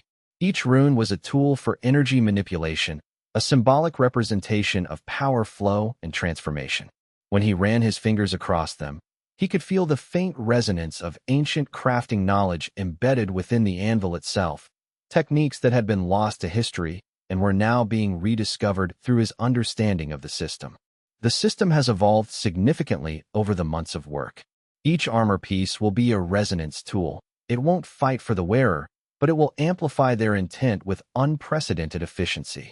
When a defender channels soul power through resonant armor, the flow becomes exponentially more efficient and directed. Where a normal cultivator might lose 30% of their power to inefficiency in movement and projection, resonant armor reduces that loss to 5%. The difference is the margin between survival and annihilation. He placed his palm against the anvil's surface, and a surge of power rippled through the hall, so palpable that even the non-cultivators in the room gasped, their breath catching in their chests. The air itself seemed to thicken with the concentration of soul power, and for a moment, the entire room appeared to glow with faint blue light. Objects on nearby tables trembled slightly, responding to the power pulse. The complexity isn't a weakness, Wei Yin continued. It's what makes the system work. Each armor piece will be uniquely calibrated because each cultivator is unique. Their body composition is different, their soul power signature is distinctive, their combat style is individual. Standard armor treats all wearers as if they were identical units. Resonant armor treats each wearer as the unique individual they are. That precision is what allows it to function at such efficiency. We have 14 days, 72 hours to forge the first batch of 10 gauntlets. The rest of the time we train the defenders to move as a unified force. Deng Fong brings numbers and rank. We bring precision and innovation. That is how Heaven Dose City survives. Elder Crane, his ancient frame bent with age but his eyes sharp and penetrating, spoke from the back of the hall. His voice, when it came, carried the weight of someone who had seen generations rise and fall, who had watched empires crumble and rebuild themselves. The old defenses around the city, the stone walls, the barrier formations built by cultivators 3 centuries past, they will slow his approach, but not stop him. A rank 95 Douluo could breach our main wall in less than an hour if he chose to do so directly. Our hope rests entirely on what you forge, Wei Yin, and on the courage of those who will wear it. But I must ask the question that others are thinking. What happens if the armor fails? What happens if your system proves insufficient against rank 95 power? Wei Yin met the old man's eyes directly. The question deserved an honest answer, not false reassurance. Then we lose. The resonant armor is our advantage, but it's not a guarantee. Armor, no matter how well forged, cannot overcome a gap in fundamental power that is too wide. But I'm not asking you to bet everything on the armor alone. I'm asking you to bet on innovation combined with unity. 30 armored defenders, working in perfect coordination, can achieve things that exceed the sum of their individual strengths. That coordination, that unity, is what creates the advantage large enough to matter. He moved around the room, his presence commanding attention. I've been studying the nature of power for months now. What I've discovered is that raw cultivation rank is only one form of power. There's also the power of precise application, of focused intent, of understanding how energy actually moves through the world. Deng Fong has cultivated for decades and achieved the apex of personal power. But personal power is ultimately limited by a single person's physical body and consciousness. 30 armored cultivators, coordinated through the resonance channels embedded in their armor, become something different. They become a distributed consciousness, a unified intelligence with 30 points of application instead of one. That's the advantage we need. He turned to face them all, his voice becoming sharper, more focused. This isn't just about armor. It's about proving that the old ways, the way where individual power determines victory or defeat, isn't the only way. It's about proving that intelligence, innovation, and cooperation can overcome raw might. That's what we're really fighting for. The assembly dispersed with purpose, but Wei Yin remained before the Forge God anvil. He placed both palms against its surface, drawing a deep breath. The weight of 14 days, of countless forging sequences yet to come, of the entire city's survival resting on his shoulders, it was almost suffocating. But pressure forged steel. Pressure created excellence. And he had never been more certain of anything in his life. They would succeed. Chapter 122. The Allies arrived. The gates of Heaven Do City swung open on the morning of the second day, and the first of the reinforcements began to arrive. Tang's sect disciples came first, nearly 300 of them, carrying mysterious wrapped bundles that appeared to be specialized weapons and equipment. Their leader, a sect elder with steel-gray hair and the bearing of someone accustomed to command, approached Tang Wing with a respectful bow that suggested deep familiarity between the families. Tang Wuying, the elder said, his voice carrying the weight of decades. Our sect has received word of your circumstances. We've brought 7 disciples at rank 80 or above, and 300 more at intermediate levels. We've also brought our specialized hidden weapons, the kind designed specifically for coordinated group combat. If this armor of Wei Yan's can integrate our techniques properly, we believe we can create something unprecedented. Shortly after, the Clear Sky clan's representatives arrived. Their presence was announced by the distinctive sound of their clan's signature golden hammers resonating through the city as they marched. The clan had sent a contingent of 50 warriors, including several titled Douluo, along with their forging masters who came to observe and potentially contribute to the armor production process. The sight of another master blacksmith arriving, someone with decades of experience, drew Wei Yin out from his continuous forge work. The two masters met at the furnace line, and Wei Yin could feel the assessment in the elder's eyes as they shook hands. I hear you've created something revolutionary, the Clear Sky master said, his grip firm and reassuring. The clan wants to understand what you've built. We may be able to contribute techniques, perhaps even alternative designs that could complement your approach. Master-level forging isn't something that should be done in isolation. Wei Yin appreciated the offer more than he could express, but the reality of their timeline was unforgiving. I need your people to focus on the secondary components, he said.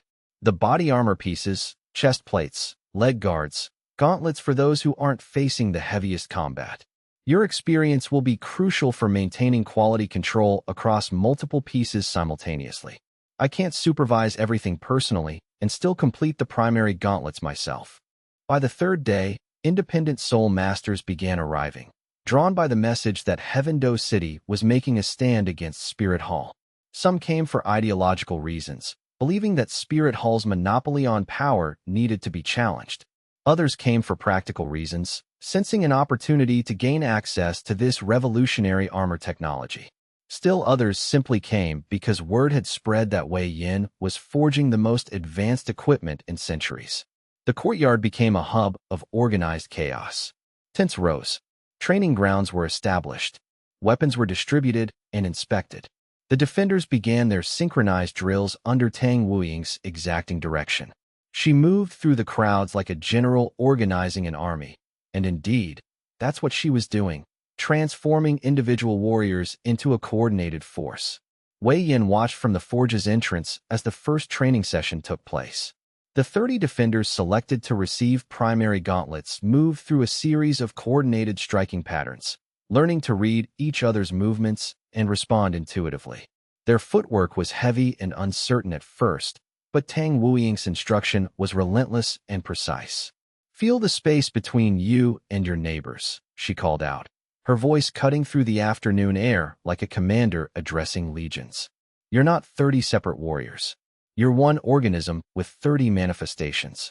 When one person moves, it should create a wave that everyone else responds to.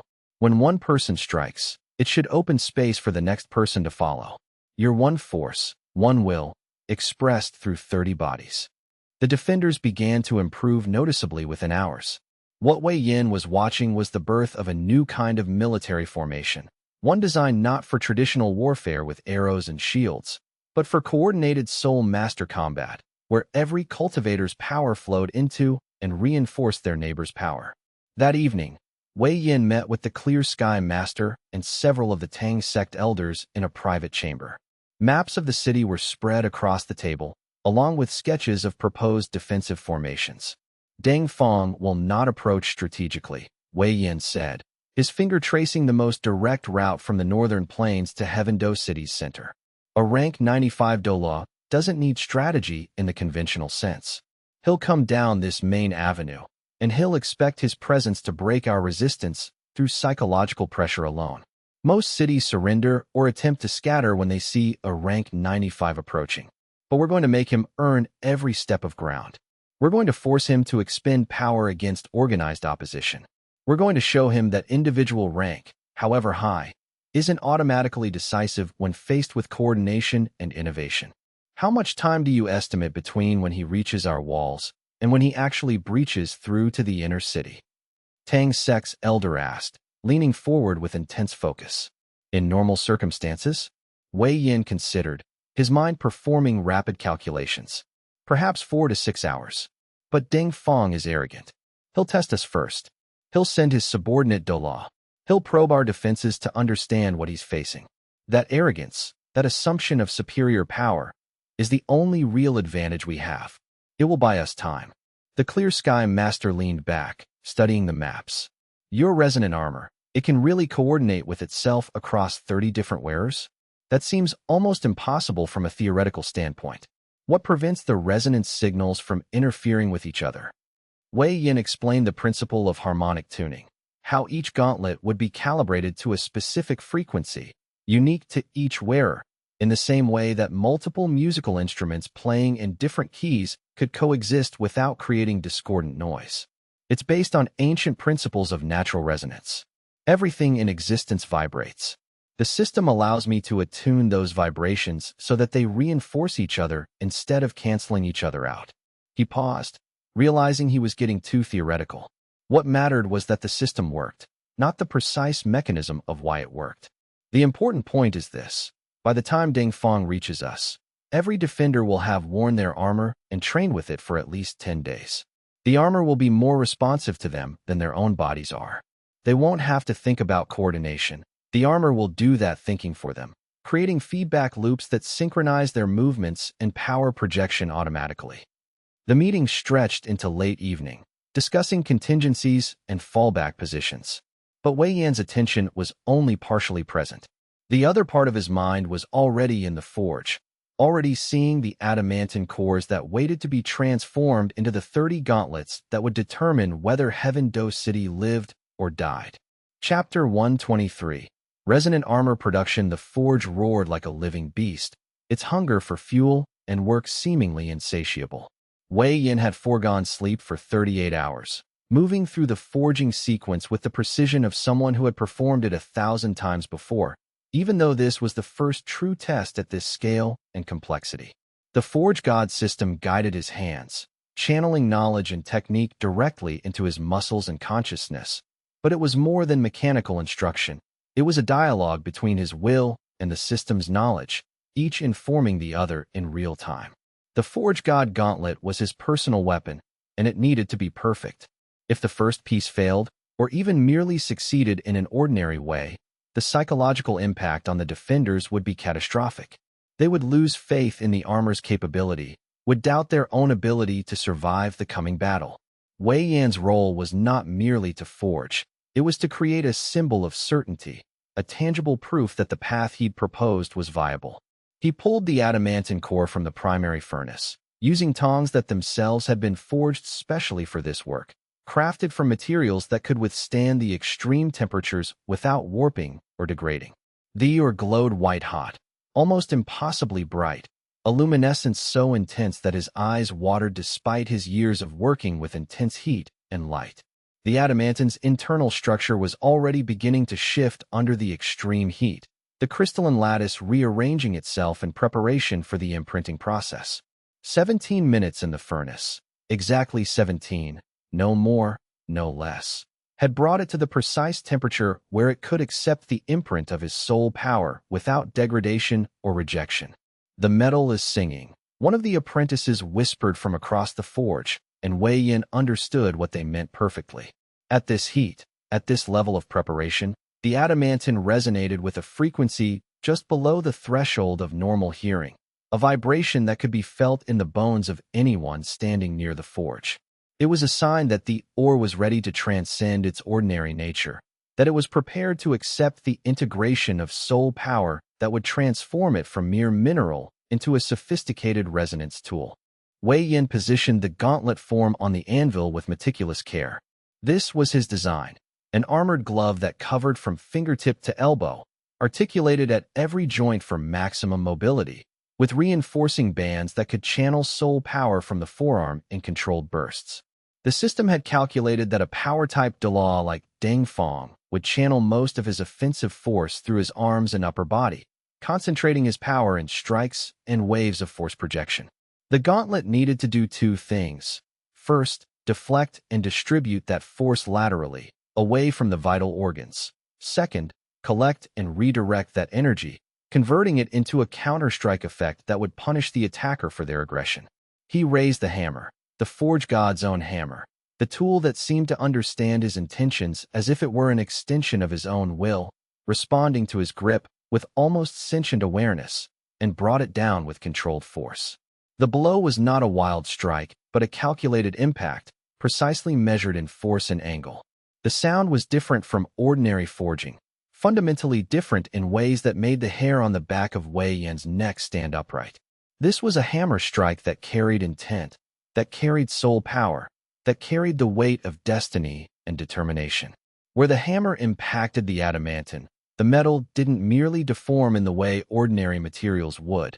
It integrated, as if the air around it momentarily ceased to exist and the metal collapsed inward to fill the void. The impact created concentric rings of light that seemed to propagate through the metal like ripples in water, visible disturbances in the material structure that settled into new configurations with each successive wave. Wei Yan's perception of the gauntlet shifted with each impact, evolved and clarified. He could see, with an almost prescient clarity, how the material needed to flow, the direction the crystalline lattice should orient itself to achieve optimal energy conductivity. His hands moved not from conscious deliberation, but from the system's guidance channeled through his body and instinct, muscle memory, and profound understanding working in tandem. After 96 minutes of continuous forging, a duration he tracked automatically, as if some part of his consciousness existed outside normal time to maintain the accounting. The basic form was complete. The gauntlet lay on the anvil, still radiating heat so intense that the air above it shimmered, its surface marked with the hammer's impacts in a pattern that seemed almost calligraphic in its precision, each strike contributing to a larger design that only became apparent when viewed as a whole. He set down the hammer with the care one might use to place a sacred artifact and breathed for the first time in what felt like hours. His arms ached with a bone-deep exhaustion, his back screamed with tension from hours of bending and striking, and his soul power reserves had dropped by roughly 30%, a significant drain even for someone of his cultivation capacity. He placed his palm directly against the gauntlet's surface. The heat would have burned an ordinary person's flesh to ash in seconds. Wei Yin felt only the intensity of it, a force pressing against his consciousness like an ocean tide, a pressure that was almost visible in its magnitude. He opened himself consciously and deliberately, letting his soul power flow freely from his core outward, no longer constrained by the careful control he normally maintained. The power emerged as a visible aura, faint blue light surrounding his body, concentrated in his palm where it touched the adamantine. The resonance calibration had begun.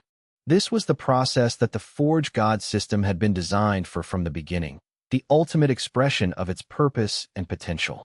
Ordinary blacksmiths could forge armor, could create functional pieces using traditional techniques and hard-won experience accumulated over decades. Even master blacksmiths could create weapons of remarkable quality, pieces that were sought after by cultivators and warriors across entire regions. But the resonant armor was categorically different, fundamentally different in ways that went beyond mere material science. It was not merely a tool, but a symbiotic entity, something that didn't just augment the user's power, but that understood the user's intentions and responded with enhanced efficiency, growing more responsive and effective the longer the wearer used it, learning and adapting to their personal fighting style. Wei Yan's power flowed into the gauntlet structure, filling the void spaces within the adamantine, coating each microscopic fissure and imperfection with a lattice of his own refined energy. This wasn't random saturation, it was guided, purposeful energy placement. The system highlighted the areas that needed more saturation, the weak points that would require additional reinforcement, the nodes where the energy flow pattern would be most efficient and responsive. Wei Yan followed the guidance precisely, refining his power's flow moment by moment, adjusting and correcting, pulling back, and then pushing forward again when he sensed the right balance. Hours passed in a blur of focused consciousness. The apprentices brought him water. He drank without stopping the process. Without removing his palm from the gauntlet's surface, his consciousness split between his body's physical need and the abstract work of energy integration. The fusion was becoming more complete with each passing minute, the boundary between his soul power and the adamantine structure becoming increasingly blurred until he could no longer tell where his power ended and the metal began. He could begin to feel the gauntlet responding to him, its internal structure reaching out and connecting with the power he was pouring into it, establishing feedback channels that would allow for future communion and communication between wielder and weapon. By the time dawn broke on the second day, the resonance calibration was finally, blessedly complete. Wei Yin withdrew his hand with the careful slowness of someone moving through water, the action taking conscious effort because his muscles had locked into position during the long process. The gauntlet cooled rapidly in the morning air, its surface shifting from white to gold to a deep, dark bronze in a color progression that was almost beautiful in its precision and inevitability. Runes that had been invisible when the gauntlet was glowing white-hot now became apparent, etched into its surface in patterns that seemed to shift and flow if looked at directly, as if they existed partly in a dimension beyond normal perception. He lifted the gauntlet carefully, testing its weight, feeling the balance of it. Despite being crafted from solid adamantine reinforced with soul steel, it was remarkably light. The resonance calibration had somehow reduced its effective density without compromising its structural integrity. He slid it over his left forearm, positioning it carefully, feeling it settle into place with an almost organic sense of rightness. It fit perfectly, as if it had been measured against his own body with supernatural precision. The moment it settled into place, Wei Yin felt the connection snap into being with an almost audible click. It was like discovering an additional limb, one that understood combat and power distribution intuitively, that responded to his intentions faster than conscious thought could articulate them. He clenched his fist experimentally, and power flowed through the gauntlet differently than it flowed through his flesh. It was smoother, more controlled, with less dispersion and waste. The channels carved into the adamantine guided the power along optimal paths, preventing the diffusion and loss that normally occurred when soul power was projected through a cultivator's body. When he released a controlled burst of force, the gauntlet's runes flared to life with blue light, and the energy emerged not as a chaotic explosion, but as a precisely directed wave, focused and deadly. The quality of the work became apparent in how it responded. Wei Yin could feel the adamantine's structure resonating with his intentions. It was as if the armor had its own form of consciousness, one that understood him and anticipated his needs. This was what he had been striving for, not mere armor, but a true extension of will, a tool that could anticipate and respond to its wielder's intentions. Over the next 72 hours, the other blacksmiths began producing the secondary components in parallel. Chest plates and leg guards emerged from their furnaces, competent pieces that provided solid protection without the revolutionary resonance calibration that Wei Yin was personally completing on each gauntlet. The Clear Sky Master supervised the production of the most complex pieces, ensuring that quality standards remained high across all the forges. Wei Yin cycled between forging new gauntlets and personally calibrating them, pushing through exhaustion with the aid of cultivation elixirs that the Five Elements Academy had delivered at Tang Wuing's urgent request. By the end of the 72 hours, 10 complete sets of resonant armor had been produced: gauntlets, chest plates, leg guards, all perfectly integrated and ready for deployment. Tang Wuing conducted the first fitting personally, selecting the 10 strongest defenders who would receive the initial sets. She watched as each warrior donned their armor, and Wei Yin could see the change in them the moment the gauntlet settled into place. Their posture straightened, their confidence visibly increased. The armor didn't just protect them, it transformed them into something more than they had been before, someone capable of standing against rank 85 opposition with genuine hope of success. "How does it feel?"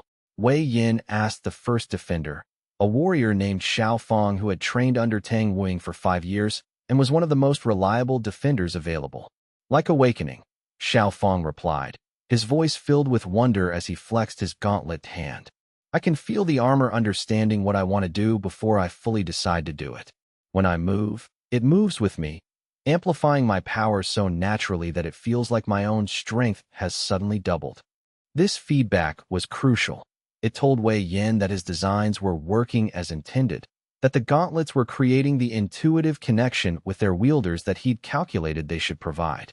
If the armor felt foreign or resistant, it would create a barrier between fighter and equipment.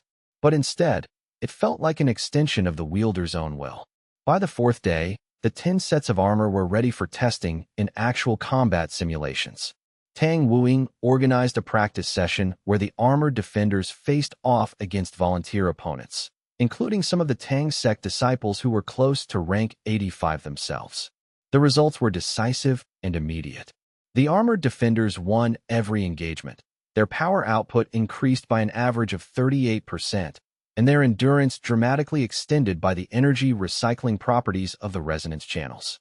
Word of the successful testing spread quickly through the city. The morale boost was palpable. The defenders began to believe that they might actually have a chance of success, and Wei Yin knew he needed to maintain this momentum. He had 19 more sets to complete in the remaining 10 days, and the pressure of the deadline was already crushing. Chapter 124. Elder Crane's return. On the 10th day, the outer scouts reported movement on the northern horizon. Deng Fang's army was visible, moving with deliberate speed. They were 3 days away from Heaven Do City's outer walls. Wei Yin heard the report while working on the 28th gauntlet, his palm pressed against the adamantine in the final stages of calibration. He paused for only a moment, acknowledging the information, before returning his focus to the delicate work before him. The power flowing through his hand remained steady and controlled despite the urgency of the message. Panic served no purpose here. Only precision and focus mattered. But he wasn't alone in the forge. Elder Crane had arrived just hours before the scouting report, entering the city through the western gates with 3 other titled Douluo, ancient cultivators who had achieved recognition and respect across the cultivation world through decades of proven power and wisdom. The old man's presence in the forge was itself significant. Elder Crane rarely left his meditation chamber, and his arrival signified that the situation had reached a critical threshold. "Your work is remarkable," Elder Crane said, studying the gauntlet that Wei Yin was completing. The old man's eyes held the clarity of someone who had seen centuries of combat and warfare, someone who understood power at the deepest level. "I can feel the soul power resonance channels embedded in the structure. Very sophisticated. But will it truly be sufficient against rank 95? Wei Yin withdrew his palm from the gauntlet, the calibration complete. The adamantine glowed once, twice, settling into dormancy as the integration cycle finished. 1 gauntlet alone? No, but 30 coordinated gauntlets, worn by defenders trained in unified formation, wielded with the explicit goal of channeling power through the collective rather than through individual achievement? That's a different matter entirely. He set the completed gauntlet aside and began preparing the next adamantine core. The rhythm of the work was almost meditative now, after 10 days of repetition. His body moved through the forging sequence with minimal conscious thought, allowing his mind to engage with the elder on a more strategic level. "Tell me your assessment," Wei Yan said, loading the new core into the furnace. "You've fought rank 95 cultivators before. How does one defeat an opponent with that level of power?" Elder Crane was silent for a long moment, his ancient eyes studying Wei Yan's movements as the young master blacksmith executed his work. "Truthfully, in a one-on-one encounter, I don't know if anyone could defeat Deng Fang. He's too powerful, too experienced, too intelligent. But in a coordinated group action, where the group's unity becomes their strength, where their equipment is specifically designed to amplify unified action, perhaps that changes the calculus enough to matter." The old man moved closer to the furnace, peering inside at the adamantine core as it heated. "I've studied Deng Fang's recorded combat history. His power comes from a single soul skill that he's mastered over 7 decades of cultivation. It's called Divine Might Descending, a technique that channels his entire soul power into a single devastating strike or wave of force. The power output is almost incomprehensible. I've seen records of him breaking through solid stone walls with a casual palm strike. I've heard accounts of him obliterating fortified positions single-handedly. But that skill relies on centralized power projection," Wei Yan said, understanding immediately where the elder was leading. "His strength is his weakness. If his power is always channeled through his arms and upper body, then defenders who focus on lateral force distribution might actually survive direct contact. And if he has to cycle his power between consecutive attacks, there's a brief window where his power output drops while he's recharging." "Precisely," Elder Crane confirmed. "The rank 95 Douluo is powerful, but power is not infinitely renewable. Even Deng Fang must rest, must recover his soul power between major expenditures. A force that can absorb and survive his attacks long enough to deplete his power reserves. That force might actually prevail." This was the crux of Wei Yan's entire strategy, and having it confirmed by a master of Elder Crane's experience was enormously reassuring. The old man had been skeptical initially, questioning whether innovation could truly overcome raw power. But after witnessing the resonant armor in action, after feeling the sophistication of the energy channels carved into the gauntlets, the elder's skepticism had transformed into cautious support. Over the next 2 days, Elder Crane and the 3-titled Douluo he had brought worked alongside Wei Yan, not forging themselves. Their hands were no longer capable of the delicate precision that Wei Yan's youth allowed, but instead providing strategic guidance and moral support. They helped organize the remaining training sessions, ensuring that the defenders understood not just how to wear the armor, but how to fight in unified formation with it. The 3 elder Douluo conducted special training with the 10 most promising defenders, teaching them advanced techniques for force absorption and redirection. They explained the physics of power projection at the highest levels, helping the defenders understand the principles that would allow them to survive contact with rank 85 and potentially rank 95 opponents. One of the visiting titled Douluo, a woman named Master Yunfei, who specialized in defensive techniques, worked extensively with Tang Wuing on the formation strategy itself. "The key is this," Master Yunfei explained, pointing to a diagram of the proposed defensive arrangement. "You cannot create a wall that Deng Fang cannot breach. His power is too great. Instead, create a formation where your strength is distributed and flexible. When he strikes one point, the entire formation should absorb and redirect the impact, rather than trying to resist it locally. Think of your defenders as a rope rather than a wall, flexible, adaptable, capable of absorbing tremendous force while remaining intact." By the evening of the 12th day, Wei Yan had completed 29 gauntlets. Only one remained, the final piece, to be worn by Tang Wuing herself. This gauntlet was special in Wei Yan's design, crafted with even more sophistication than the others. Tang Wuing was the strongest native defender after the 3 visiting titled Douluo, and her gauntlet would be the anchor point of the entire formation, the piece that would coordinate the power flow between all the other pieces. Wei Yan set aside his other work and began the final gauntlet's production with meticulous care. This was the piece that would determine whether the entire system worked as intended. Chapter 125. What Wei Yan is forging the final gauntlet sat before Wei Yan like a judgment, like the culmination of everything he had worked toward for months. This would be worn by Tang Wuying herself, and Wei Yan had designed it with obsessive care and personal investment that went beyond mere technical consideration. She fought with a philosophy of balance and adaptation, capable of shifting between offensive and defensive postures with almost no transition time. Her gauntlet needed to support that adaptability in ways that normal armor couldn't achieve. Wei Yin pulled the final adamantine core from the furnace with movements that had become so practiced they seemed almost ritualistic. The metal glowed white-hot, identical to all the cores that had come before it, but in Wei Yan's perception, this one was different. This was the keystone. This was the piece that would either make everything work or reveal the entire system to be inadequate. He positioned it on the anvil and raised the Forge God's hammer with movements made deliberate by the intensity of focus he brought to bear. The first strike came down with controlled force, and the adamantine rang with that characteristic singing tone that indicated readiness for the transformation ahead. Strike after strike. Each blow was calibrated to a fraction of a millimeter. Too much force and the adamantine would shatter. Too little and it would rebound, failing to accept the imprint. Wei Yan's perception of the gauntlet shifted with each impact, evolved and clarified. He could see how the material needed to flow, the direction the crystalline lattice should orient itself. His hands moved not from conscious deliberation, but from the system's guidance channeled through his body. The difference between this gauntlet and the previous 29 became apparent as Wei Yan worked. He was adding additional channels that the other gauntlets didn't require. Resonance feedback systems that would allow Tang Wuying's gauntlet to communicate with all the others, to create harmonics that kept the entire formation working as one unified entity. Where a normal gauntlet was a tool for individual power amplification, Tang Wuying's gauntlet was a tool for unified consciousness, for coordinating the power of 30 warriors as if they were a single organism. By hour 42 of the process, the physical forging was complete. The gauntlet lay on the anvil, its surface marked with patterns of such intricate complexity that they seemed almost impossible to have been created by hammer and hand.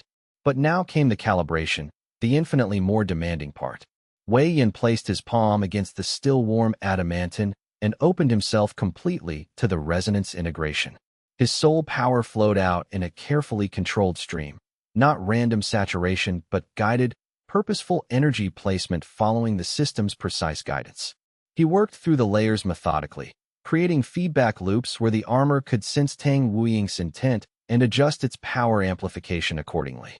This calibration was different from all the others.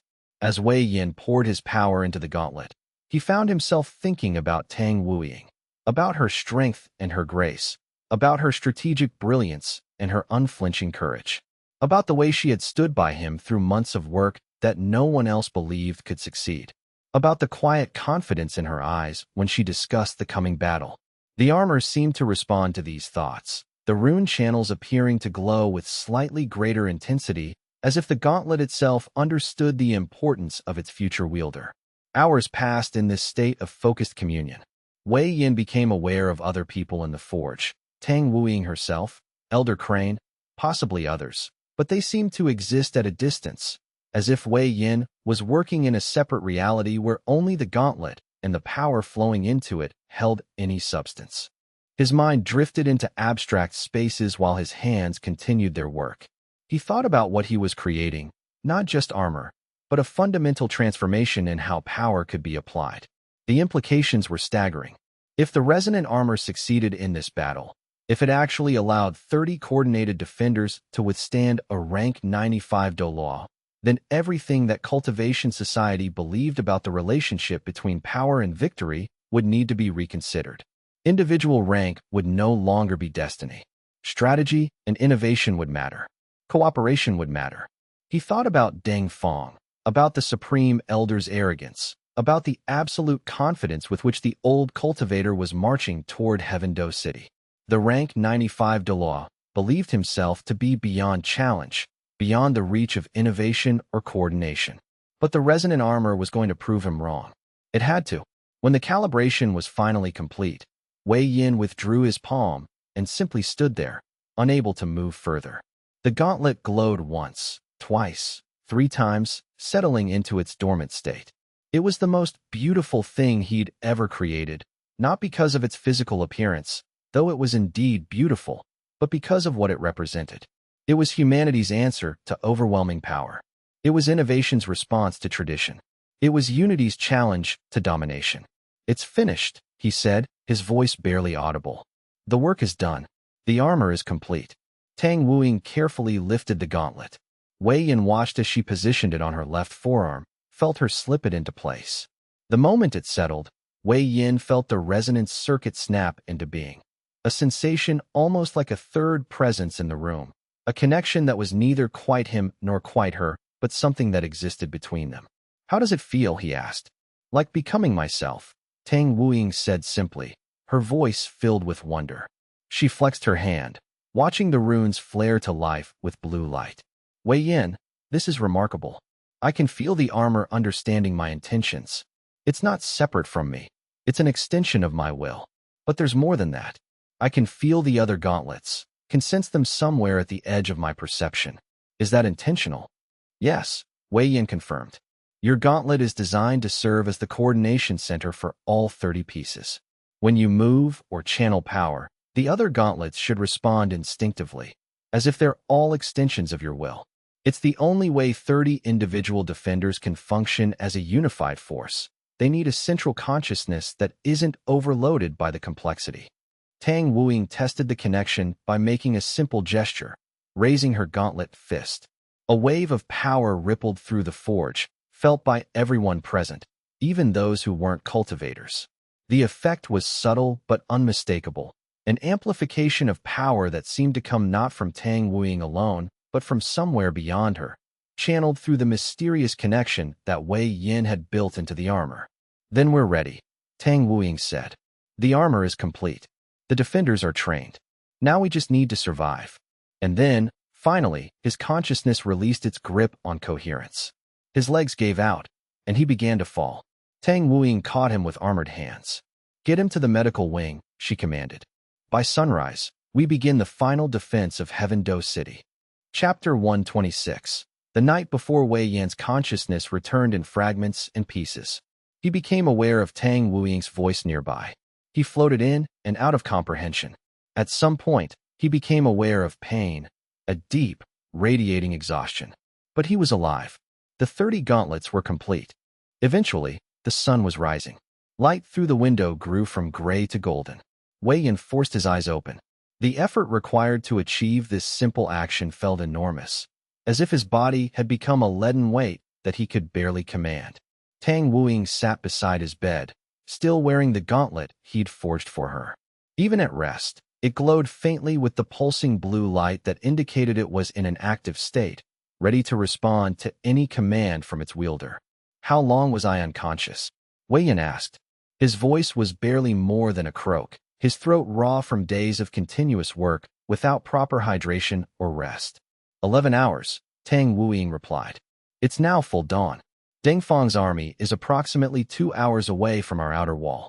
The defenders have all been fitted with the remaining gauntlets. They're functional and capable. The armor is working." Wei Yan pushed himself up, knowing he needed to be alert and present for what was coming. Every muscle in his body screamed in protest, but adrenaline and purpose overrode the pain. They made their way toward the window. From this vantage point, they could see the approach of Deng Fang's army. Even at this distance, the force was impressively large. In the distance, Deng Fang's army was crossing into range of the outer wall's defensive formations. The first volley of magical attacks erupted from the city's defenses. Bright streaks of light arced across the sky. Explosions erupted, and the distant sound rolled across the city, a sound like thunder, like the world itself was breaking apart. But the magical attacks had minimal effect on Deng Fang's soldiers. The Spirit Hall army had brought protective barriers, shields infused with soul power that could deflect all but the most powerful strikes. The army pressed forward, steady and inexorable, like a tide that could not be stopped. Then, at the very front of the advancing army, a figure began to glow with golden light. Deng Fang was revealing his power openly, no longer bothering to conceal his cultivation base. The effect was immediate and horrifying. Even from this distance, several miles away, Wei Yin could feel the oppressive weight of the rank 95 Douluo's presence. It was like the sky itself had become heavier, like the air had thickened into something almost solid. 30 minutes until he reaches our walls, Tang Wuying said quietly, her voice steady despite the obvious pressure she was feeling. The defenders are in position. The formation is ready. And the gates? Wei Yin asked. Reinforced but not sealed, Tang Wuying replied. When he reaches them, we'll open them. We're not going to hide behind walls. We're going to meet him in open space where our formation can work most effectively.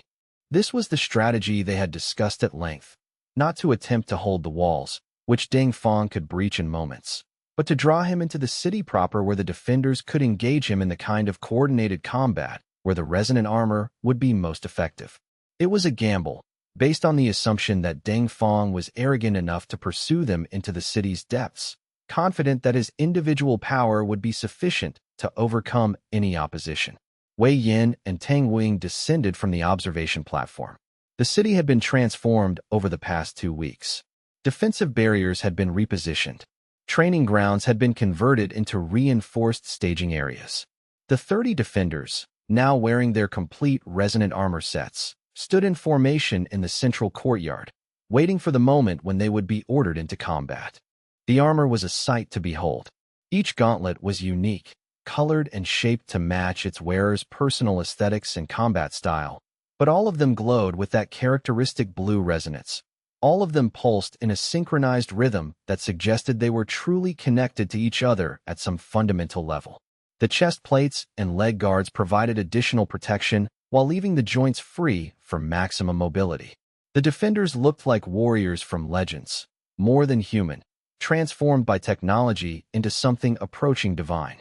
Formation check, Tang Wuying called out, her voice carrying across the courtyard. All defensive positions report status. The responses came in crisp, professional order. Each defender reporting ready. Each one confirming that their armor was responding correctly to their intent. Each one expressing confidence in their training and in the equipment they'd been given. Wei Yin watched the preparations with a mixture of pride and terror. The pride came from knowing that his work, his innovation, his brilliance, his months of dedicated forging, had created something genuinely revolutionary. The armor was better than he'd even hoped it would be. The defenders moved with increased confidence now that they were wearing the complete sets. They understood, in a way they hadn't before, that they had a genuine chance against even high-rank opponents. The terror came from understanding the magnitude of what was about to happen. In less than 30 minutes, Ding Fong would arrive. In less than an hour, young people would likely die despite the armor's protection. The rank 95 Douluo would probably kill several of the defenders before the armor's advantages became decisive. Wei Yin had calculated this probability and accepted it as inevitable. But accepting it theoretically and witnessing it actually occur were going to be vastly different experiences. Come with me, Tang Wuying said, taking Wei Yan's arm and guiding him to the central tower that would serve as the command post. From this vantage point, Wei Yin would have visibility over the entire battle space. He would be able to coordinate the defenders through the resonant armor's feedback system, making tactical adjustments in real time as circumstances demanded. The sun climbed higher. The sound of Ding Fong's army grew louder. And Wei Yin sat in the command center, his hands shaking slightly as he reached out and placed his palms against a specialized interface that the Clear Sky Blacksmith had helped him construct, a device that would allow him to maintain constant contact with all 30 gauntlets simultaneously to guide and coordinate the unified defense. The moment his palms touched the interface, the connection opened. Suddenly, Wei Yin could feel all 30 defenders simultaneously. He could sense their confidence, their fear, their readiness. He could feel the runes in their gauntlets, could monitor the power flows, could understand exactly what each defender was capable of in any given moment. It was like becoming a mind with 30 bodies, a consciousness distributed across 30 warriors. And then, the outer gates exploded inward. The battle had begun. Chapter 127. The first wave, the outer gates collapsed with a sound like the world breaking. Not breached, not opened, collapsed completely, as if Ding Fong had simply reached out and suggested that the gates cease to exist. The force of his casual gesture sent pieces of stone tumbling through the air, scattering across the courtyard like autumn leaves. But Deng Fang himself did not immediately enter. Instead, he stood at the gate's threshold, his golden aura flaring against the morning sky, his presence so overwhelming that the very air around him seemed to shimmer with distorted light. The rank 95 Douluo was exactly as Wei Yin had imagined him. Ancient, powerful, supremely confident. His face was lined with age, but his eyes held the clarity of someone who had seen centuries and bent them to his will. "I am Deng Fang," the Supreme Elder called out, his voice carrying across the entire city with the force of his cultivation base behind it. "I've come for the blacksmith who dares to challenge Spirit Hall with trinkets of forged steel. Surrender him, and I will permit the city to live. Resist, and I will dismantle this place stone by stone." Wei Yin felt the pressure of the Douluo's gaze sweep across the courtyard, searching for him. The presence was almost suffocating, a weight that pressed down on every cultivator in the vicinity. Lesser warriors would have collapsed simply from the psychological pressure. But Wei Yin had anticipated this moment, and he had prepared. Through the gauntlet interface, he sent a single command to all 30 defenders simultaneously. Formation Omega. Stand as one. The defenders moved in perfect synchronization. All 30 warriors took a single step forward, their movements so precisely coordinated that it created a wave of power that rippled across the courtyard. They didn't attack. Instead, they simply stood and presented themselves as unified opposition. The effect was immediate and dramatic. The resonance between the gauntlets created an amplification effect that made the defenders appear far more powerful than their individual ranks suggested. "You have 30 seconds to move aside," Deng Fang said, and started walking into the courtyard. His first step created a shockwave. The stone beneath his feet cracked in a pattern that spread outward like spider webbing. The force of his mere movement enough to shatter flagstones that had been laid centuries ago and reinforced with soul power. By his third step, he was crossing into the space occupied by the defenders. "Engage," Wei Yin sent. Xiao Fang, the first defender in the contact line, stepped forward to meet Deng Fang's advance. He raised his gauntlet hand in a defensive posture, drawing power up from his cultivation base with the intensity of someone who understood he was about to face the most powerful opponent of his life. Deng Fang raised his hand casually and flicked his fingers. The movement was so simple, so understated, that it almost seemed like a greeting. But the power behind it was incomprehensible. A wave of force projected outward, invisible but absolutely real, a pulse of soul power that could have obliterated a rank 80 cultivator and left them scattered across the ground. Xiao Fang caught it with his gauntlet. The impact created a shockwave that sent defenders behind him staggering backward. But Xiao Fang remained upright. His feet dug into the stone, creating trenches as the force pushed him backward, but he did not fall. The resonant armor's channels guided the incoming force laterally, distributing it across the network of power conduits that Wei Yin had carved into the adamantine. The armor didn't resist the force. It absorbed it, channeled it, converted it into feedback that reinforced Xiao Fang's defensive posture. "Focus your intent," Wei Yin sent to the entire formation. "Don't try to overcome his power. Redirect it. Survive it. Let the armor do the work of transformation." Deng Fang paused for a fraction of a second, acknowledging the resistance. Then he advanced, closing the distance between himself and Xiao Fang with supernatural speed. His next strike came as a punch, concentrated power flowing through his fist, aimed directly at Xiao Fang's core. But Xiao Fang was no longer alone. The two defenders flanking him had already moved into position, creating a coordinated response that Deng Fang hadn't anticipated. The three warriors struck simultaneously, not a unified attack meant to overcome the rank 95 Douluo's power, but a precisely choreographed sequence designed to distribute his incoming force across multiple vectors. Deng Fang's punch impacted against all three defenders' gauntlets at once. The force was distributed, split between three targets, and each gauntlet absorbed and redirected the energy with equal efficiency. The accumulated effect was that Deng Fang found his attack absorbed completely, with none of his power reaching through to damage any of the three defenders. For the first time, Wei Yin saw something shift in the Supreme Elder's expression. It was subtle, a slight tightening around the eyes, but it was definitely there. Surprise. Deng Fong had encountered resistance that his raw power couldn't immediately overcome. Continue the sequence. Wei Yin commanded to the defenders. Don't try to win. You can't. But force him to commit power to each engagement. Make him work for every increment of ground. The battle evolved across the following hours in a way that was almost hypnotic in its precision. Deng Fong was immensely powerful, capable of striking with force that could shatter mountains. But the coordinated assault of 30 armored cultivators created a dynamic where even his overwhelming strength couldn't achieve immediate victory. Wei Yin had trained the defenders for exactly this scenario. When Deng Fong attacked one position, 5 defenders would respond.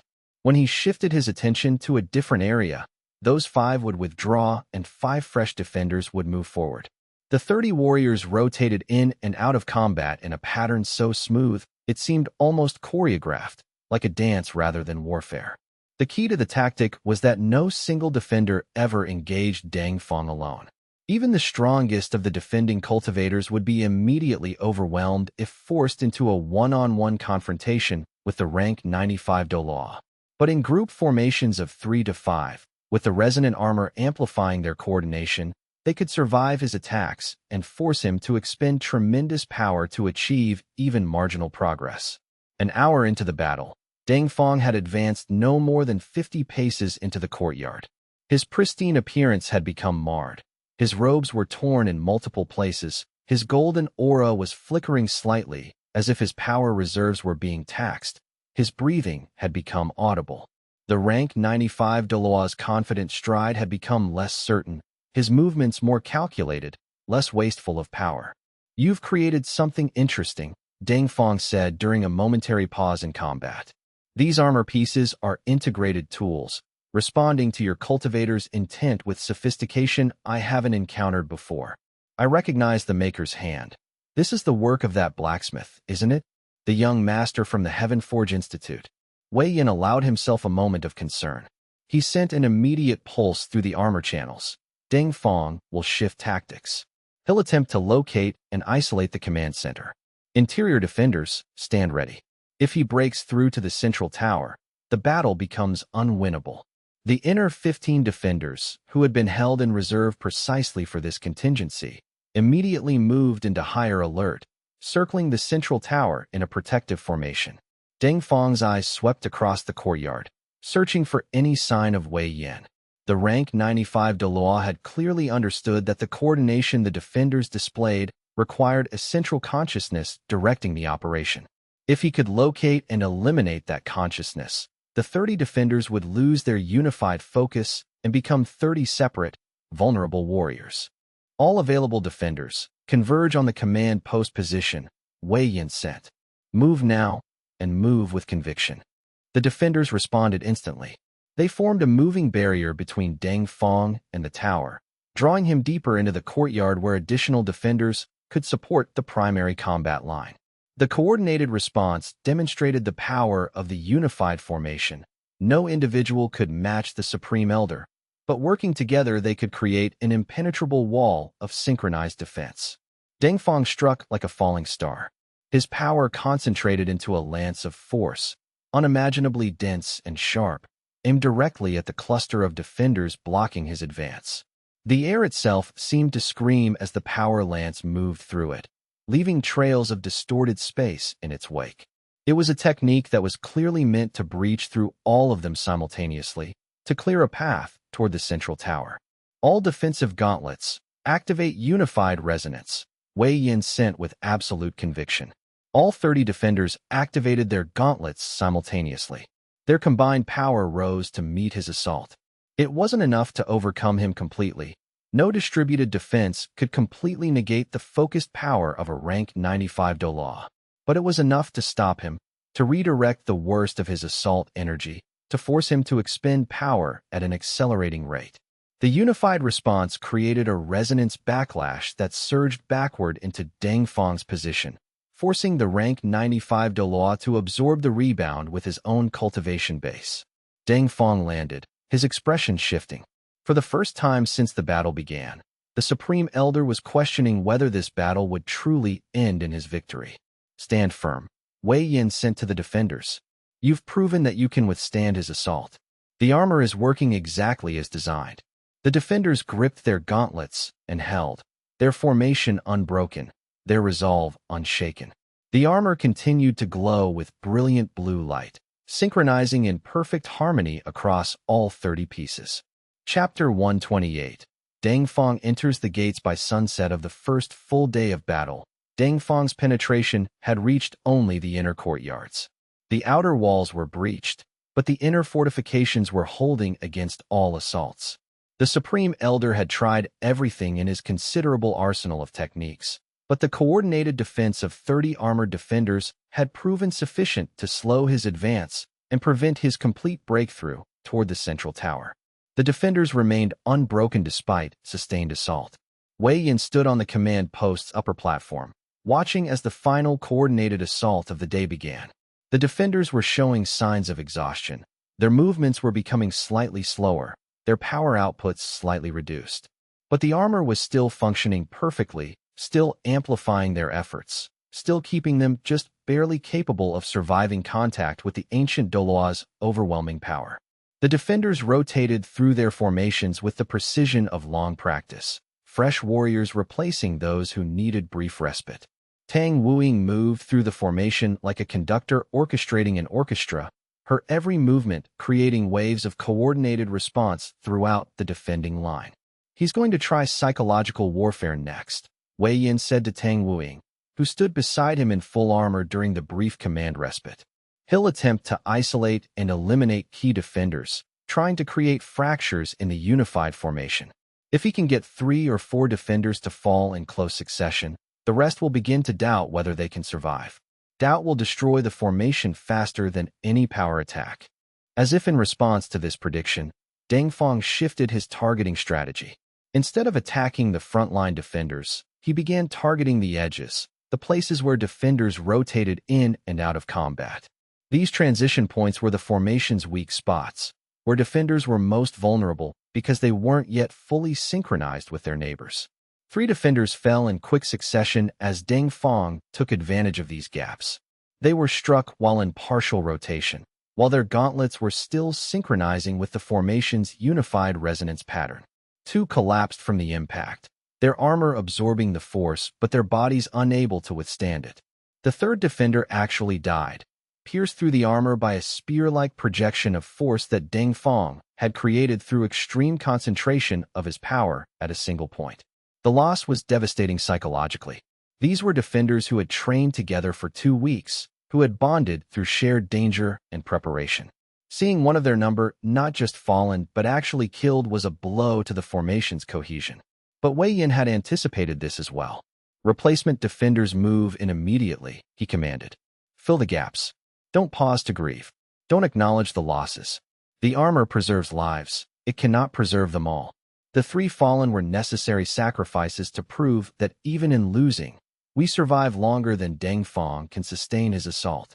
Fresh defenders immediately moved forward to replace the fallen. The formation closed around the gaps, and the unified resonance pattern re-established itself almost instantly. The bodies of the fallen defenders were left where they had fallen, unattended, a deliberate and calculated tactic designed to show Deng Fang that the defenders understood losses were inevitable, that a few casualties wouldn't break their resolve or disrupt their coordination. It worked. Deng Fang's expression hardened, and Wei Yin sensed a shift in the Supreme Elder's tactical thinking. The rank 95 Douluo realized that psychological pressure alone wasn't going to work. He would have to defeat these defenders through continuous assault, through sheer power output maintained over an extended period. And that, Wei Yin understood, was a battle that might actually be winnable. The armor's greatest advantage wasn't in its ability to match Deng Fang's individual power output. No armor could do that. Instead, the resonant armor's advantage lay in the way it conserved and recycled power. Every impact, every power surge it absorbed and redirected, that energy wasn't lost. It accumulated in the rune channels carved into the adamantine, building up potential for future use. With each exchange, the defenders grew stronger, while Deng Fang's power reserves dwindled. As hours passed and the battle continued, the effect became increasingly apparent. The defenders' power output began to increase subtly but noticeably. By the 12th hour of combat, the defenders were manifesting levels of force that shouldn't have been possible given their cultivation base. The armor was amplifying them, was growing stronger with each exchange, was learning and adapting to Deng Feng's attack patterns in real time. But Deng Feng had a fixed power pool. He was drawing from a reserve that, however vast, was still finite. And as the hours wore on, his power output began to visibly decrease. His movements became less fluid, more ponderous. His breathing became labored. "The tide is turning," Elder Crane said quietly from where he stood beside Wei Yin in the command post. "Can you feel it? The defenders are no longer simply surviving. They're beginning to actually repel his assaults. By tomorrow morning, I believe they'll have him completely contained." Wei Yin nodded, watching the battle unfold. It was working. Impossibly, against all odds, it was actually working. The resonant armor was functioning exactly as designed. The coordinated defense of 30 defenders was being sustained not through any single person's overwhelming power, but through perfect synchronization and equipment that amplified their will. And Deng Feng, despite being a rank 95 Douluo, was gradually being worn down by the sheer endurance of organized opposition. As the sun set on the first day of battle, the defenders held their position. They had suffered casualties, 3 dead, another 7 seriously wounded, but the formation remained intact. And for the first time, Wei Yin allowed himself to believe that they might actually survive this impossible situation. Chapter 129.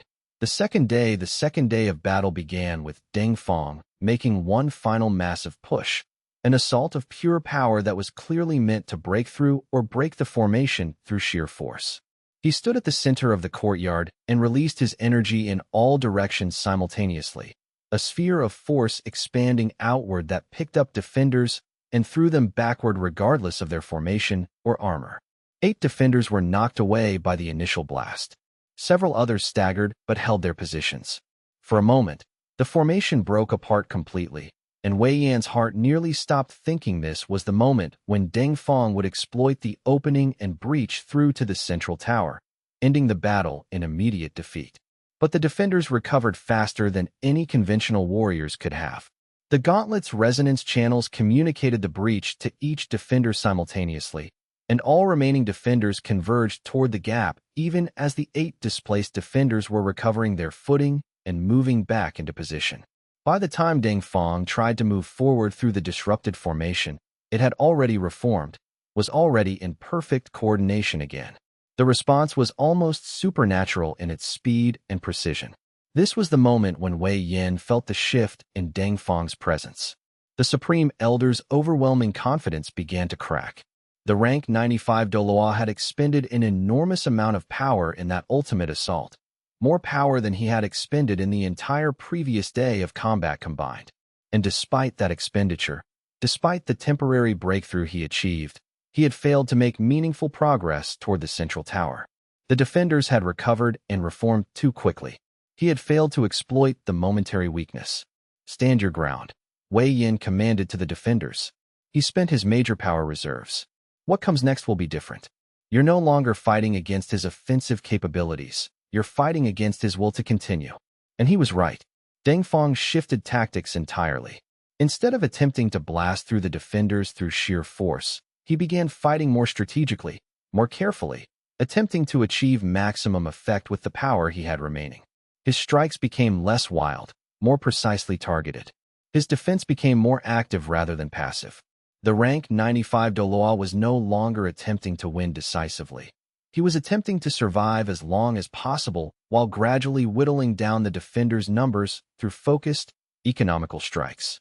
But this was precisely the kind of prolonged combat that the resonant armor had been designed for. The longer the battle lasted, the stronger the defenders became. The armor's rune channels continued to accumulate residual energy from each impact, each power exchange. And with each passing hour, the gap between the defenders' power output and Deng Feng's available power reserves grew smaller. By hour 12 of the second day, the defenders were matching Deng Feng's power output in direct exchanges. By the second evening, something remarkable became apparent. One of the defenders, a rank 83 cultivator named Lu Chun who had been with the defending force since the beginning, actually managed to land a counterstrike against Deng Fang that caused the Supreme Elder to actually stagger backward. The blow wasn't enough to cause serious injury, but it was a direct hit, power on power, with Lu Qin's armored strike manifesting comparable force to Deng Fang's defensive response. Deng Fang's expression showed genuine shock. The armor, Wei Yin explained to Elder Crane, who was observing from the command post. It's learning Deng Fang's patterns. Each defender's gauntlet is calibrated to understand his specific attack signatures, his rhythm, the moments when his defense is momentarily weakened by transition between strikes. The armor anticipates his actions and guides the defender's responses with increasing precision. This was the ultimate purpose of the resonance calibration, not just to amplify power, but to create tools that understood their wielder's intentions at the deepest level. The armor had been forged with fragments of Wei Yin's own understanding of power dynamics and martial principle. As the defenders used the armor, it learned from them, understood their intentions, and began to guide them toward increasingly optimal responses. It was becoming smarter with each exchange. By the third morning, Deng Fang was visibly weakened. His golden aura was now more often gold-gray than pure gold, flickering in ways that suggested his power reserves were severely depleted. He was breathing heavily between exchanges, and Wei Yin could see actual pain in his movements when he shifted positions. Injuries accumulated over 2 days of continuous combat were taking their toll on the ancient Douluo's body in ways that his overwhelming cultivation base couldn't completely overcome. Even a rank 95 Douluo's body had limits. 3 more defenders fell on the third day, bringing the total casualties to 11 dead and 23 wounded, but still functional. The math was becoming increasingly favorable to the defenders. Even if they lost half their remaining number, they would still have sufficient warriors to continue the coordinated assault indefinitely. But Deng Fang recognized this as well. The rank 95 Douluo was intelligent. His arrogance didn't stem from stupidity, but from centuries of undefeated combat. He understood the tactical situation had shifted fundamentally. He was no longer winning. He was losing, and at an accelerating pace. Chapter 130. The turning point. By late afternoon on the third day, Deng Fang paused. It was the first time he had stood still since the battle began. He was breathing heavily, his aura flickering, his body covered with the accumulated marks of 3 days of continuous combat against 30 coordinated defenders. "You've created something interesting," Deng Fang said, his ancient eyes sweeping across the defenders with obvious recognition of what he was witnessing. "These armor pieces are integrated tools, responding to your cultivator's intent with sophistication I haven't encountered before. I recognize the maker's hand. This is the work of that blacksmith, isn't it? The young master from the Heaven Forge Institute." Wei Yin felt the Douluo's gaze focus on him directly through the command tower's walls, seeking him out with the precision of someone who had learned to sense power signatures across vast distances. "Yes," Wei Yin called out, stepping onto the tower's balcony so that Deng Fang could see him directly. "I am Wei Yin, and yes, I created the armor. But I didn't create it to defeat you. I created it to prove that unified strength, coordinated precisely and amplified by tools specifically designed for that coordination, can resist even the most powerful individual." Deng Fang's expression shifted into something almost resembling a smile of genuine respect. "You know what your armor has proven? That innovation and cooperation can extend a defense long enough to be meaningful, but not long enough to actually win against a rank 95 Douluo who genuinely commits to victory." The Supreme Elder gathered his remaining power, concentrating it into a single, final assault. His cultivation base, though depleted by 2 days of continuous combat, still manifested power that was incomprehensibly vast. The golden aura surrounding him intensified, burning away the gray tint that had accumulated throughout the battle. This was Deng Fang's final gamble, one last massive expenditure of power in an attempt to break through the defenders completely and finish the battle with decisive victory. He would leave nothing in reserve. All defensive gauntlets, maximum amplification, Wei Yin sent to the defenders with absolute conviction. "Do not resist. Channel the incoming force through the formation as a unified whole. Let the armor distribute his power across all of us simultaneously. This is it. Everything comes down to this final moment." The defenders stood firm, arranged in a tightly coordinated formation, their gauntlets glowing with unprecedented intensity as they synchronized fully with each other. This was the moment they had been preparing for, the instant when they would either prove their unified strength or confirm that individual power was indeed destiny. The entire battle, the entire fate of Heavendo City, came down to the next few seconds. Deng Feng released his power in a wave of force that seemed to attempt to obliterate everything in its path. The assault was total, indiscriminate, designed to overwhelm and destroy through sheer overwhelming magnitude of power. The Supreme Elder had held nothing back. The defenders' gauntlets activated in unified harmony. All 30 rune channels flared to brilliant blue, and the force of the rank 95 Douluo's assault met the coordinated defense of 30 armored cultivators. The entire courtyard seemed to stop existing for a moment, suspended in a space between destruction and salvation. It wasn't enough to overcome him completely, but it was enough to stop him, to redirect the worst of his assault energy, to prevent his breakthrough. The coordinated resonance backlashed into Deng Feng's position with overwhelming force. Deng Feng fell to one knee, his aura dissipating almost completely. He was on his knees, his power reserves finally, completely depleted. The Supreme Elder's cultivation base, however vast, was finite, and they had exhausted it. "It's over," Wei Yin said quietly, his voice carrying the weight of absolute certainty. "Your gamble has failed. Heavendo City stands." Deng Feng looked up, his ancient eyes meeting Wei Yan's across the distance between them. The Supreme Elder was breathing heavily, his body covered with injuries that he could barely remain upright with. But his eyes still held intelligence, still held clarity and understanding. "You've changed everything," Deng Feng said finally. "This armor, this unified system of power, it will reshape warfare itself. Spirit Hall will need to respond, or risk becoming obsolete. Perhaps," Wei Yin said, "or perhaps it will inspire cooperation instead of competition." Deng Feng smiled slightly, a smile containing genuine appreciation for an opponent worthy of respect. "You're naive in some ways, young blacksmith. But your naivety is backed by genuine genius. I'll leave your city. But know this isn't over. Spirit Hall will return. But for today, you've achieved victory." The ancient cultivator rose slowly to his feet, gathering what remained of his power around him protectively. He turned and walked toward the gates, leaving Heavendo City behind. His remaining forces followed, withdrawing from the city in orderly fashion, their military discipline preventing panic despite their commander's apparent failure. Wei Yin watched them go, and only when the last soldier disappeared beyond the outer walls did he allow himself to sit down. His body screamed with exhaustion. Through the gauntlet interface, he could sense the defenders' relief, their joy at survival, their pride in having held the line against overwhelming odds. Around the tower, the city erupted in cheers. Bells began to ring throughout Heavendo City. The defenders who remained standing embraced each other, celebrating not just victory, but survival. The cost had been high, 11 dead, 23 wounded, but it was a cost they could accept because they had survived when every conventional military calculation suggested they should have been annihilated. Tang Wuing was beside Wei Yin in an instant, her gauntlet hand resting gently on his shoulder. "You did it," she said simply. "You actually did it. You created something that proved innovation and cooperation could overcome individual power. The world will remember this. The world will remember how many people died." Wei Yin replied quietly, watching as the defenders began to tend to the wounded and honor the fallen.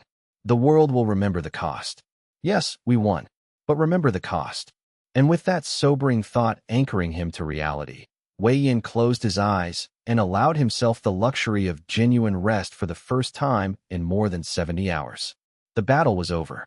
Heavendo City had held, and in holding, it had proven that innovation, unity, and courage could overcome even the deepest chasms of individual power. Epilogue segment. Extended reflection on victory as dawn broke over Heavendo City on the morning after Deng Feng's withdrawal. Wei Yin stood once more on the command platform, watching the city begin to stir with cautious celebration. The immediate threat had passed, the army had retreated, and the defenders, battered, wounded, grieving their fallen, were finally allowing themselves to rest. The cost had been significant. 11 defenders had given their lives. 23 more bore wounds that would take weeks or months to fully heal. The city's infrastructure had suffered considerable damage, with entire sections of the courtyard reduced to rubble, walls cracked and scarred, buildings damaged by stray power surges. The economic cost would be substantial, but the alternative, the cost of failure, would have been annihilation. Without the resonant armor, without Wei Yan's innovation, this city would have ceased to exist as a functional entity. The entire population would have either been killed or enslaved, scattered to the winds of defeat. Instead, they had survived. They had proven something that the entire cultivation world had believed impossible. Wei Yan thought about the armor he had created, 30 pieces of adamantine and soul steel, each one representing months of theoretical work, weeks of physical forging, and personal connection with its wielder. Each gauntlet was more than merely a tool. They were bridges between individual power and collective strength, interfaces that allowed soldiers to think and move as one while remaining distinct individuals. They were proof that the future belonged not to those with the most raw power, but to those willing to innovate, to study, to apply intelligence to the problem of power itself. The messengers from other cities would arrive soon, Wei Yan knew. News of this victory would spread quickly through the cultivation world. Spirit Hall would respond with fury, preparing new strategies, possibly even new technologies of their own. The old power structures would shift and adapt, but they could never unsee what had been demonstrated here. They could never go back to believing that individual rank alone determined outcome. Wei Yan looked at his hands, scarred from forge work, marked with the silver traces of residual soul power that clung to him from months of intensive forging. These hands had created something that changed the world. And while the weight of that responsibility was enormous, there was also a profound satisfaction in knowing that the work had mattered, that it had made a difference in the lives of people who would otherwise have perished. He would sleep now. He would rest and recover and eventually return to the forge. Because even if Deng Feng would not return, there would be others. And Wei Yan's work, his mission to prove that innovation and cooperation could overcome raw might, was far from finished. The resonant armor was just the beginning. Chapter 131.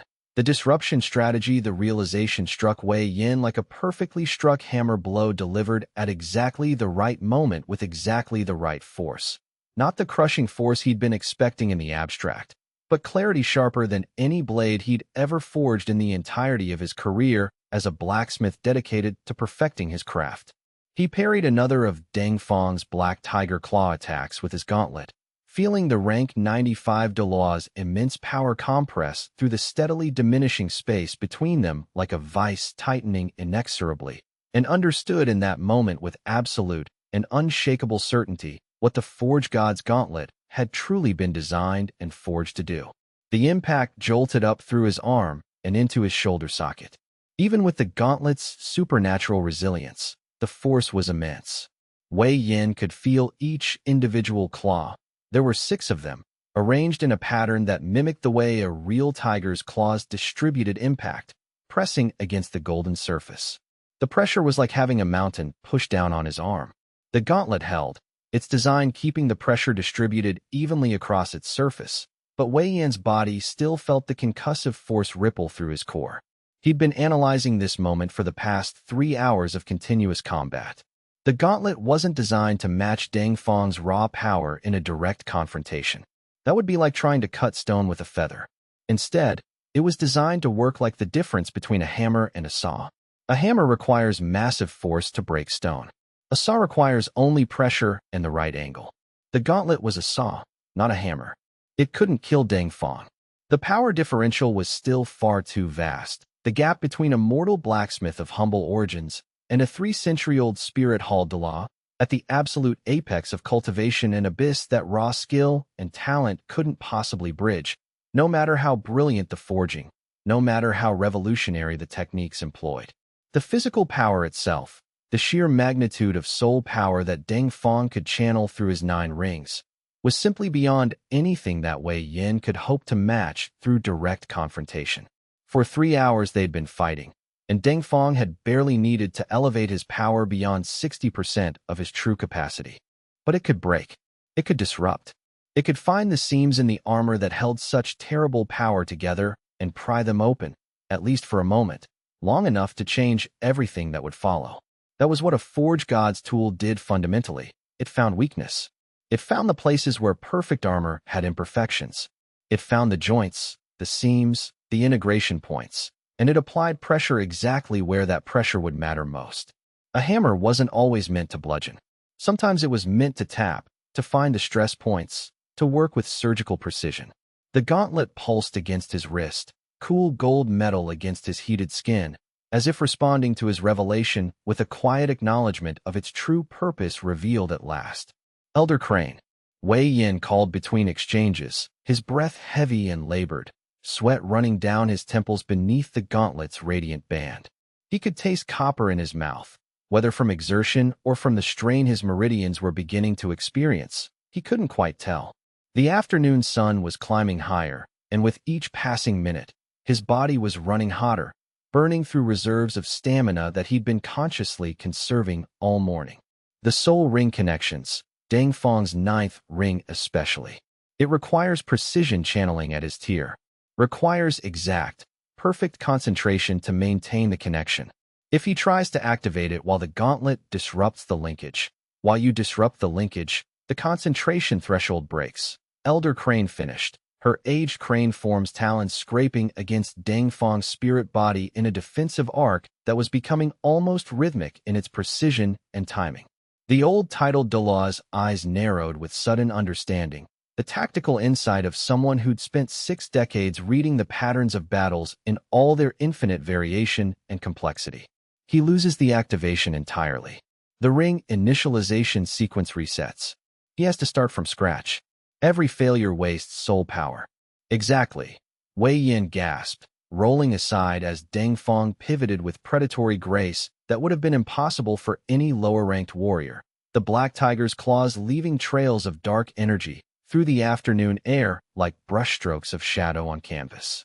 The Spirit Hall Douluo was faster than he should have been at this stage of combat, faster than exhaustion should have allowed, faster than mortal warriors were meant to be. Rank 95 Douluo probably got faster instead of slower as the hours wore on, drawing on deeper reserves of soul power from the 9 rings that orbited their core. He can't hold a 9th ring activation if the mechanism itself is being disrupted. He'd have to begin the entire sequence again from the beginning. Every failed attempt costs him soul power, maybe 5% of his reserves per failure. Every reset burns through reserves at an accelerating rate, which he has in seemingly endless supply, Tang Wuying said bitterly, her white tiger form moving to intercept Deng Fang's follow-up strike with perfect timing. The upgraded blazing claws. Wei Yan's greatest work, the fusion of techniques that had transformed her from a strong warrior into something that forced even a 95 to take serious notice, clashed against the Spirit Hall Douluo's abilities with a burst of gold-black energy that sent a visible shockwave rippling outward through the district, rattling windows and buildings blocks away. The sound of the impact echoed across the destroyed district like thunder rolling across mountains. Not endless, Wei Yan said, steadying his breathing while moving backward into a better defensive position. He could feel the state of his meridians now with increasing clarity. The strain from 6 previous gauntlet activations had begun to accumulate in ways that couldn't be ignored much longer. Each activation had felt cleaner than the last, more integrated, as if the Forge God system was learning how to push power through his channels with greater efficiency and less waste. But learning was also wearing. The constant pressure, the repeated surges, the way the energy had to force itself through pathways not originally designed for this specific kind of demand. 2 of the channels in his right arm had begun to develop the finest fractures, stress points that would rupture entirely if pushed much further beyond this critical point. He could map them in his mind now, the way metal fractured under repeated stress, the way the cracks would spread if he wasn't careful. Not endless. Even a rank 95 has limits.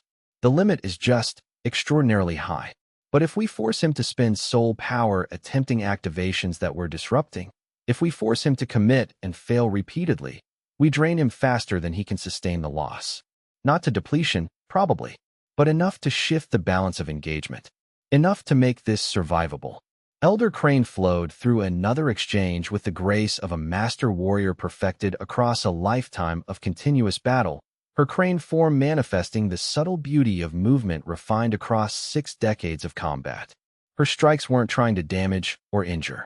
They were trying to engage, to occupy his attention, to keep Ding Fong responding instead of overwhelming them with unified force. So we don't fight him in a conventional sense. We don't try to match his power directly. We become obstacles to his efficiency. Complications. Interruptions. Exactly. Wei Yin said again, the understanding crystallizing further with each word. We disrupt his timeline, his plans, his expectations. A rank 95 Douluo expects to dominate through pure force alone. If we prevent that expectation from being met, if we force him to account for complications instead of simply crushing them beneath his power. He rolled backward again, sensing the exact moment when Ding Fong would commit to a follow-up strike. Wei Yan's mind was working faster than his body could move, running calculations with the precision of an engineer analyzing load-bearing structures. The gauntlet thrummed against his wrist. A subtle resonance that he was beginning to understand was feedback from the Forge God mechanism itself. The mechanism required energy input at precise points.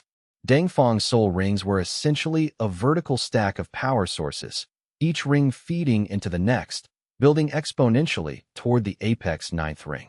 To disrupt the 9th ring, Wei Yin would need to strike at the exact moment when Ding Fong was pulling power from the lower rings to initiate the activation sequence. Too early, and the disruption would simply scatter against the ambient spirit body. Too late, and the 9th ring would already be stable and far harder to destabilize. The timing window was approximately 3 seconds, the interval from when Ding Fong's spirit body would begin drawing inward, consolidating power, to when the 9th ring would fully manifest and lock into active channeling. The window is narrow, Wei Yin continued, working through the mechanics aloud, the way he'd learned to do when forging, speaking the problem through to clarify his own understanding. 3 seconds, maybe less. In that window, the entire system is vulnerable. The 9th ring exists in a state of quantum uncertainty, partially real, partially potential, not yet fully anchored into dimensional space. If we apply pressure at exactly that moment, we collapse the potential into a failed state. The ring blinks out. For how long? Tang Wuying asked, pressing forward against Ding Fong's counterattack. Her white tiger blazing claws were leaving faint scorches in the air itself now, the energy so intense it was actually burning away the fundamental fabric of atmosphere. Wei Yin had calculated this during the brief breaks between engagements. 3 seconds, maybe 4 if I can hold the disruption steady. After that, the ring stabilizes again, and we'd need another full activation cycle to try again. Elder Crane's aged eyes were bright with understanding. 3 seconds of vulnerability. A rank 94 Douluo instead of a rank 95. The tactical shift is absolute, Wei Yin confirmed. 8 rings instead of 9. The apex abilities locked out. The power profile drops by perhaps 20%. Maybe more. It's the difference between facing something that should crush us easily and facing something that merely appears impossible to beat. Ding Fong snarled again, his black tiger form lunging at Wei Yin with sudden aggression, clearly having heard enough of the strategy session. The Spirit Hall Douluo's claws left trails of shadow-dark energy through the air, and for a moment Wei Yin had to focus entirely on defense, rolling backward, raising the gauntlet to deflect the follow-up strikes coming in rapid succession. But as he moved, his mind was still working, still calculating. The engineer in him was mapping stress points, identifying pressure vectors, understanding exactly where and how the gauntlet's power could be applied for maximum disruption with minimum energy waste. He was moving with more confidence now. Understanding changed everything. If the gauntlet wasn't meant to be a sword, but a tool for precision work, then every previous failed attempt to match Ding Fong's raw power had been based on a fundamentally mistaken approach. Crane on point. Wu Ying on his flank, Wei Yin called as he rolled to his feet. I watch for the 9th ring activation. When it happens, when I see the concentration starting, the soul power drawing inward toward the 9th point of his core, I activate the gauntlet at the linkage connection point. The window will be small, maybe 3 seconds if it works. We need to move the moment I make contact.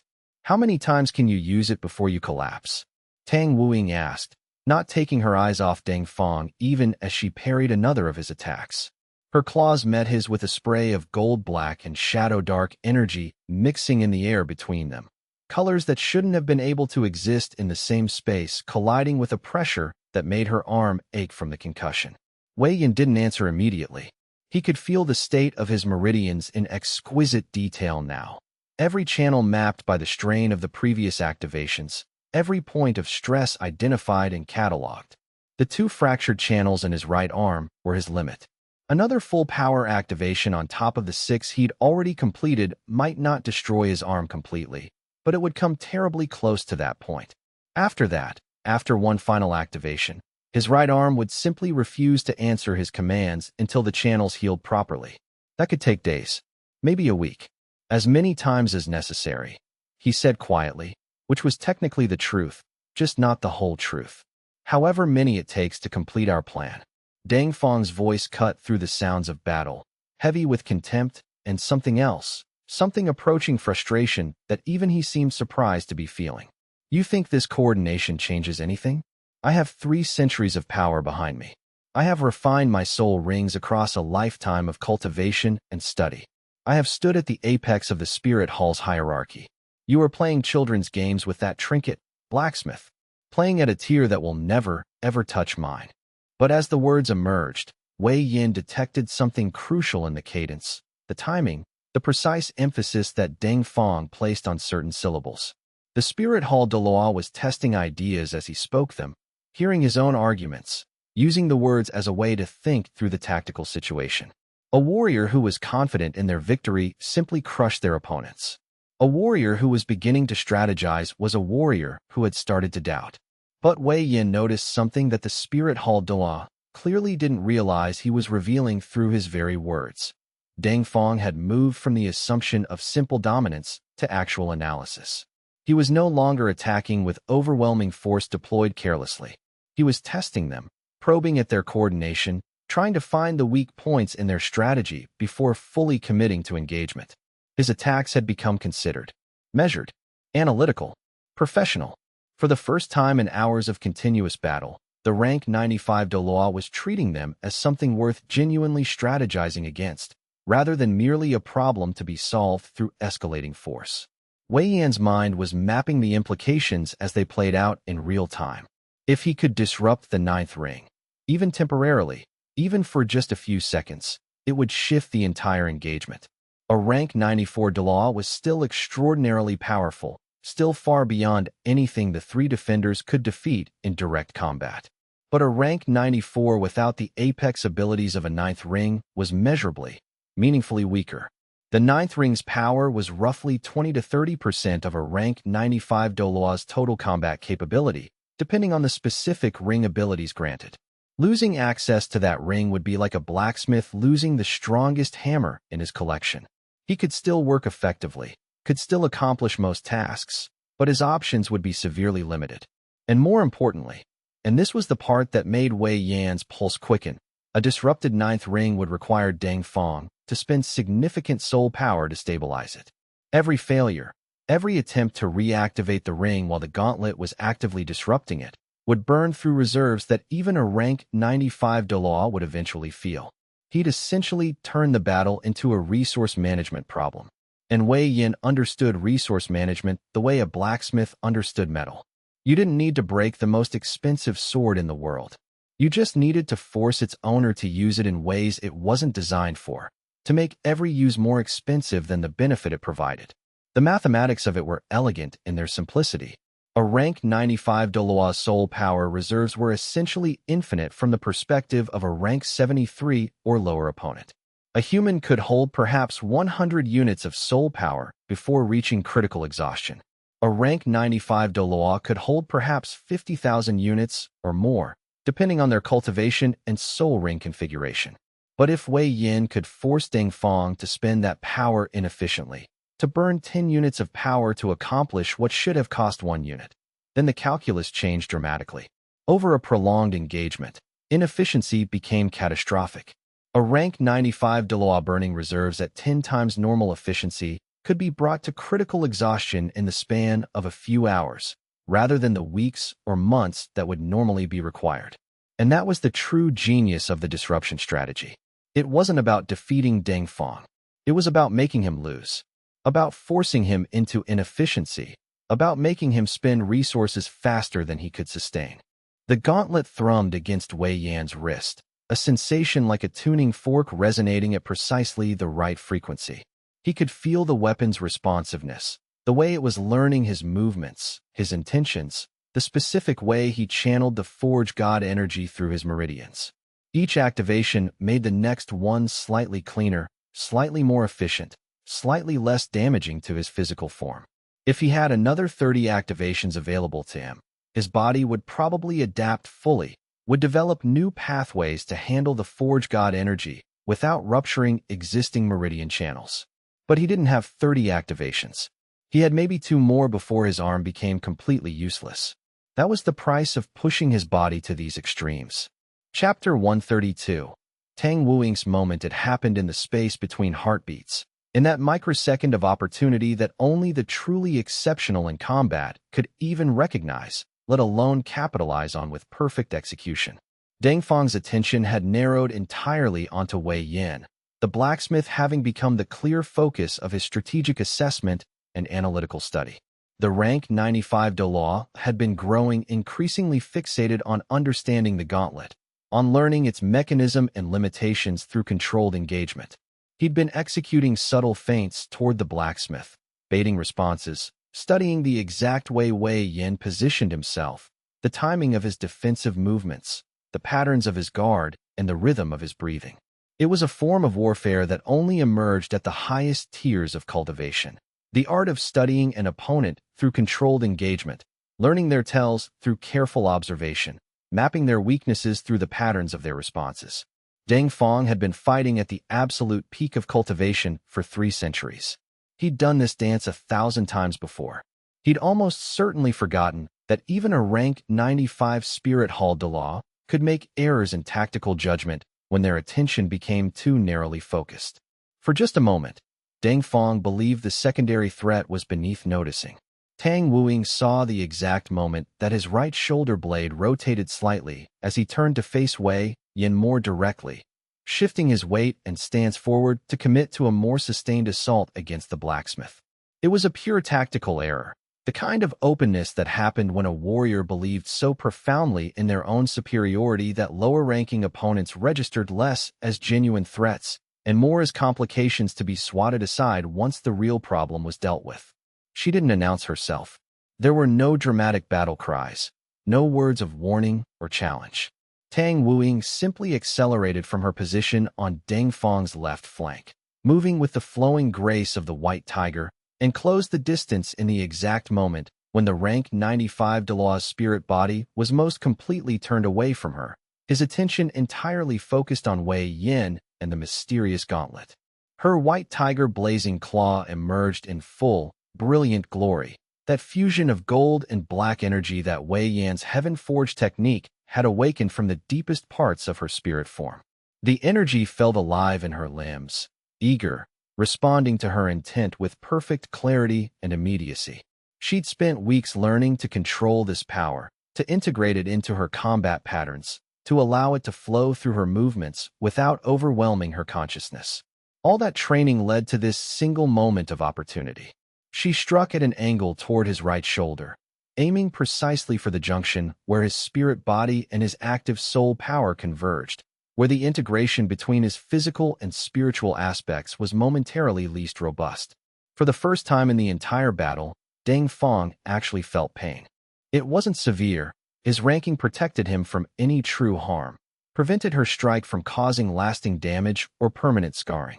The slash that opened across his right shoulder's spirit body was more of a wound to pride and perception than to actual spiritual flesh. The black tiger power flickered across the injury almost immediately, sealing it with the supernatural regeneration that came with being rank 95, healing the damage in the span of a heartbeat.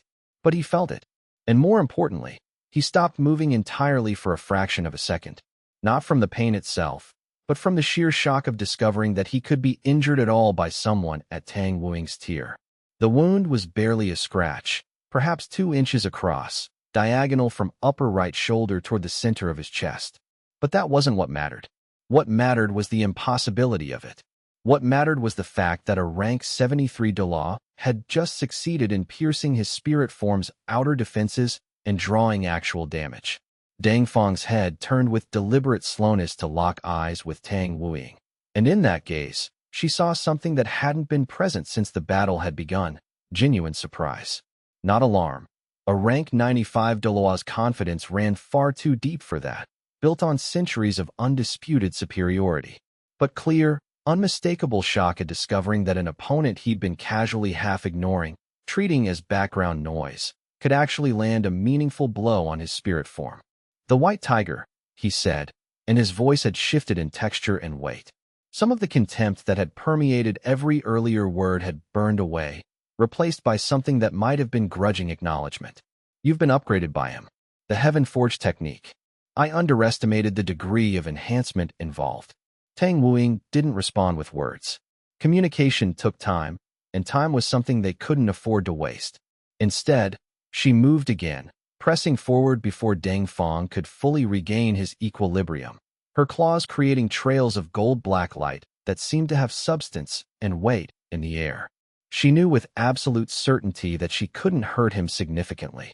Her rank 73 spirit form was fundamentally outclassed by a rank 95 Douluo's inherent power, by the sheer magnitude of resources he could draw upon. But she could complicate his calculations. She could force him to defend seriously. She could change the entire dynamic of engagement. Her second form, White Tiger Blazing Claw, still only perhaps 60% mastered, still not bringing together all the potential that Wei Yan's technique promised for those who trained long enough, clashed against Dang Feng's Black Tiger abilities. The impact sent shockwaves rippling outward through the surrounding air with visible force. She pressed, using the momentum from the collision to drive him back one step, then another, then a third. For a moment, she felt something shift. The rhythm of the battle changed. Dang Feng was no longer the casual predator toying with prey. He was engaged, genuinely, fully engaged with an opponent who'd just proven she could hurt him. "That was clever," Dang Feng said, something almost approaching respect in his voice. "To identify the single moment when my attention would be sufficiently divided. To strike at the junction point where my spirit form's defenses would be weakest. That required genuine tactical understanding." Tang Wuing's eyes narrowed. She could see the assessment happening in his gaze, the moment when a rank 95 Douluo recalibrated his entire understanding of who he was fighting against. The white tiger roared from deep within her chest, a sound that carried the weight of years of cultivation, of Wei Yan's Heaven Forge technique, singing through her meridians with perfect harmony. Dang Feng's expression hardened into something more focused, more analytical. He began responding in kind now, his black tiger spirit form manifesting with greater density, his attacks carrying the full weight of centuries of accumulated power and experience. Tang Wuing could feel the difference immediately, a qualitative change in what she was facing. She'd been landing scratches before. Now she was fighting the real Dang Feng, the version of him that didn't hold back against opponents worthy of genuine effort. It didn't matter. The moment had already been seized. The adjustment had already been made to the battle's dynamics. And somewhere in the corner of her rapidly processing vision, she saw Wei Yan stepping back to catch his breath, positioning himself on the edges of the engagement, preparing for the next phase of their coordinated assault. The blacksmith's eyes were bright with the clarity of newfound understanding, the way a craftsman looks when a problem has suddenly revealed its solution. Elder Crane moved in to support, her crane form flowing around Dang Feng's attacks with the grace of someone who'd spent 60 years perfecting the art of evasion and counterattack. The old titled Douluo created another angle of pressure, another vector that demanded his attention, another complication that prevented him from consolidating his power into one overwhelming direction. The Spirit Hall Douluo was now genuinely engaged, his full attention divided between 3 opponents instead of one primary target and 2 secondary distractions that could be largely ignored. His movements were still fluid, still precise, still manifesting the mastery that came from 3 centuries of cultivation. But there was a tension in his shoulders now, a tightness that hadn't been present before. Tang Wuing's white tiger roared, a sound that was partly her physical voice, partly the essence of her spirit form, partly the echo of Wei Yan's heaven-forged technique, singing through her meridians. She threw everything into the next sequence of attacks, not hoping to win, but knowing with perfect clarity that sometimes in battle, the smallest shift in momentum, the tiniest adjustment in the equation of forces, could change everything about how a battle unfolded. The scratch she'd left on his shoulder was already healing, the black tiger power sealing the wound with preternatural speed. But the moment of vulnerability remained, echoing through the tactical landscape of the engagement. Deng Feng now understood that he could be wounded by Tang Wuying's blazing claws. He would defend accordingly. He would maintain constant vigilance against her attacks. And that vigilance would cost him energy, split his attention, force him to distribute his reserves in ways that his raw power alone would never have demanded. More importantly, it meant his consciousness was now processing multiple threat vectors simultaneously. Before, he had been fighting an opponent, the gauntlet-wielding blacksmith, with 2 background complications that barely registered. Now he was fighting 3 genuine threats. His tactical mind had to allocate resources among them, had to make decisions about which vector to prioritize, which defensive measures to implement. A rank 95 Douluo's mind was fast enough to handle this complexity without difficulty. But it required processing power. It required focus. And focus meant less energy available for pure overwhelming force. Meant his attacks would become more measured, more analytical, less automatic. Wei Yin could see Deng Feng's entire body shift slightly as the recalibration happened. The Douluo's shoulders squared differently. His breathing deepened. The space between his attacks expanded fractionally, not much, but noticeable to someone watching with the intensity that Wei Yin was bringing to his observation. The rank 95 Douluo was beginning to treat them as a genuine problem instead of a minor inconvenience. Chapter 133, The Cost. 3 hours of continuous combat at maximum intensity leaves marks even on those strong enough to survive it without permanent damage. Wei Yin knelt at the edge of a destroyed building, his right arm trembling as he slowly lowered the Forge God's gauntlet back to a resting position. The golden metal seemed almost to glow with residual energy still cycling through its structure. Around him, the district continued to shake with the aftermath of another activation, the 7th time he'd channeled the gauntlet's full power since the battle began in the early hours of morning. The first 3 times had felt clean and precise.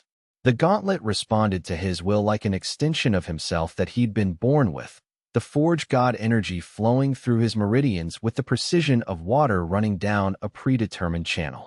The power had coursed through him with perfect control, disrupted Deng Feng's attempted 7th ring activation, and dissipated harmlessly into the surrounding environment. By the 5th activation, he'd begun to notice something uncomfortable creeping into his awareness like a shadow advancing across a battlefield. By the 6th activation, he couldn't ignore it anymore, couldn't pretend it wasn't happening. The meridian system that ran through his right arm like a network of rivers carrying spiritual power was fundamentally stressed beyond its design parameters. Most of the individual channels were tolerating the repeated, catastrophic surges of power that the gauntlet demanded, adapting to the impossible load, shifting to distribute the stress across multiple pathways. But 2 specific channels, the ones that fed power most directly into his right hand's core, that provided the fastest conduit for the gauntlet's most intense activations, weren't originally designed for this kind of repeated, catastrophic load. The finest cracks had begun to form in their spiritual structure. Wei Yin could feel them like hair-thin lines of pain running through his forearm, growing more noticeable with each pulse of his heartbeat. With each breath, with each moment that passed, the left channel was the worst. It ran from his elbow down to his wrist, carrying power directly to the gauntlet's core receptacle. The damage there was extensive, a web of fractures that, if his meridian system had been a piece of metal, would have indicated stress points about to experience catastrophic failure. The cracks were spreading from a central point near his inner elbow, branching outward like lightning frozen in crystalline amber. The right channel, the one that ran along the outer edge of his forearm, was slightly less damaged, but still showing signs of severe stress. This channel carried auxiliary power, supporting the main flow, providing redundancy in case the primary channel was disrupted. But it was beginning to fail too, the fracture propagation starting from multiple points simultaneously, suggesting that the stress distribution had become uneven. Wei Yin flexed his right hand slowly, watching the tremor that ran through his fingers with grim assessment. It was manageable for now. The pain was real and substantial, but not yet at the point of incapacity. He could probably force one more full power activation without causing irreversible damage. Maybe even two if he pushed desperately hard and got lucky. But after the next activation, or possibly the one after that, his right arm would simply refuse to answer his commands. The channels would close against further demands, the protective mechanisms in his body overriding his conscious will to prevent catastrophic injury. His arm would become essentially numb, useless, requiring days of healing before he could use it for anything more demanding than holding a cup of water. The sensation was like having metal fatigue in his own body, like being a tool that had been used past its design specifications, pushed beyond the envelope of safe operation, like being a weapon that would break if struck too many times at the same point. "You're hurt." Tang Wuying's voice cut through his focus with the clarity of a warrior's absolute understanding of what pain looked like on another person's face. She disengaged from her continuing exchange with Deng Fong long enough to press over to his position, moving with the careful speed of someone who was themselves running on fumes, and her eyes, those perfectly golden eyes that held the pride and clarity of a white tiger, were fixed with laser intensity on his trembling right arm.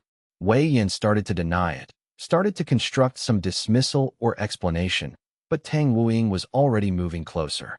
Her white tiger senses were clearly picking up something at a level of perception that he'd been trying to hide beneath his control and willpower. She caught his right hand in both of hers, examining it with the kind of focused attention that suggested she could actually sense the state of his meridians through direct contact. The white tiger's instincts gave her access to energy perception that human senses alone couldn't achieve. As her hands closed around his wrist, he could feel her consciousness reaching out, sensing the network of his meridian system, feeling the damage like a tiger touching its own wounds. "The left channel is severely fractured," she said quietly, her fingers tracing the line of his inner forearm with precision that spoke of someone reading a map written in pain and meridian damage. "The fractures run from your elbow nearly to your wrist. Multiple stress points. If you activate the gauntlet again at full power, you risk complete severance of the primary conduit."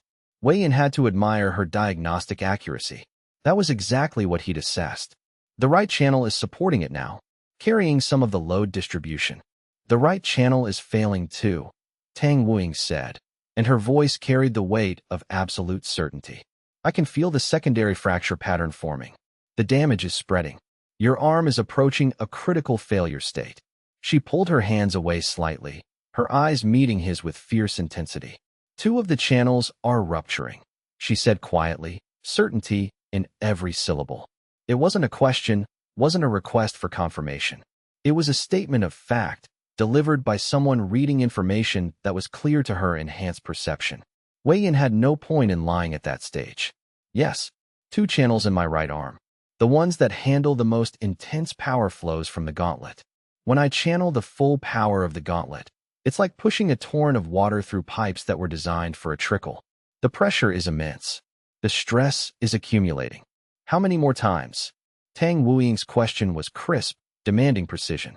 "One," he said without hesitation. "Maybe two in a genuine emergency, if I'm desperate enough to risk permanent damage. The first activation after the ones I've already done will breach the left channel completely. The second would begin destroying the right channel in ways that would take weeks to heal. After that, my arm becomes useless.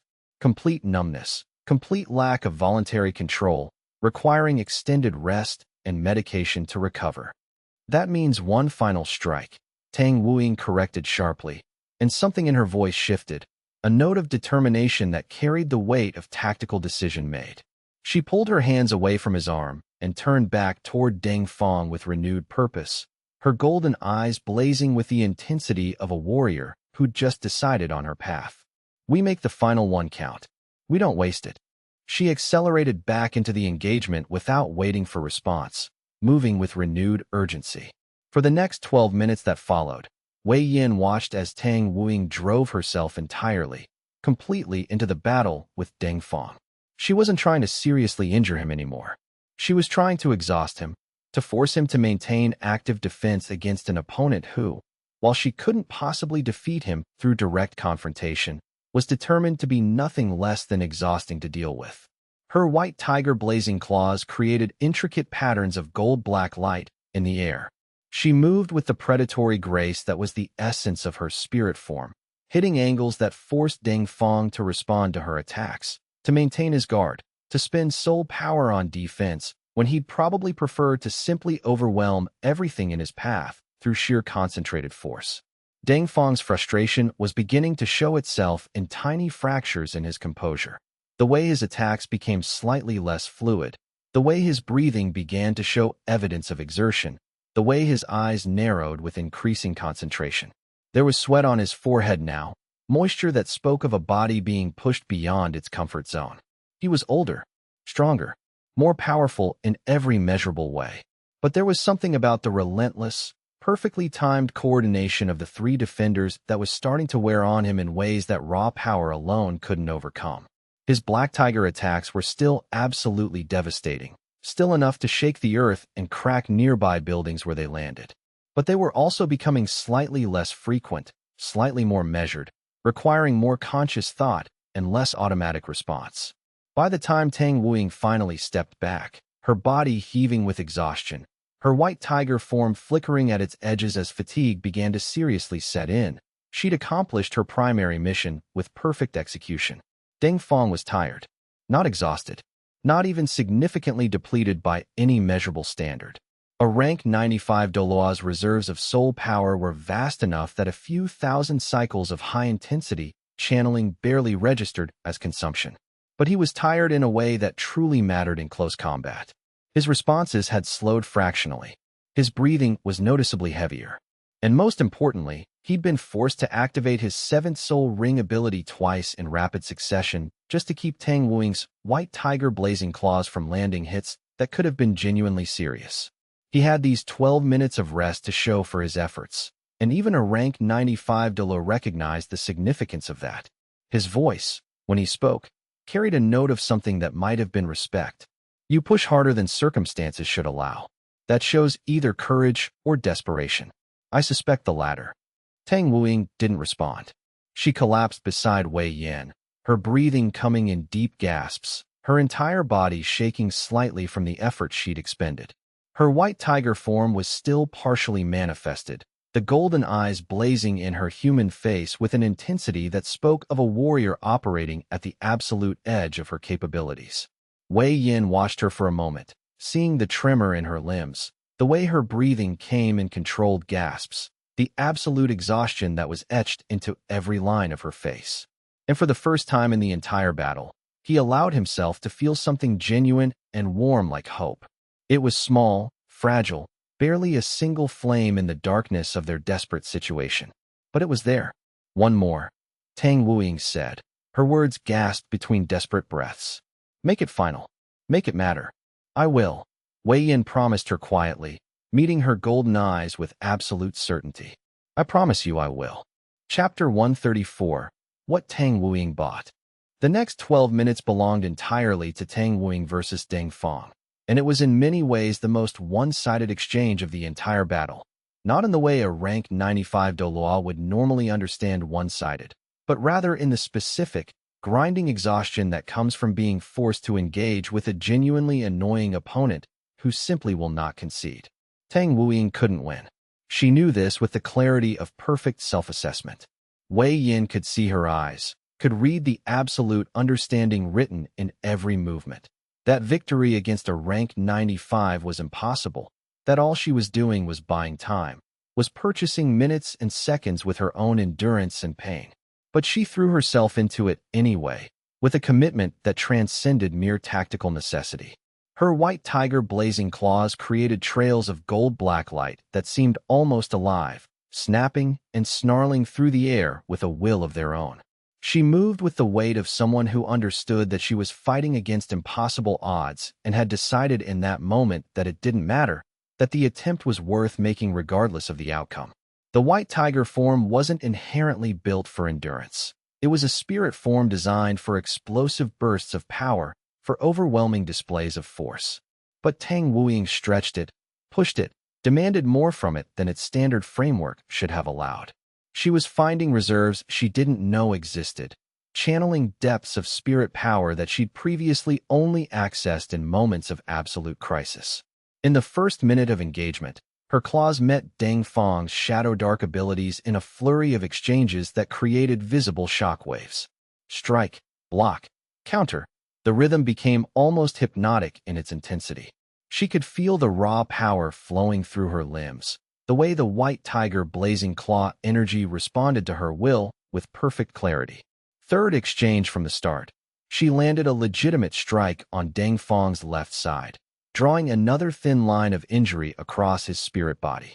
The wound healed almost instantly, the black tiger power sealing the breach before any serious damage could accumulate. But the strike had required him to activate his sixth ring ability to maintain his defensive posture.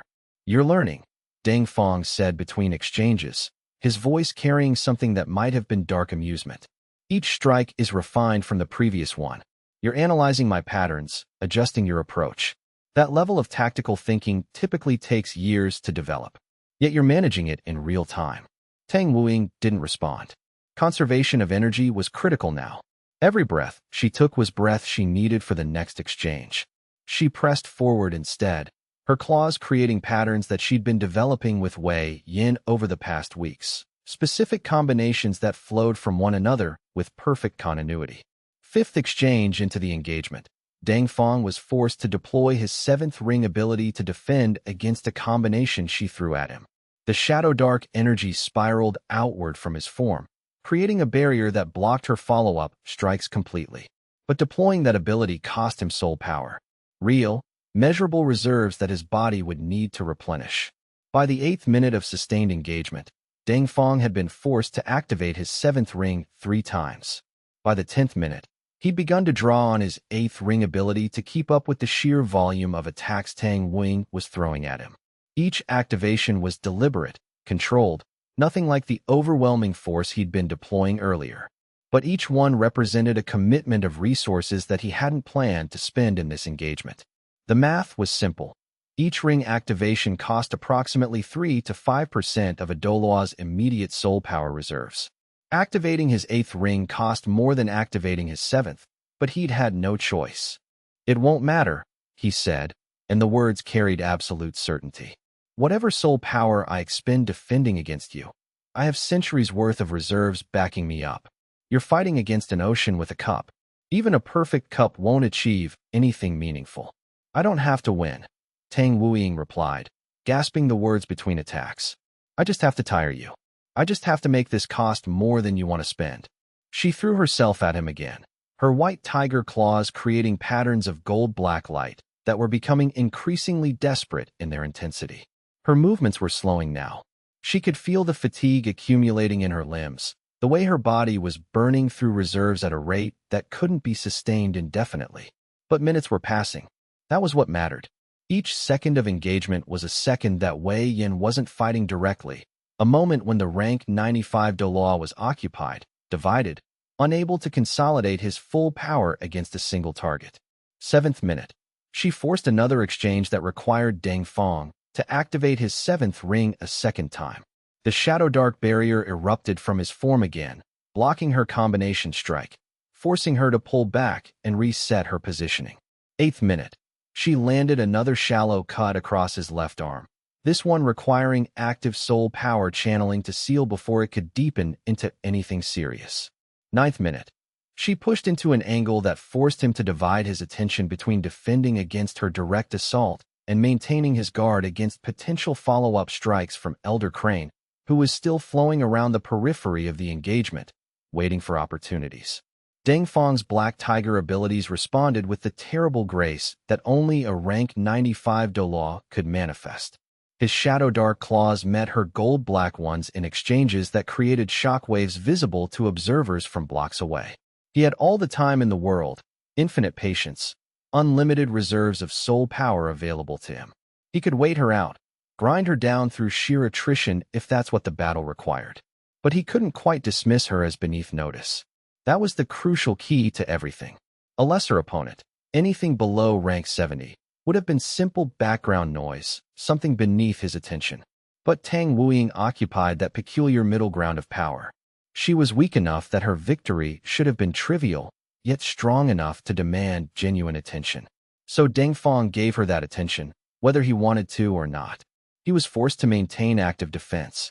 He was forced to anticipate her movements with precision, to respond to angles and approaches that would have been beneath notice if she'd been a weaker opponent.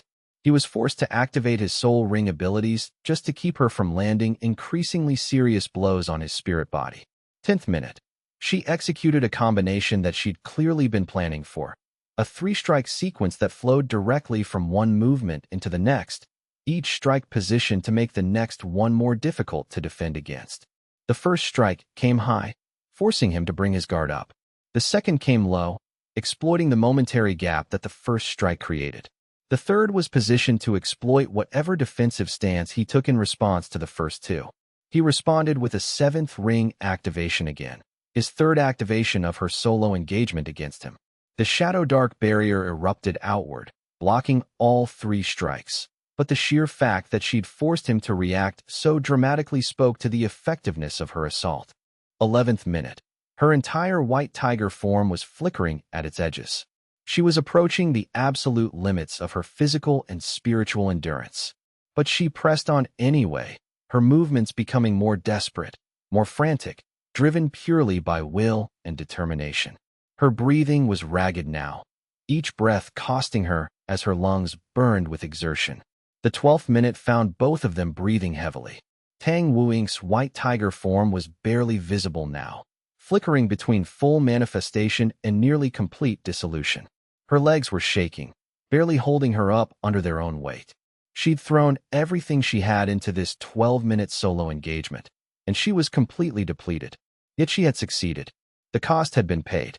Deng Feng looked, for the first time in the entire battle, like he'd actually been in a prolonged fight against a genuine opponent. His breathing was heavier. His movements carried a weight that hadn't been present before.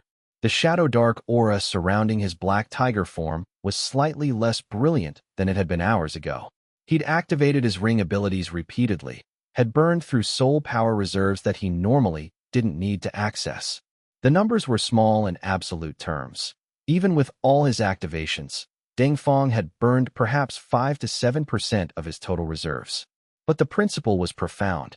He could be worn down. He could be forced to spend resources. He was not, in fact, inexhaustible. Tang Wuying fell back, her legs collapsing beneath her, forced to drop to one knee to avoid falling completely to the ground. She'd succeeded completely in her mission. Now came the return. Wei Yin watched Deng Feng step back as well, and he could see the same slight heaviness in the rank 95 Douluo's movements that suggested fatigue. The cost of maintaining constant engagement against 3 coordinated opponents, of being forced to divide his attention and resources, of unable to consolidate his absolute power, it was beginning to show. Chapter 135. One strike. Wei Yan's arm had stopped trembling by the time the moment came. Not because it had healed. The 2 channels in his right arm were still fractured, still dangerous, still showing every sign of imminent catastrophic failure. But because he'd moved past fear entirely. Either this activation worked, or it didn't. Either he found the strength to do what needed to be done, or he collapsed trying. There was no point in trembling anymore. There was only the decision and the action that would follow. His entire body was screaming in protest. 7 activations had depleted his reserves, had pushed his physical form to the absolute edge of human capability. He could feel sweat running down his face, streaming down his back, soaking through his clothes. His breathing was shallow and rapid. His heart was hammering against his ribs like a drum being struck with increasing force. Elder Crane was already in position, her crane form's movements flowing like water, keeping Deng Feng engaged in synchronized exchanges. The old titled Douluo's eyes met his, and Wei Yin saw the nod. Sharp, clear, acknowledging the signal.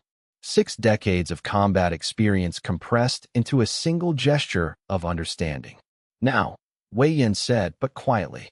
He didn't activate the gauntlet on Deng Feng's body in the direct way he'd attempted before. This time, he aimed for the seams. The soul rings that made a Douluo operated through a precise network of energy conduits that were almost crystalline in their delicate precision. The ninth ring, the apex ring that only appeared after 90 levels of cultivation, was the most delicate connection of all. A single disruption at the wrong point, and the entire ring would go dark. Just for a moment. 3 seconds if everything worked perfectly. Wei Yin felt the Forge God energy respond to his will with perfect clarity, pulling from the deepest core of his being, drawing on reserves he hadn't consciously known he'd been holding. It hurt, a white-hot sensation like pressing on an open wound, like forcing molten metal through channels designed for water. The pain was absolute, consuming, demanding everything he had. The agony was exquisite and all-encompassing. It started at the core of his being and radiated outward through every nerve, every blood vessel, every spiritual pathway in his body. His right arm became the epicenter of the pain, a screaming, white-hot sensation that made him want to cry out, but he forced the scream back down into his throat, locked it away, channeled it into pure, directed focus. The gauntlet blazed gold with radiance that hurt to look at directly. The light was so intense that it cast sharp shadows across the surrounding buildings, creating zones of brilliance and darkness that shifted with each pulse of the weapon's energy. The gold expanded outward in waves of visible light, each pulse making a sound like crystal singing, a high, pure note that resonated through the afternoon air. He reached for the space around Deng Fang's right shoulder, where the ninth ring's linkage point connected to the spirit form. The precise linkage was a marvel of spiritual architecture, 9 rings stacked in a vertical arrangement, each one feeding power into the next, with the ninth ring at the apex drawing power from all 8 rings below it. The seam between the 8th and ninth ring was the key. It was where the transition from sustained power to apex power occurred, where the qualitative change from high tier to apex tier manifested. The Forge God energy found that seam and pressed with absolute purpose, like a hammer striking at a perfectly identified weak point in armor. The pressure wasn't blunt force, it was surgical precision, directed exactly at the point where the ninth ring's integration mechanisms were most vulnerable. Deng Fang's eyes went wide. His entire spirit form convulsed as the linkage disrupted, as the careful construct of power that held his ninth ring in stable orbit suddenly fractured. The invisible conduits that carried power from the 8 lower rings to the apex ring went dark, and the ninth ring, suddenly without its source of power, began to destabilize. The ring flickered, once, twice, a third time, and then went completely dark. For 3 seconds, Deng Fang was a rank 94 Douluo. The soul power that had been flowing through that ring stopped flowing. The abilities it granted, the apex techniques that had been his greatest advantage, the full expression of 3 centuries of cultivation, suddenly became inaccessible. The black tiger form flickered, becoming momentarily less stable as the ninth ring's stabilizing influence vanished entirely. The world seemed to hold its breath. For 3 impossible seconds, the being that had been unstoppable became merely very powerful. The apex predator became a predator of a lesser tier. Elder Crane moved with the precision of someone who'd been waiting for this exact moment. Her crane form pivoted with perfect timing, her talons striking in a combination designed for exactly this opening. First strike, a rake that opened 3 parallel lines across Deng Fang's chest, drawing actual blood now, not just ethereal spirit form injuries. Second strike, a thrust aimed directly at his vulnerable center, the area where his core was most exposed during this moment of destabilization. Third strike, a complex maneuver that pinned his right arm momentarily to his body, limiting his defensive options. Deng Fang's reaction time was still extraordinary. A rank 94 Douluo's reflexes were still beyond anything mortal. He began defending almost immediately, his black tiger form responding with desperate intensity to this sudden vulnerability. But the delays were noticeable now, hundredths of a second where there had previously been none, small gaps in his defense that Elder Crane exploited with ruthless precision. But those were 3 seconds. 3 glorious, impossible seconds when the apex Douluo had experienced something that hadn't happened to him in perhaps a century. A moment where his greatest strength had been taken from him, where his power had been disrupted by something beyond his ability to counter. Wei Yin sank to his knees, the gauntlet falling dark against his wrist like a star that had burned itself out. His right arm felt like it had been filled with broken glass, like every channel was screaming in protest, like his hand existed in a state of acute agony that transcended even the pain of his earlier activations. He tried to move his fingers.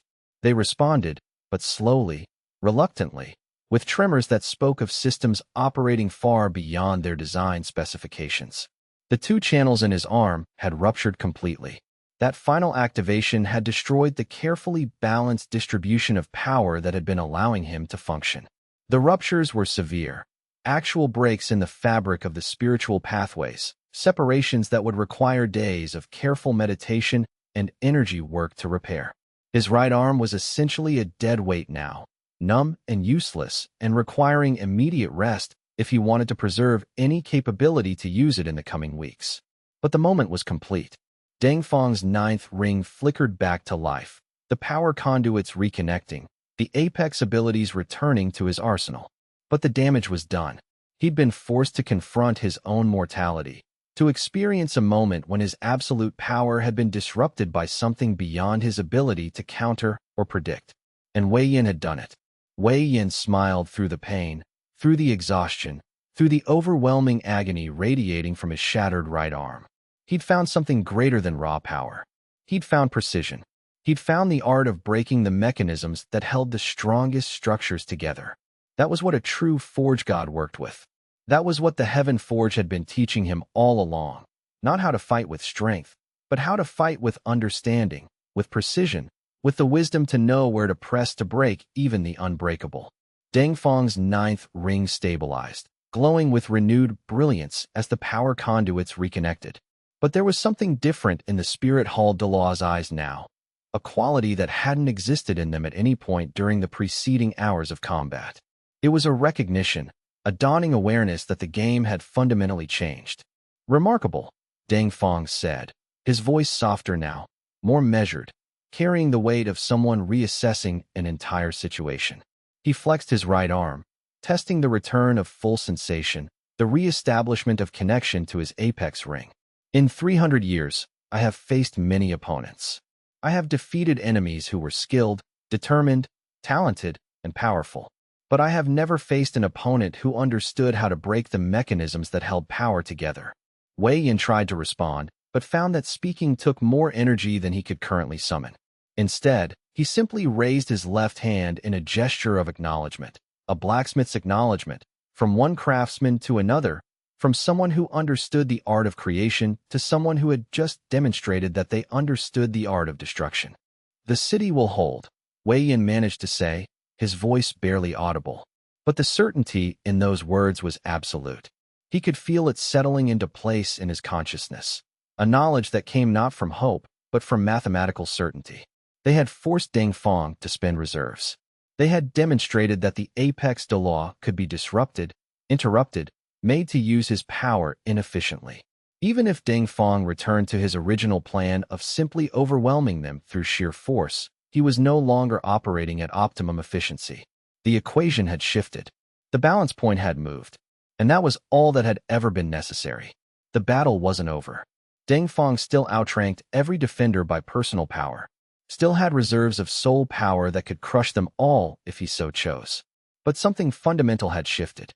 For the first time since dawn, Wei Yin could see a path to something beyond annihilation, could glimpse a possibility where the defenders survived, where the city held, where the impossible became possible through the application of perfect understanding. Elder Crane was moving again, her movements flowing with renewed purpose now that the ninth ring disruption had occurred. She wasn't trying to damage Deng Fang anymore. She was trying to keep him occupied, to prevent him from consolidating his power for any overwhelming assault.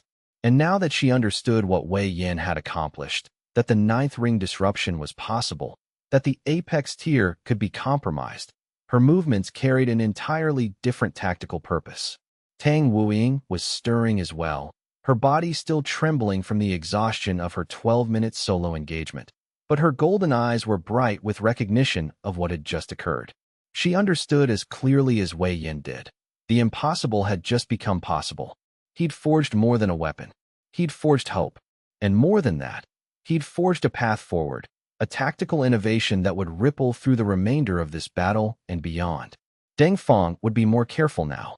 The spirit hall Douluo would no longer assume that simple force was sufficient to overwhelm all opposition.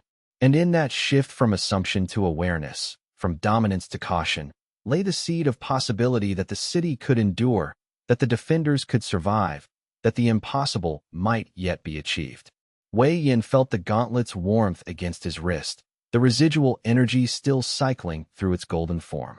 It was ready to activate again, ready to disrupt, to break, to find weakness in the strongest structures.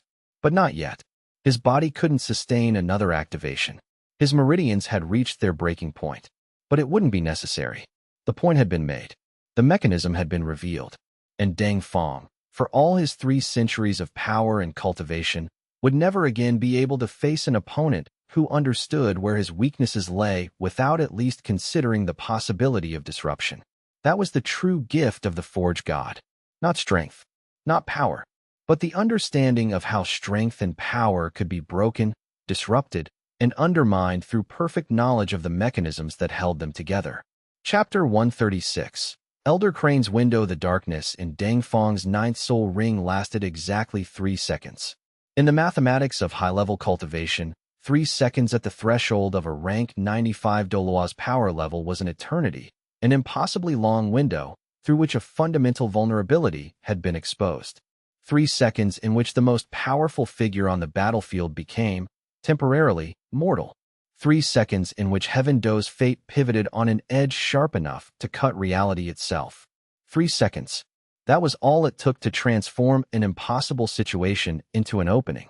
That was all it took to convert defeat into the possibility of survival. 3 seconds, and everything changed. The other defenders understood this with the clarity of those who had been trained to recognize opportunities in the chaos of battle.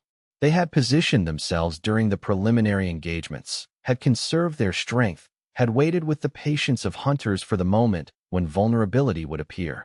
The moment Wei Yin had activated the Forge God's gauntlet one final time, consuming the last of its reserves to disable Deng Feng's 9th ring, everyone had understood that this window was all they would receive. There would be no second chance. There would be no second wave of attacks. If this coordinated strike failed, if the 3 masters could not cause sufficient damage in these 3 seconds to force a strategic shift, then the battle would continue until exhaustion claimed Heaven Do's defenders or Deng Feng's dominance became so complete that no counter was possible. Elder Crane had positioned himself with the precision of someone who had spent 73 years studying the geometry of combat. He was not the strongest cultivator present. That distinction belonged unambiguously to Deng Feng. He was not the fastest, nor the most physically powerful, nor the one with the highest rank or the deepest reserves of soul power. But he was perhaps the most experienced at understanding the critical moment, the instant where preparation met opportunity and created transformation. He had waited through the entire battle for this window, maintaining perfect positioning, conserving energy, refusing to commit fully to any attack that was not the one that mattered. The difference between a rank 92 titled Douluo and a rank 95 was vast, but experience could sometimes bridge gaps that rank could not. He had studied Deng Feng's movement patterns during the battle. He had noted how the 9 soul rings operated in sequence, how Deng Feng rotated between them, how the 9th ring provided the broadest coverage and the most comprehensive defense. He had understood that disabling the 9th ring would create a window, a moment where the smaller, more focused rings could not provide complete protection against a coordinated, multi-vector attack. The moment the 9th ring darkened, Elder Crane moved. His cyan crane spirit materialized around him with a grace that seemed incongruent with the violence about to be unleashed. The spirit's form was beautiful, elegant feathered wings that caught the light, a long neck that curved with the geometry of an artist's perfect line, talons that looked more delicate than they had any right to be given the countless battles they had survived. But beauty and lethality were not opposing forces in high-level cultivation. The most dangerous things in the world were often beautiful precisely because they had been refined across decades into perfect expressions of their purpose. The technique Elder Crane activated now was the culmination of his life study, the crane's apex piercing. It was a technique he had used only once before in actual combat, more than 30 years ago, against a rank 91 Douluo who had threatened his sect. That fight had ended in the span of 7 breaths. He had not needed to use the technique again since then. Until now, the apex piercing did not aim for broad destruction. It did not seek to overwhelm through raw power. Instead, it operated on a principle that only high-level cultivators truly understood, that all power flows through specific channels, and if you could identify and disable those channels, the entire structure of an opponent's defense would collapse like a building with its support columns removed. Elder Crane's crane wings became instruments of surgical violence. Each feather had been refined through decades of cultivation until it held edges sharp enough to cut through soul-reinforced flesh as easily as silk. But the true genius of the technique lay not in the edges of the feathers, but in the precision of their targeting. The first strike aimed for the origin point of Deng Fang's spirit core, the fundamental source from which all his cultivation power flowed. This was not a killing blow. There was no single blow that could kill a rank 95 Douluo in 3 seconds. But it was a strike designed to disrupt the foundation of his power, to create a moment where the constant, automatic channeling of soul power through his form would stutter and falter. The crane's beak, sharpened by decades of cultivation and compressed with soul power so dense it seemed to bend light around it into fractional distortions, descended with a velocity that made the air itself scream in protest. The impact point was precisely calculated, not at Deng Fang's chest directly, but at the junction where his spirit core's output connected to his defensive layers. The penetration was millimeter perfect, seeking the exact point where the force channels converged. The second line of strikes targeted his meridian network. A cultivator's meridians were not simple structures. They were complex networks of channels through which soul power flowed, each channel reinforced by years of cultivation, each intersection point a critical vulnerability if struck with perfect precision. Elder Crane's wings, still moving with incredible speed, struck at 7 specific points along Deng Fang's left side. The shoulder junction where the arm's meridian network connected to the central trunk, the heart area meridian cluster where emotional and defensive cultivation interweaved, the dantian's primary output point where accumulated soul power was released for active use. The 3 major junctions where power from the 8 soul rings converged into the unified cultivation network, and the final critical point at the center of Deng Fang's forehead, where consciousness itself rooted into the physical form. 7 targets. 7 strikes occurring in rapid succession, each one calculated to distance, angle, and force. A technique that required understanding not just where to strike, but what hitting that location would accomplish. The apex piercing was not merely about penetration. It was about understanding how power flowed through a cultivator's form, where that flow could be disrupted, what cascading failures would result from those disruptions. This was the work of a lifetime. This was everything Elder Crane had learned across 73 years of cultivation, compressed into 3 seconds of absolutely perfect execution. The technique had taken him 40 years to develop, had required him to study thousands of cultivators at various ranks to understand their vulnerabilities, had demanded that he master the mathematics of force, energy, and anatomy at a level that most practitioners never achieved. And it was working. Despite the power differential between rank 92 and rank 95, despite Deng Fang's overwhelming cultivation advantage, the strikes were landing with perfect precision, finding targets that had been theoretically identified but never actually tested in combat at this level. The knowledge Elder Crane had accumulated was translating directly into results. But Elder Crane was not alone. The coordination of this strike was not accidental.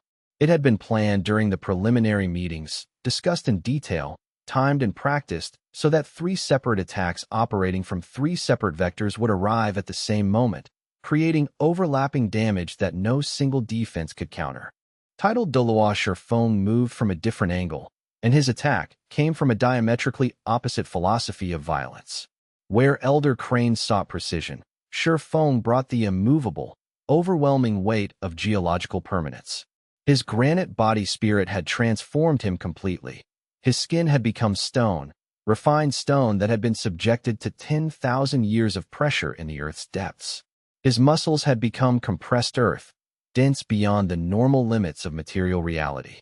His very bones had become the foundation of mountains, unbreakable, immovable, permanent.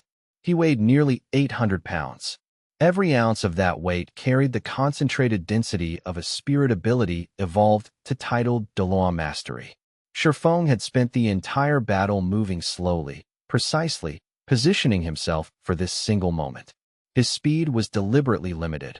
A rank 88 Douluo with a granite body spirit did not move quickly.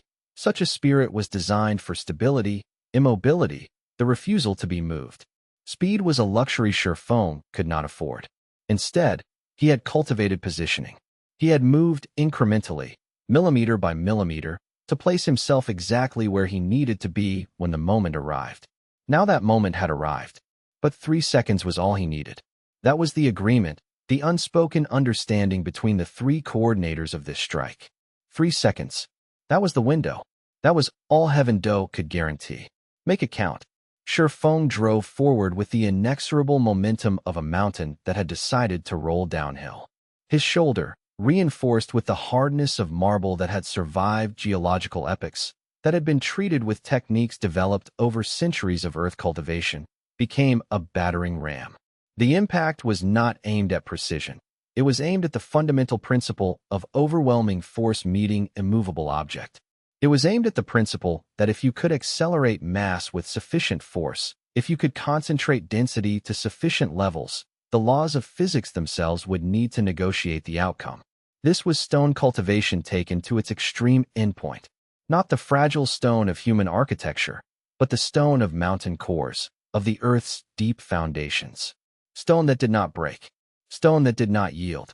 Stone that simply was and could not be made into anything else through force. The technique was the granite avalanche, activated through his 8th soul ring. His entire body became an accelerating wave of stone, growing heavier and more devastating with each centimeter of forward progress. The force was not refined. It was not elegant. It required no precision, no theoretical understanding of meridian networks, no knowledge of vulnerability points.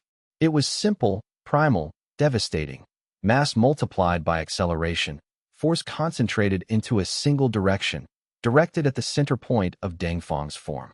An avalanche did not negotiate with the objects in its path. It did not compromise.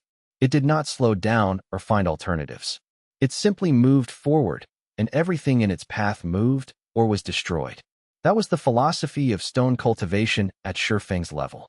That was what 8 decades of treating one's body as more rock than flesh had accomplished. The impact hit Dangfang's center mass with a force that seemed to exceed what the human body could actually withstand.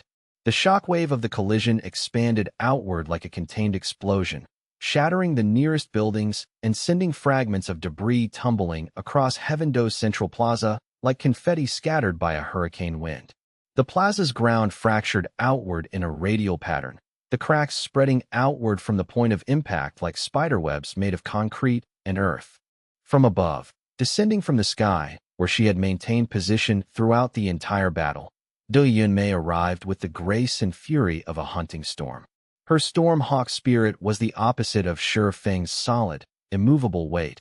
It was movement incarnate, velocity given form, the wind itself weaponized through cultivation.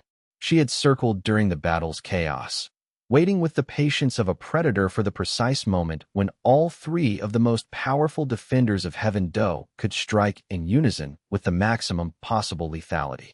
Her 7th soul ring gleamed with the accumulation of power, and she activated the technique she had perfected across 8 decades of cultivation, the layered gale shred. This was not a simple wind attack. The technique descended as a spiral of wind cuts, each layer moving in a different direction, each rotating around a different axis, creating a geometric pattern of violence that was mathematically impossible to defend against. One could not simply push away such an attack. That was not how layered cuts worked. One would need to cut through each layer individually, while simultaneously defending against the remaining layers approaching from angles that prevented defensive repositioning. The layers would shift around any shield or defensive formation, finding gaps, creating new angles, never allowing the defender a moment of stability.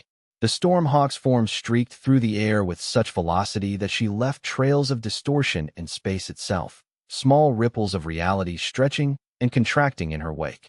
Her wings became blades, curved and sharp, cutting through the actual substance of the air. The technique didn't aim to penetrate deeply into the target's core.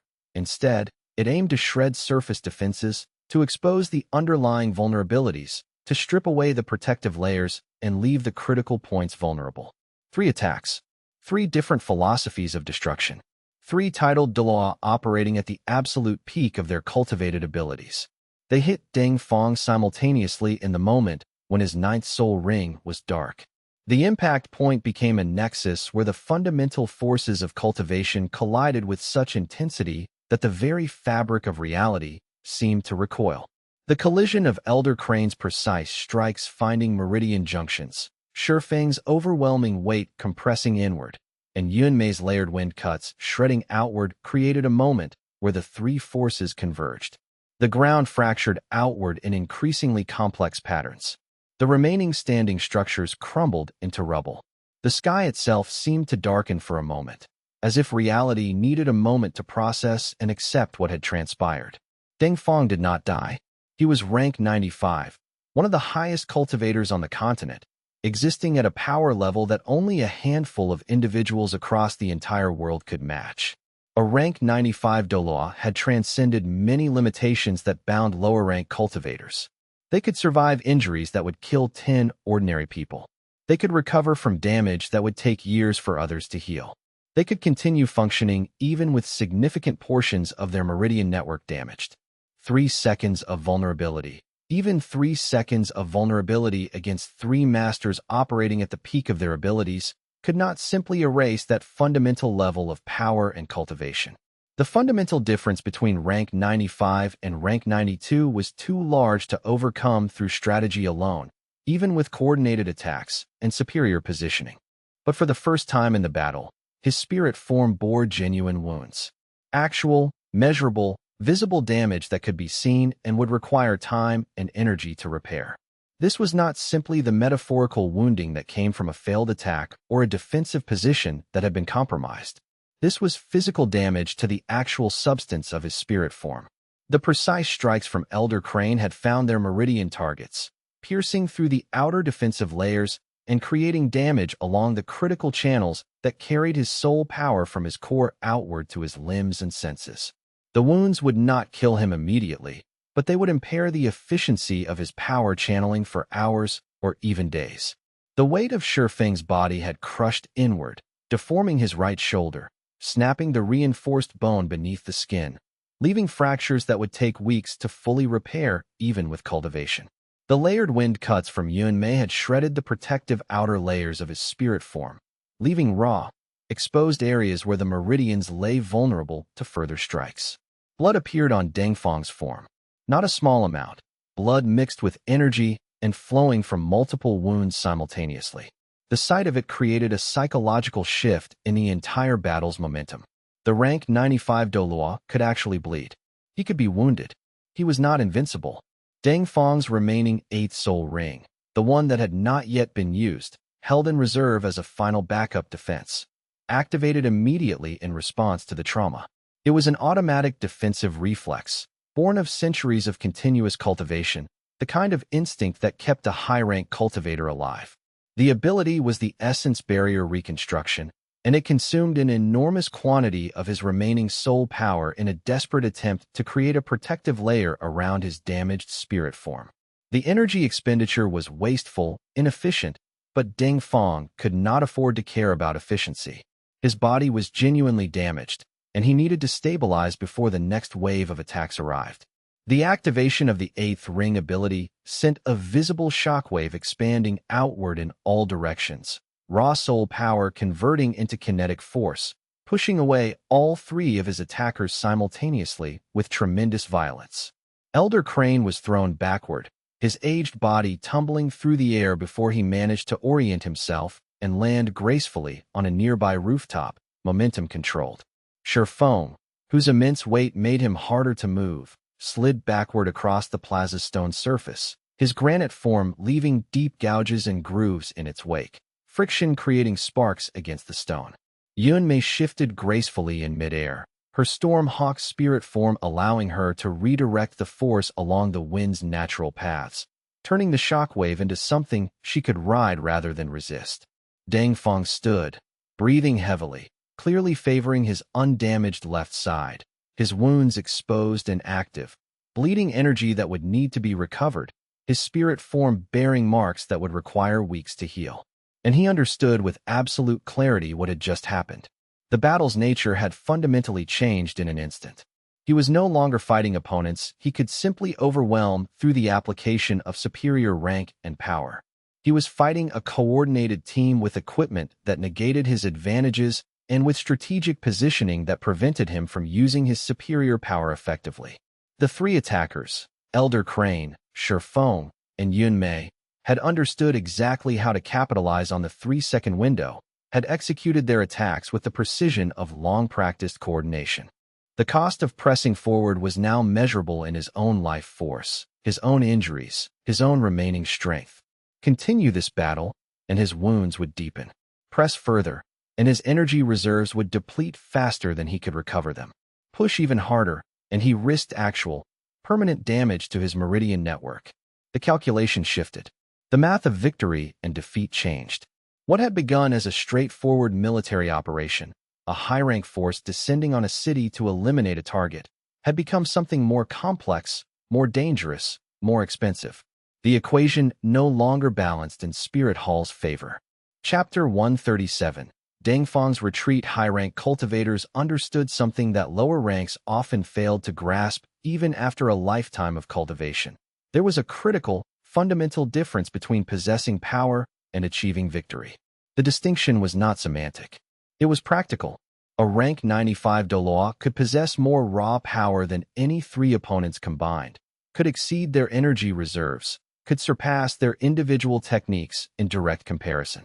But if those 3 opponents possessed equipment that negated fundamental advantages, if they possessed strategic positioning honed through a unified command structure and weeks of coordination, if they possessed the capacity to cause genuine, measurable damage to his spirit form and meridian network, if they had demonstrated through coordinated strikes that they could wound him, then the calculus of victory became considerably more complex than simple mathematical comparison of ranks. The equation changed. The variables shifted. What should have been a straightforward application of superior power became something more nuanced, more difficult, more expensive in terms of energy expenditure and damage sustained. Deng Feng had not survived to rank 95 by refusing to make practical, clear-eyed calculations about situations like this. He had not maintained his position as one of the highest cultivators on the continent through overconfidence or stubborn commitment to any particular course of action. He had survived through flexibility, through understanding what changed and what remained constant, through knowing when to press forward and when to withdraw. He made the decision in the instant after his 8th ring ability stabilized his damaged form. The decision came with the speed of a calculation that had been trained into muscle memory through decades of strategic thinking. The decision was not emotional. It was not driven by fear. A cultivator at his level, having faced death and survived hundreds of times, had moved beyond fear into the territory of pure, clear-eyed assessment of facts. Fear was a luxury emotion that only lower-rank cultivators could afford. High-rank cultivators operated beyond such limitations. The decision was not about shame, either. Spirit Hall did not survive as an organization for centuries by refusing to accept tactical retreats when the situation demanded them. Tactical withdrawal was not failure. Tactical withdrawal was the recognition that a particular strategy was no longer working and that resources needed to be reallocated, rethought, and repositioned for future attempts. The decision was purely practical. Continuing this battle would result in either his own death or the deaths of his 4 remaining Douluo, or both. Possibly both. He had been sent to eliminate Heaven Do's leadership and equipment foundry and to capture Wei Yin if possible. They had failed at all 3 primary objectives. The capital had been threatened but not conquered. The equipment foundry had been damaged but not destroyed. Wei Yin had been opposed but not captured. They had failed. The only question now was whether to continue failing and risk the loss of the Douluo under his command, or to withdraw and preserve the force for future operations. The cost of pressing that failure into another offensive push, with his meridians damaged, his spirit form bearing wounds that would require weeks to heal, and his Douluo showing signs of exhaustion, was simply too high. The mathematics of the situation did not support continued engagement. His seventh soul ring activated. The effect was speed, not the flashy, dramatic speed that appeared in standard cultivation confrontations, where a cultivator's movement was still visible as a blur. This was speed at the level of rank 95 power, where movement exceeded the processing speed of even other high-rank cultivators' perception. Dengfang's form seemed to flicker rather than move, transitioning from one location to another through transitions that bypassed normal spatial continuity. He moved to each of his 4 remaining Douluo, the ones who were tired, who had taken damage, who were realizing that this battle was not progressing as expected. With each contact, Dengfang transferred his protective barrier to them, the same barrier that had been stabilizing his own meridian damage. It was a sacrifice of personal protection for the sake of faster retreat, a calculation that he would protect himself through his own power while his subordinates would benefit from the barrier technology. The transfer took microseconds. It was seamless. They disengaged as a unified force. The 4 Douluo formed a defensive perimeter around their leader as they accelerated away from Heaven Do's center, moving with the speed of the 7th soul ring enhancement, leaving trails of disturbed air and fragments of residual energy in their wake. The acceleration curve was steep. They went from standard combat speed to speeds that made pursuing on foot a futile endeavor within seconds. Elder Crane attempted to pursue nonetheless, because that was his duty and his training. But the gap in fundamental speed, a 7th soul ring enhancement at rank 95 versus a 7th soul ring enhancement at rank 92, created a separation that widened with each passing second. Elder Crane's pursuit was like a hunter chasing wind. The gap widened and widened and widened until Dengfang and his 4 remaining forces had completely withdrawn from the battle zone and had become distant figures on the horizon. They stopped outside arrow range. The distance was carefully chosen, far enough that even the most powerful ranged abilities from Heaven Do's remaining defenders could not reliably reach them, close enough that a cultivator's voice, amplified by soul power, could carry across the plaza with absolute clarity. Dengfang turned to look back at Heaven Do, his horse stepping carefully, his spirit form still bearing the wounds from the 3 simultaneous strikes. Blood had dried on his clothes, creating dark patterns that documented where the wounds had been deepest. His right shoulder hung at an angle slightly different from before. The crushed bone and fractured meridians made even simple positioning uncomfortable. His 4 Douluo surrounded him in a loose defensive formation, maintaining readiness. But something about their body language had shifted. They had come expecting victory. They were leaving in wounded retreat. That shift in expectation was visible in the angle of their shoulders, the direction of their gaze. Dengfang called out across the plaza. His voice was strong despite the damage he had sustained, carrying with it the weight of rank 95 power. The sound reached every cultivator in Heaven Do's defensive formation, reaching Wei Yin where he stood with his arms splinted, reaching the surviving defenders who had fought desperate battles throughout the night. Wei Yin, he called. Come forward. Wei Yin stepped through Heaven Do's defenders, his arms still splinted, his body clearly exhausted from the sustained cultivation effort and the mental strain of commanding a multi-front defense. But he was standing. He was alive. The blacksmith who had fought a rank 95 Douluo and had somehow come away from that fight still drawing breath. You won this battle, Dengfang said, his voice carrying the weight of honest acknowledgement. Not through cultivation level, not through superior numbers, not through raw power. You won through equipment superiority, equipment that was precisely designed to negate the advantages of higher rank. You won through the strategic application of that superiority, through planning that understood exactly where and how to concentrate your forces for maximum impact. You demonstrated something that Spirit Hall has long known theoretically but rarely witnessed in actual practice. That prepared equipment, wielded by someone with the intelligence to use it properly, can actually negate raw cultivation power, can actually wound a rank 95 Douluo, can actually force a strategic retreat. He paused. His gaze seemed to assess Wei Yin in a way that was different from the beginning of the battle. Before, Wei Yin had been a target, an objective, something to be eliminated. Now, Wei Yin was something else, a cultivator worthy of study, worthy of respect, worthy of careful attention. Spirit Hall does not forget those who defeat us. Deng Fong continued. We maintain records. We study victories against us. We analyze what we did wrong. But neither do we fail to learn from those who surpass us. You have demonstrated something, Wei Yin. Something we will study. Something we will prepare for. Something that will change how we approach cultivation equipment as a strategic factor. Another pause. Longer this time. The wounded rank 95 Douluo looked back at Heaven Do's defenders, at the city that had survived his assault, at the equipment that had proven more devastating than his rank would suggest should be possible. I will tell the council what I saw, Deng Fong said finally. His voice was steady. His words were clear. I will tell them that the balance has shifted. That equipment has become a factor we must account for differently.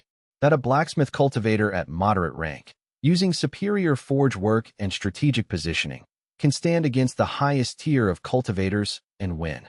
They will not be pleased by this knowledge. But it is knowledge they need to possess. Spirit Hall was built on understanding what works and what does not. This knowledge will change how we approach future conflicts. He turned his horse and began to ride away, his 4 Douluo moving with him, maintaining formation, still cautious, still ready for betrayal, even in retreat. We will withdraw, he called back over his shoulder. The words carried across the plaza. You have won today, Wei Yin. Victory and supremacy are not the same thing, though. We will meet again. We will be prepared. And the outcome may yet be different. They rode away into the distance, leaving Heaven Do in a silence that was somehow more profound than any explosion.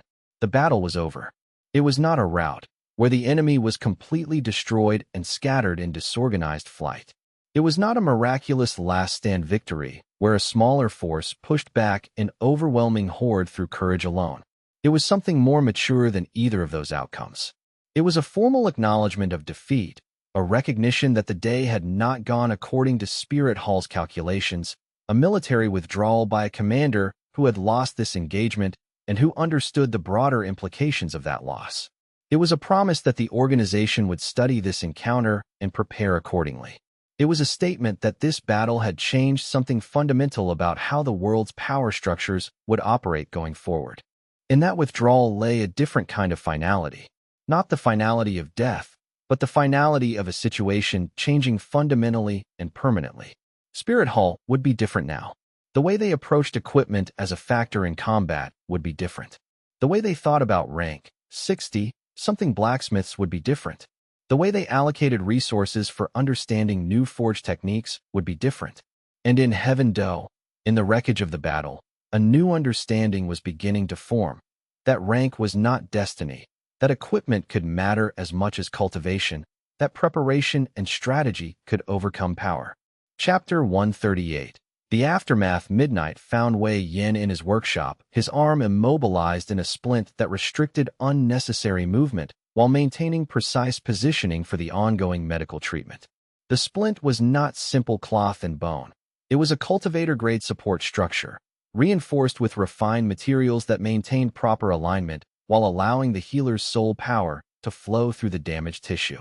The healer, a woman in her 50s named Qing Chun, who had made it abundantly clear through repeated stern lectures that Wei Yin was not a raw material to be worked on until failure, like some kind of unfinished sword blank, was currently in the final stages of treatment, applying the last of the restorative techniques to his damaged meridians. The process was slow, methodical, and required Wei Yin to remain sitting still, which he had never been particularly good at. His mind wanted to keep moving, processing, planning. His body wanted to jump up and return to the forge. The combination created a restless energy that manifested as his fingers drumming on the workshop table and his eyes constantly drifting toward his equipment and tools. But sitting still had become necessary. The damage to his meridians from the final use of the Forge God's Gauntlet had been severe in ways that only a high-level healer could fully appreciate. The microfractures that he had sustained during the tremendous force channeling had transferred directly into the metal of the gauntlet itself, creating hairline breaks throughout the internal component structure that would require complete reforging of several critical pieces. The Forge God's Gauntlet, which had performed perfectly throughout the battle, which had demonstrated exactly the capabilities Wei Yin had designed into it, was now permanently damaged and non-functional. The weapon that had allowed Wei Yin to fight a rank 95 Douluo was now a collection of broken components that would need to be melted down and rebuilt. Wei Yin had accepted this reality with the pragmatism of a craftsman who understood that tools were, fundamentally, tools. They could break. They could be damaged. They required repair and maintenance. That was their nature. A sword blade did not complain about being dulled through use. It simply accepted the consequences of being put to work. A hammerhead did not resent the wearing that came from endless forging. It understood that the wearing was the cost of performing its function. Tools performed their function until they could not, and then they were repaired or replaced or melted down and made into something else. This was the way of equipment. Equipment existed to be used. Using equipment wore it down, damaged it, created the need for repair. That was not failure. That was successful application of the tool's purpose. What Wei Yin could not accept was allowing that damage to go unrecorded, unanalyzed, unintegrated into his growing understanding of equipment design. On his workshop table, surrounded by the scattered tools of his trade, calipers, measurement gauges, force flow diagrams, crystal lenses for examining meridian alignments, lay a thick journal bound in treated leather. Equipment performance notes was written on its cover in precise, careful characters. Within it, Wei Yin had been documenting every detail of the battle from the equipment's perspective. Every resonant armor set was listed with its performance metrics during the engagement, how much force they had withstood, which areas had absorbed energy efficiently, which areas had required force redistribution. The first set of resonant armor had functioned at 97% of design specifications. The protection it had provided had exceeded expectations given the power level of the attacks it had absorbed. Wei Yin made a note about minor calibration adjustments that would increase efficiency further. The gravitational anchors had functioned perfectly. They had held their positions throughout the battle, providing the stabilization that had allowed defenders to maintain formation against overwhelming magical pressure. The flame-channeling rings had exceeded expectations, functioning at peak efficiency even under the extreme thermal stress of Deng Fang's high-temperature cultivation attacks. The rings had not merely absorbed heat, they had channeled it, redirected it, prevented heat from transferring to the wearer's vulnerable tissues. The wave dispersion plates had performed exactly as designed. They had not prevented damage. That was not their function. Instead, they had distributed the force of impacts across broader surface areas, had prevented any single point from becoming catastrophic, had transformed concentrated attacks into distributed pressure that the human body could survive. But two sets needed recalibration. The third set, worn by a defender who had taken a direct strike from one of the lesser Douluo, required more extensive modifications. He made detailed notes, technical notes, about exactly what adjustments would be necessary for the second-generation designs. He sketched modifications, took precise measurements, documented performance curves and force-response ratios. And he documented the damage to the Forge God's gauntlet with meticulous precision. The microfractures in the primary force-channeling nodes. He drew diagrams showing exactly where the fractures had propagated. The stress deformation in the secondary circuits. He measured the deviation and recorded it to the millimeter. The burnout damage in the soul power regulator. He analyzed what maximum load the system could handle before component failure and made notes about materials that might be stronger. All of it was recorded with sketches, measurements, and technical observations about what would need to change in the next version to prevent this exact type of failure from recurring. "You're writing in your maintenance log again," Tang Wuying said softly from across the workshop. She was sitting in the chair near the workshop's corner, her own injuries being treated by a second healer. The fight against the Douluo cultivator had left her marked in ways that would take time to heal. Bruises covered her arms and one side of her face where a soul power attack had glanced across her. A deep cut along her left side, sustained during her combat with one of the Douluo supporters, would scar, despite all the healing work being done. The bruises would fade, given time and continued treatment, but the scars would remain permanent reminders of how close they had come to death. But she was alive. They were all alive. And that was the most important measurement. That was the metric against which all other considerations needed to be evaluated. Wei Yin looked up from his notes. He considered the observation carefully. He thought about it honestly, not providing the surface answer that would be socially appropriate, but actually examining what he felt beneath the exhaustion and the adrenaline crash. Also, he said carefully, choosing his words with precision, "I'm very glad no one died." Tang Wuying laughed. It was genuine laughter, the kind that comes from profound relief and the understanding that disaster had been averted at the moment when avoidance had seemed impossible. She laughed in a way that made her wince, her injuries protesting the motion, but she didn't stop. The pain was worth the relief. "That's one of the things I like about you," she said through the laughter. "You're strange in exactly the right ways. Most people, after something like this, would be having emotional breakdowns or celebrating wildly or doing anything other than cataloging equipment performance metrics. But you just document it all and move forward to the next thing that needs doing." Wei Yin returned to his notes. In his head, he was already planning the second-generation Forge God's Gauntlet with the kind of focus that characterized everything he did. It would be stronger, the force distribution would be improved, allowing higher peak loads without component failure. It would be more efficient. The meridian pathways would be optimized to reduce energy loss through the system.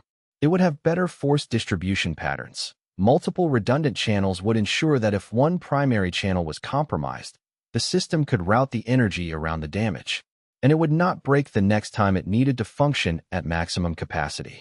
The second-generation gauntlet would be able to achieve the same output as the original without sustaining the microfractures that had made the first version non-functional. That was not overconfidence. That was the natural consequence of understanding the failure. Wei Yin had recorded the exact points at which the original gauntlet had fractured. He had measured the stress distribution, had analyzed the force flow, had understood why the metal had failed at those specific locations under those specific loads. Understanding the failure meant understanding how to prevent it in the next version. That was a promise he was making to himself, written across the pages of his equipment maintenance log in neat, precise characters, recording both the failures and the solutions. The maintenance log was not just a record of what had been, it was a map toward what needed to be built next. Behind him, the healer continued her methodical work on his meridians, and the night deepened around the workshop. The forge sat idle for the first time in weeks, the fire gradually cooling, the tools resting in their racks. But the work, the real work of understanding, analyzing, planning, continued in the quiet of the workshop, documented in the pages of the maintenance log. Chapter 139. What this means 72 hours after the battle's conclusion, Heaven Do's central plaza had been mostly cleared of debris. The destroyed buildings would require weeks of reconstruction work, and the labor crews were already beginning the process of clearing rubble and assessing structural damage. The fractured ground would take months to repair properly, requiring specialized cultivators with earth affinity spirits to reshape the landscape. But the immediate physical remnants of the fight were being systematically removed, allowing the city to begin the process of moving forward materially, even as the psychological impact of the battle continued to ripple through the population. More importantly, and more significantly for the continent as a whole, the news of the battle had spread outward like wildfire carried on favorable winds, traveling along merchant routes, through cultivator networks, across the channels through which important information naturally flowed. It was not the raw power levels that captured people's attention, despite how dramatic those levels were. Higher rank battles existed in the historical record. There were documented stories of rank 96, and even rank 97 cultivators engaging in conflicts that had fundamentally reshaped entire landscapes, that had created geographic features that still existed centuries later. The battle for Heaven Do, by contrast, was a relatively modest affair in terms of pure rank, a rank 95 Douluo and his supporting Douluo versus a city's defenders and equipment. But the story that spread was fundamentally different. The story was not about cultivation level. The story was about a rank 60-something blacksmith who had fought a rank 95 Douluo to a standstill using superior equipment. The story was about how cultivation level alone was no longer sufficient for guaranteeing victory.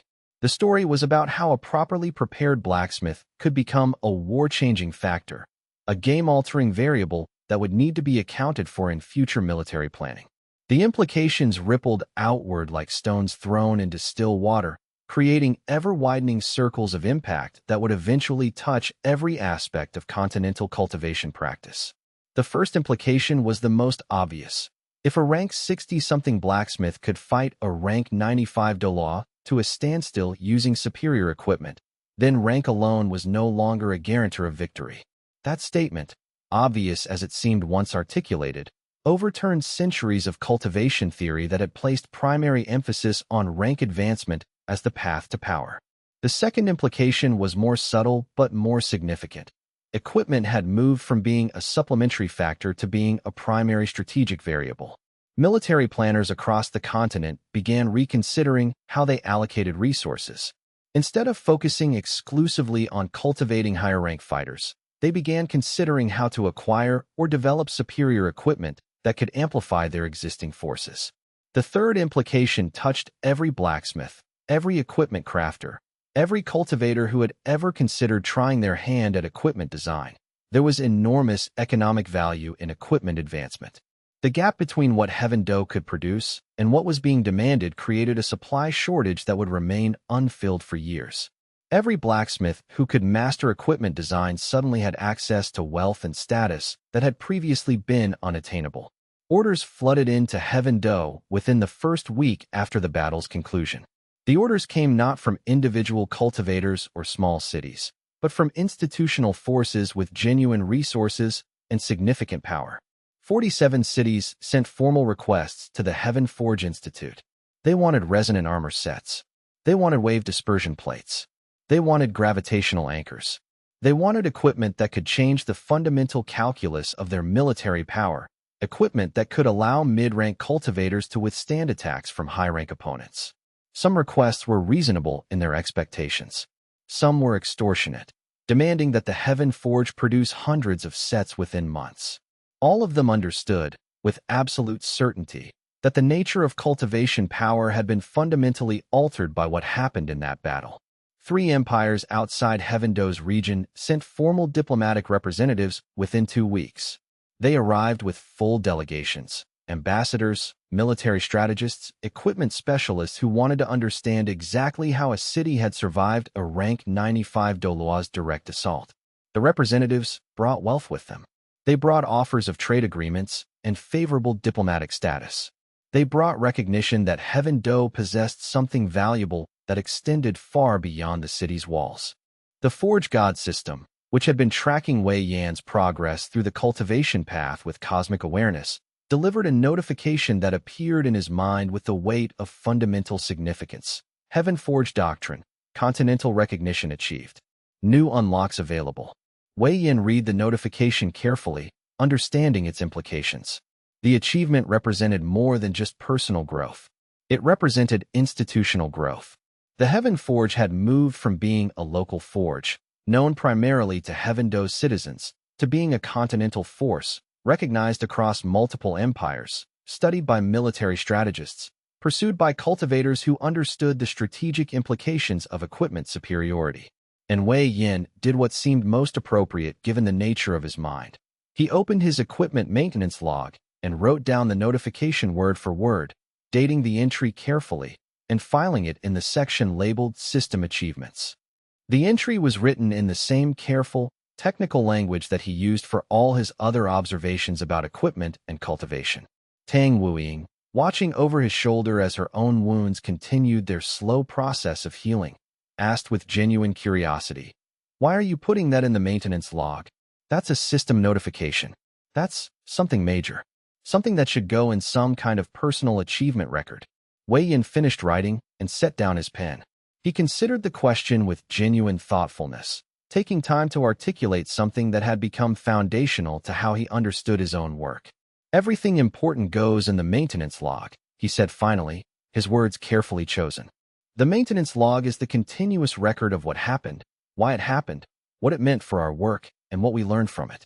A system notification that says we've achieved continental recognition is important to the maintenance log because it fundamentally defines what our work has become. It records the fact that the Heaven Forge is no longer just a local institution known and appreciated by people in Heaven Do. We matter now. We matter in ways that affect international trade routes. We matter in ways that affect how other cultivators approach equipment design. We matter in ways that affect how military strategists plan conflicts across continents.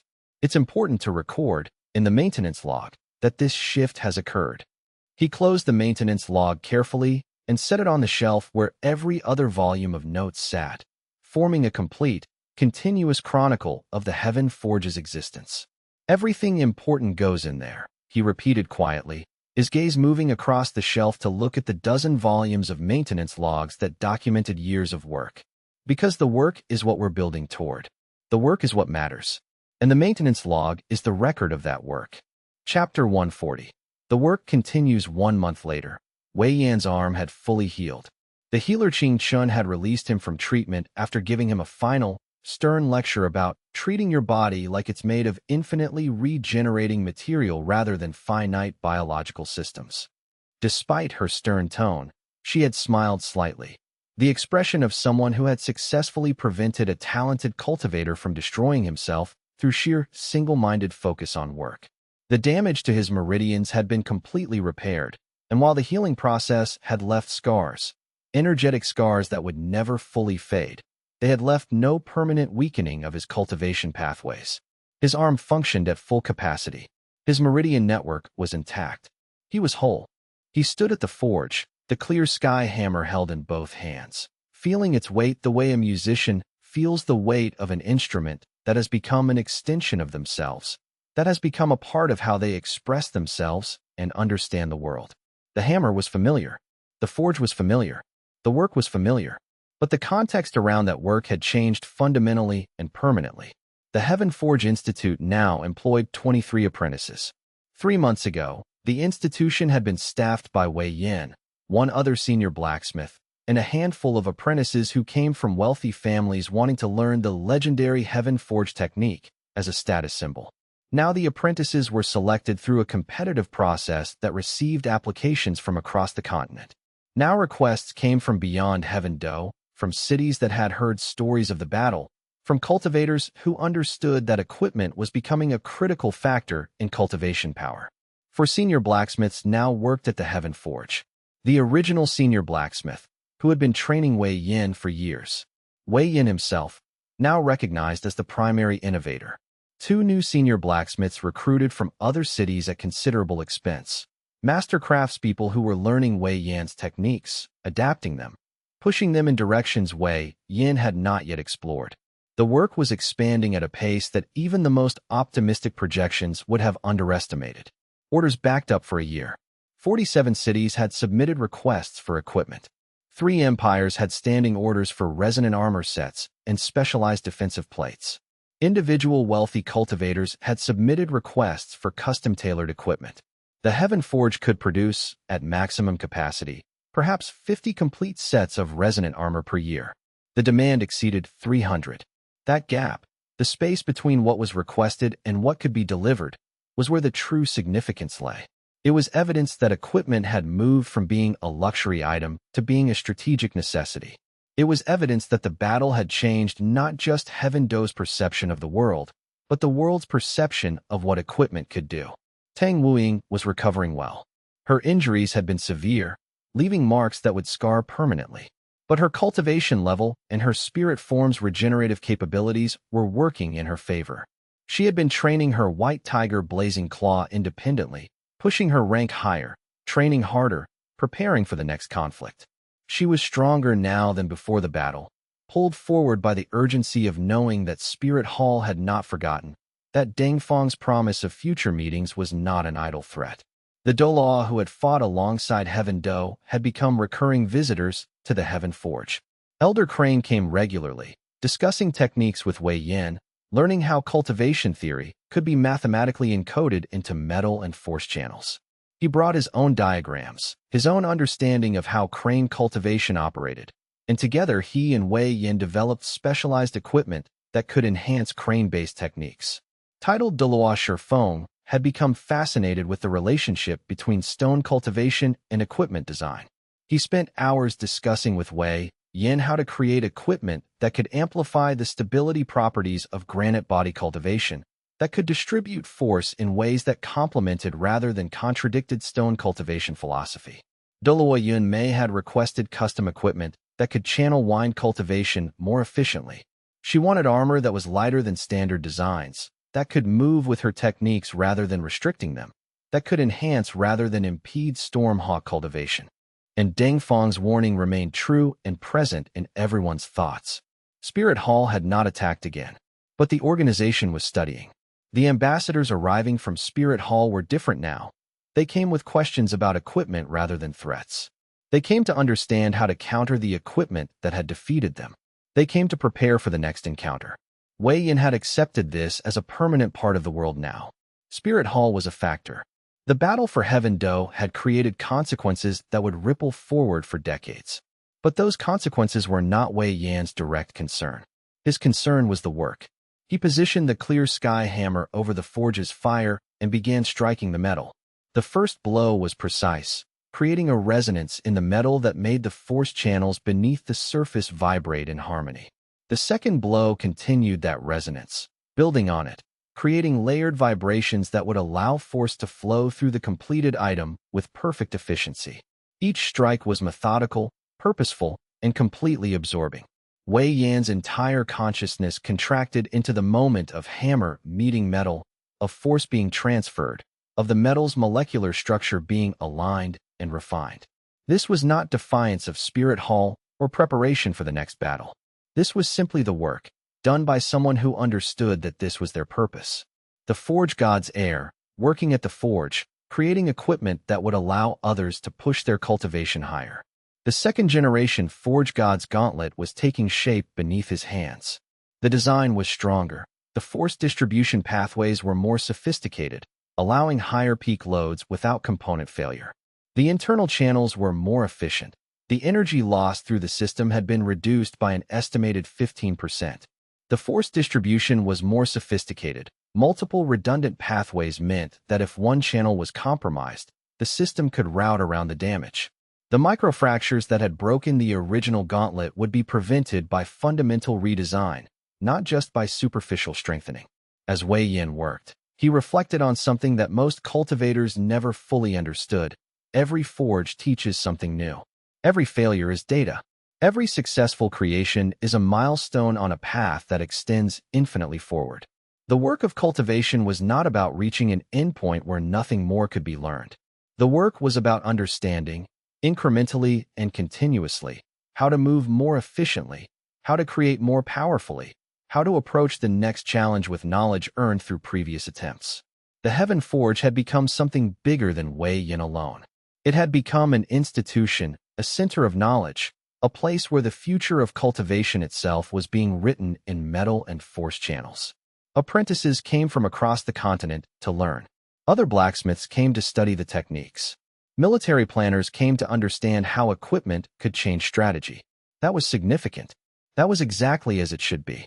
And yet, at midnight, with the apprentices asleep in their quarters and the senior blacksmiths having gone to their homes, Wei Yin stood alone at his forge and continued the work.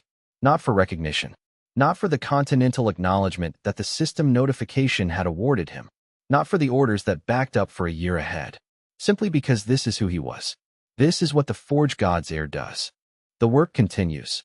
In the darkness of the workshop, lit only by the glow of the forge's fire, the clear sky hammer rises and falls with practiced precision. Metal sings beneath each strike, vibrating with the force being transferred into its structure. Force channels align, year by year and month by month, becoming more sophisticated.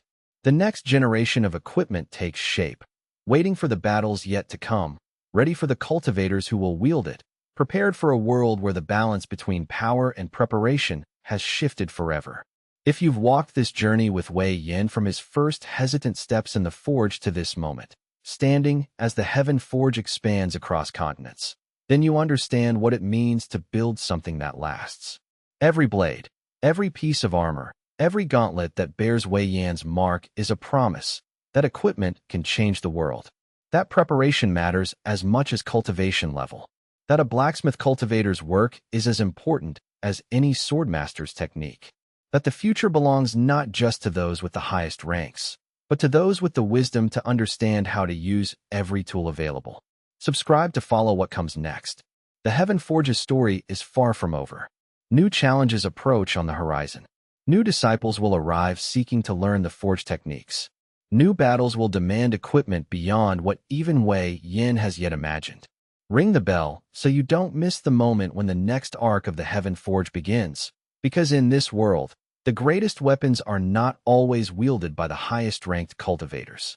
Sometimes, they're forged by someone who understands that metal has its own language, and force channels speak a truth that no amount of pure cultivation power can silence. End of Step 7, Chapters 121 to 140.